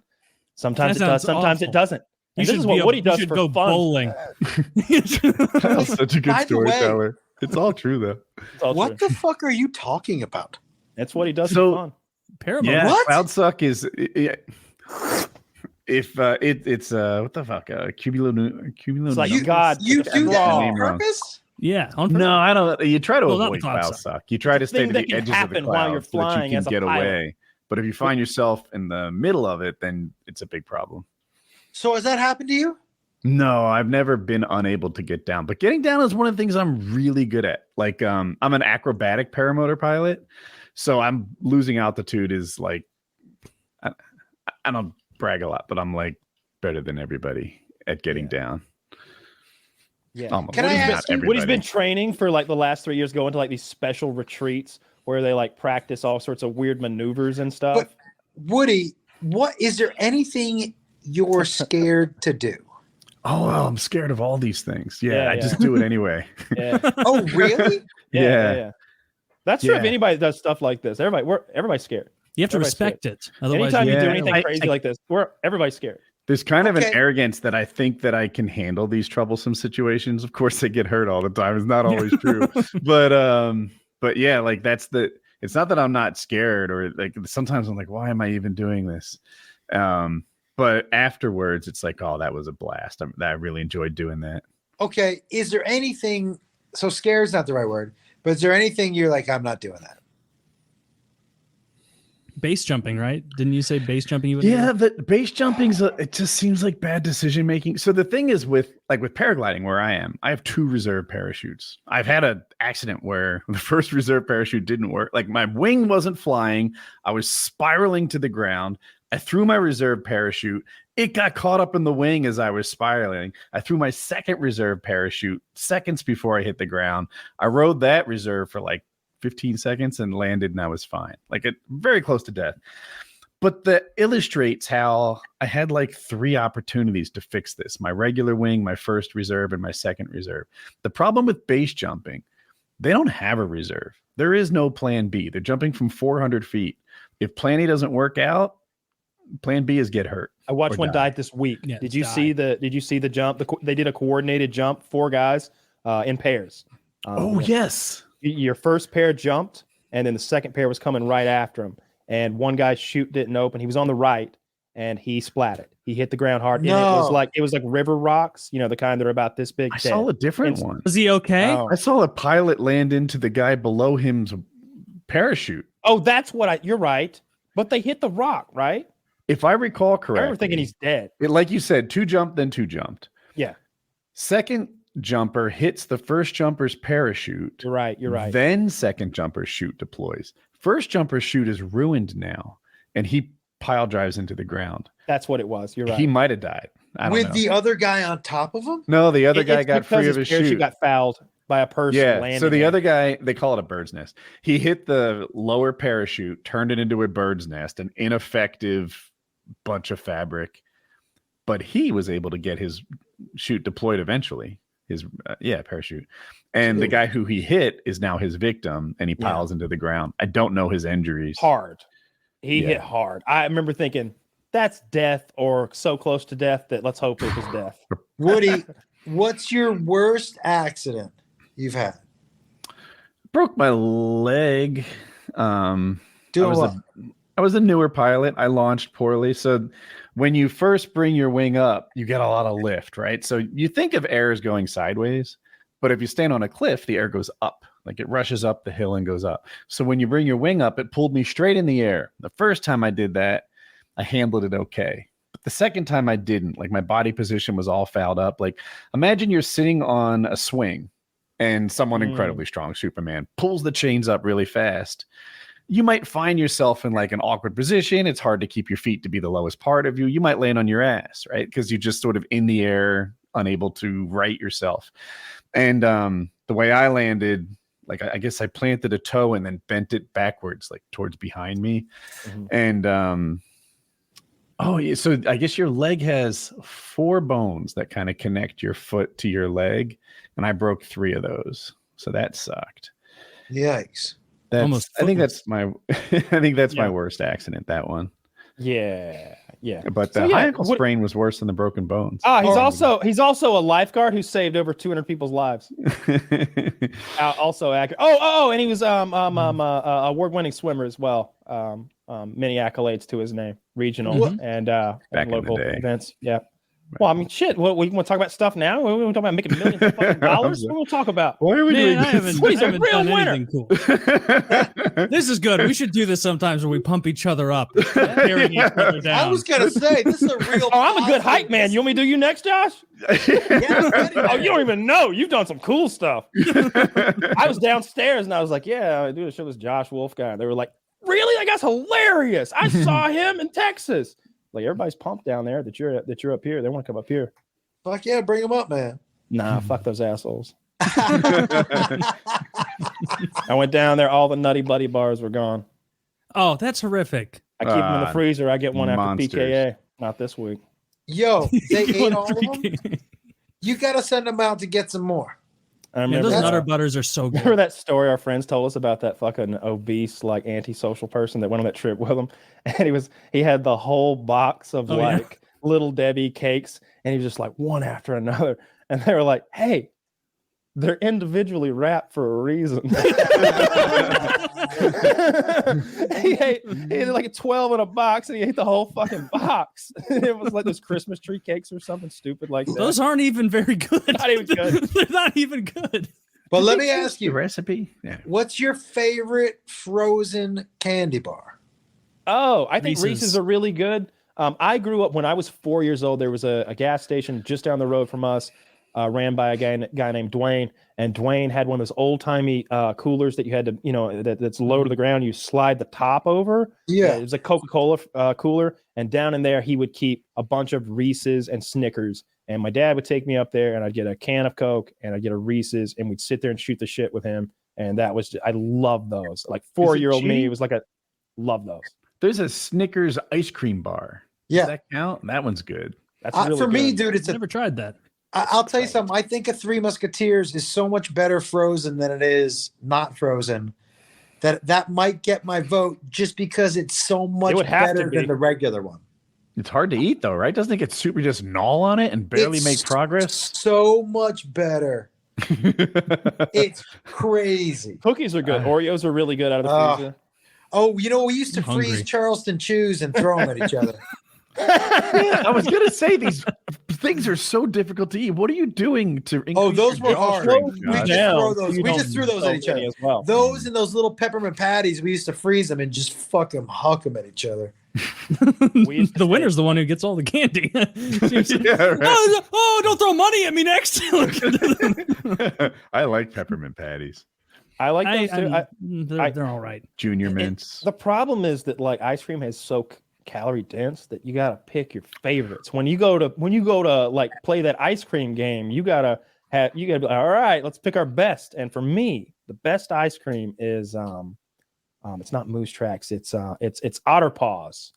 Otter What is Paws is like chocolate covered pecans and caramel and vanilla ice cream. Is that like And a Ben and Jerry's one or something? Yeah. I think a few different, not just Ben and Jerry's, but somewhere I've seen it elsewhere, like some Briars or something. Is To this me, a that's the full best. fat sinful Oh, ice yeah. cream that Yeah, we're yeah, talking yeah, about? yeah. Oh, I okay, mean, okay. Look, you and I have our ways of making things that are like ice cream, and those are okay. Some of the but- shit I make is definitely not. It looks a little like ice cream. Remember that But it's goof? just like egg whip floof or something? That shit is awful. Like, What does that mean? Egg whip floof. so like, Kyle, are you Egg familiar with whites to this? volumize yeah, it or something? Oh yeah. You've got like egg white and like 0 calorie chocolate sauce and some other stuff, and you're whipping it up and you're making these like calorie free almost brownies. I was like a whole pan of brownies is like 300 calories, I think.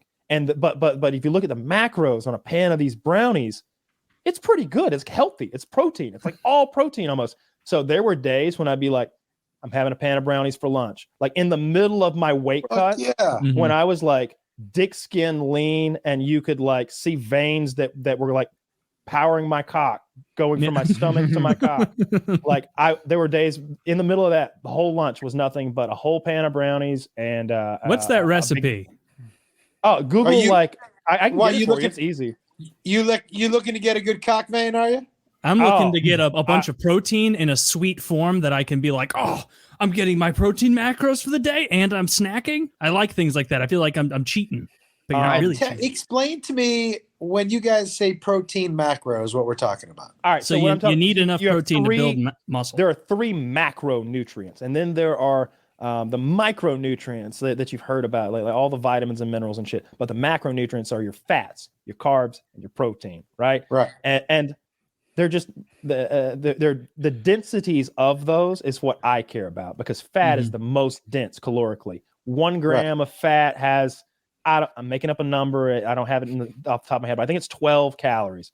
But 1 gram of protein is like 7. And I don't remember what carbs are, but they might be 6. You also have to factor in how many calories your body burns, how much energy it takes to process each of those calories. If we're going to get crazy about this and we're about to do a body transformation per se, you know. But what we're talking about when we say macros is the ratio of those 3 macronutrients: fats, carbs, and proteins. What I do is I make sure that I've got my correct protein allotment. I do that little math problem, multiplying my body weight, my lean body mass or whatever in kilos, and then figure that out. And then I fill the rest in mostly with carbs and a few healthy fats in every meal, which is mostly almonds and fish. I do something close, right? So what they want you to do is get the right amount of fats, carbs, and proteins for the amount of calories you want. So you're like, all right, I'm trying to lose weight. I'm going to have 2,000 calories a day. That means that I need whatever, 150 grams of protein, so many carbs, so many fats. I'll be like this. Okay, the 2,000 calories, that part I give a fuck about. The protein, that part I give a fuck about. The carbs and the fats can suck my dick. I always get enough of those. It's not that hard to get enough fats and sugar in your diet. Just keep those as small as possible while getting enough protein and not too many calories.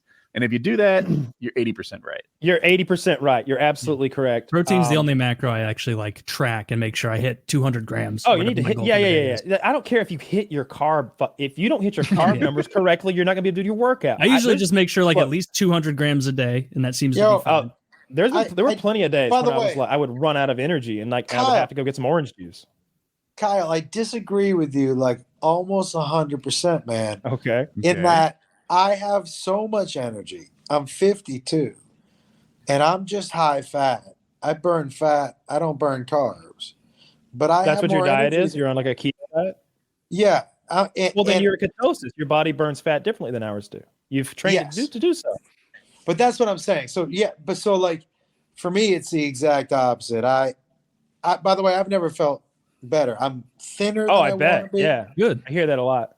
I'm thinner than I want to be. I don't, but at my age, I'd rather feel better than look the way I want to look. I have a question about getting into ketosis, air quotes, seems to be an annoying part of it. Those first few days, it's like loading creatine. Can you just shoot up some what's that stuff diabetics use? Insulin and crash your fucking levels and just go straight into ketosis? Get my body. I have no That's idea. probably not good for you. I do know that some people say that there are these powders or stuff that are ketones you can put in your body. I don't believe in anything that come in a needle. Yeah. I'm telling you, if you don't get it from your pharmacist, it's probably insulin. Witchcraft. It is, but it has been it did take me a while. It took my body a long time. Insulin suppresses ketone production. So if you want to get into ketosis and stay there, you want to minimize insulin as much as possible. Unless you're taking outside insulin, the easiest way to do this is changing what you eat. Interesting. I'm still on the right track. I was just on the wrong end of the road. Mm-hmm. Yeah, basically the things that I don't crave anymore. Derek, give me some more needles that make ketosis. By the way, I'm a straight up stoner, dude, and I used to eat 3 bags of Skittles a night. I used to sit and eat. I'd put them in a bowl, and my wife and I would just go after them. I don't remember ever seeing you fat though. You I was never fat. I'm a gym rat. I mean, even now, I'm in the gym 6 days a week, and I hike with my dog in the morning. Why haven't you started TRT yet? 3 miles a day. I haven't had to. And, I think my dad was in pretty good shape for a long time. And so it's not just about having to. Don't think of it as, oh man. Oh my! No. I don't think of it as that at all. You're allowed to. I still have. You're in. I still have muscle. I still have a 6-pack. You see, you're still looking at it wrong. The TRT isn't the you're thinking of TRT like CPR.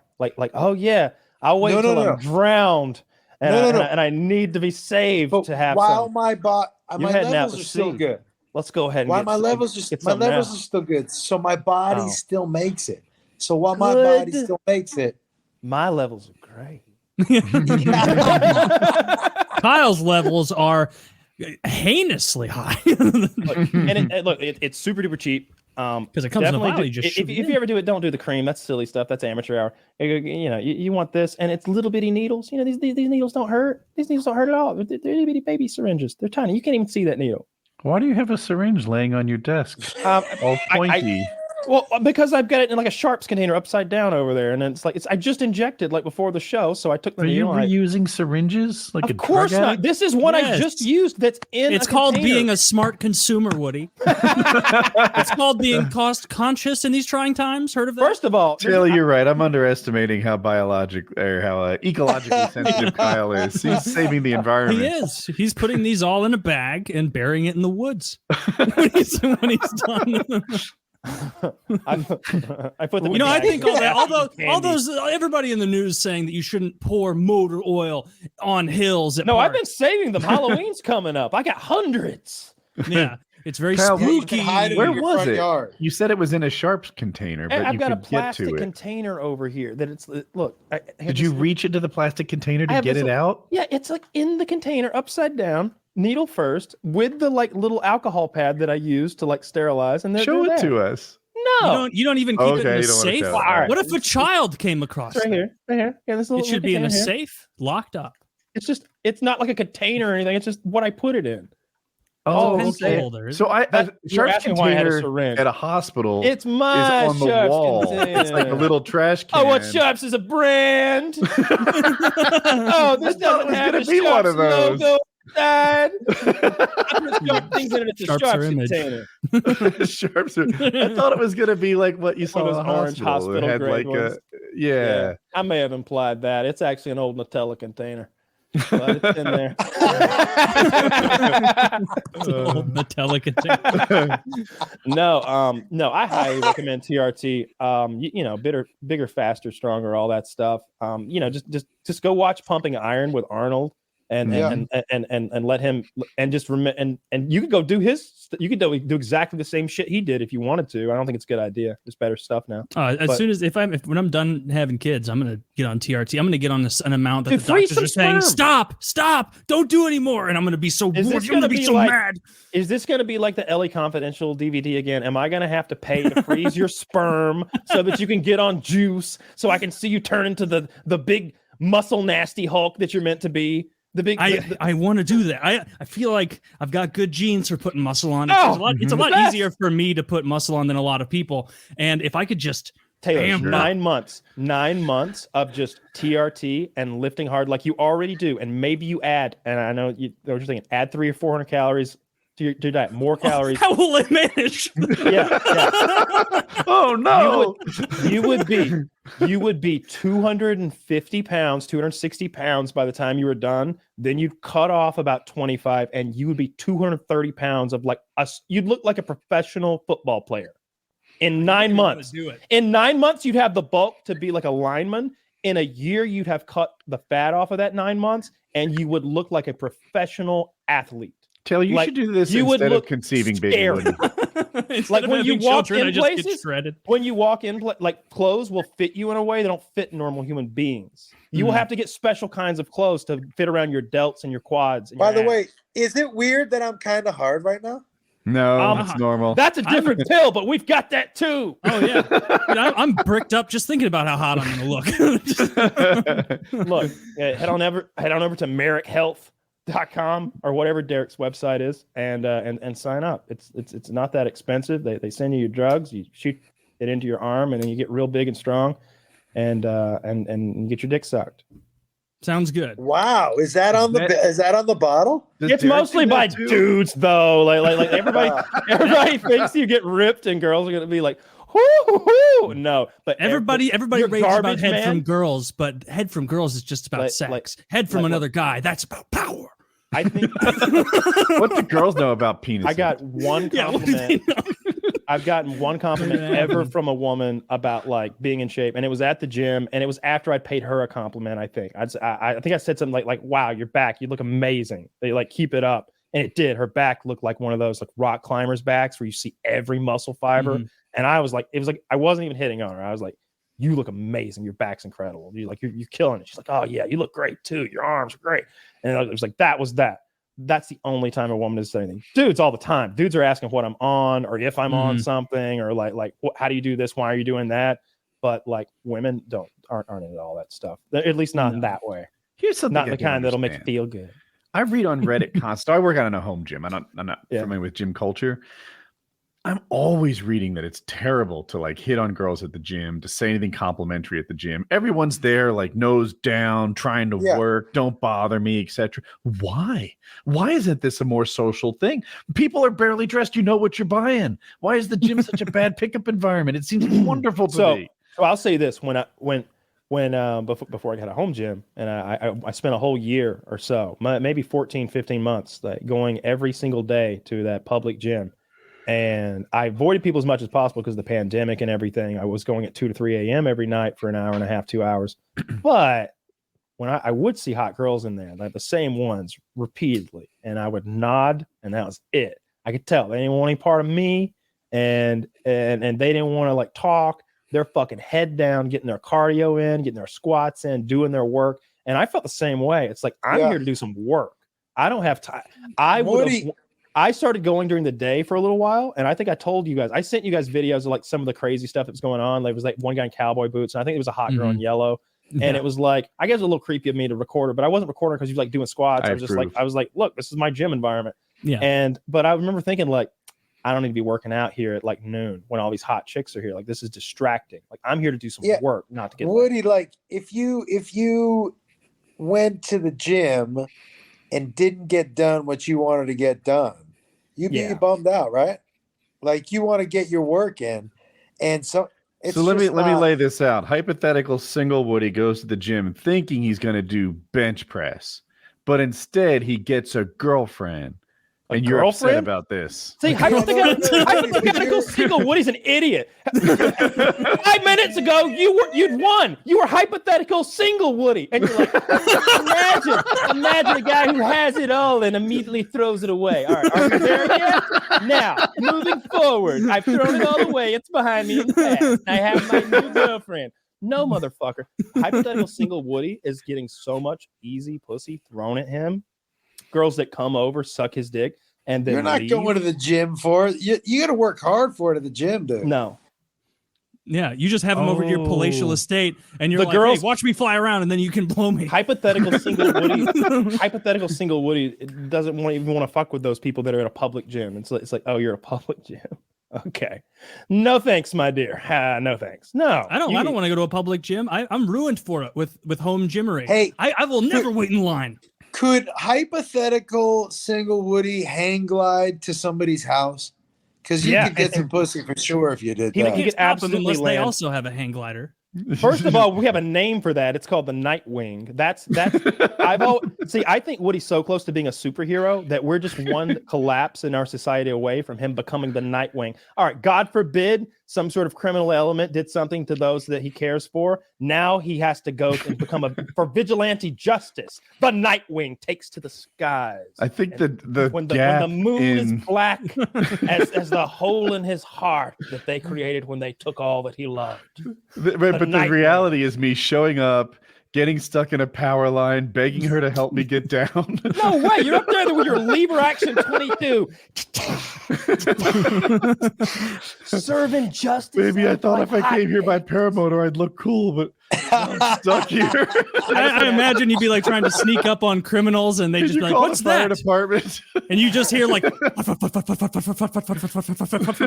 like, oh my God, there he is, 300 yards away. We got 10 minutes to wrap this up, boys. Guys, he's coming in for a graceful landing. We gotta get out of here. What's he gonna do when he gets on the ground? Oh, I guess he doesn't have a car, does he? One of my friends got stuck in a tree, and she was stuck there like all night long. She threw her reserve parachute down, but it still couldn't reach the ground. So if it doesn't, the move is just to stay in your harness hanging from the tree. Wolves and coyotes gathered underneath and started howling. And shit. I don't know which one. And she just stayed in there until help arrived. That's why Woody flies with a pistol now. Just to be shit. That and taking pot shots at Mexicans. He's terrible about that. I love it. I'm like, fucking, who's the John Cena hero? Peacemaker? Peacemaker, yeah. I'm a superhero, except a little bit racist. Hey, guys. Yeah. I got a jet. Let's wrap it Yeah, up, Josh. it's time to we're wrapping up the wrap. show. We're over. We love you to death. Go check. Where can they? Thank you check for out coming, where you're gonna- Josh. Where can they check out where you're going to be next? What's that website? ComedianJoshWolf.com, and check out the show Family Tussle, guys. Family Tussle. Where's it at? It's on YouTube. It's on my YouTube channel. It's Wolf. a self-funded show. All right. It's I the love best thing I've ever done. Go check out his Make stuff. all the money. Family Tussle. Link in the description. PKA. Buy our cum pills. Yeah.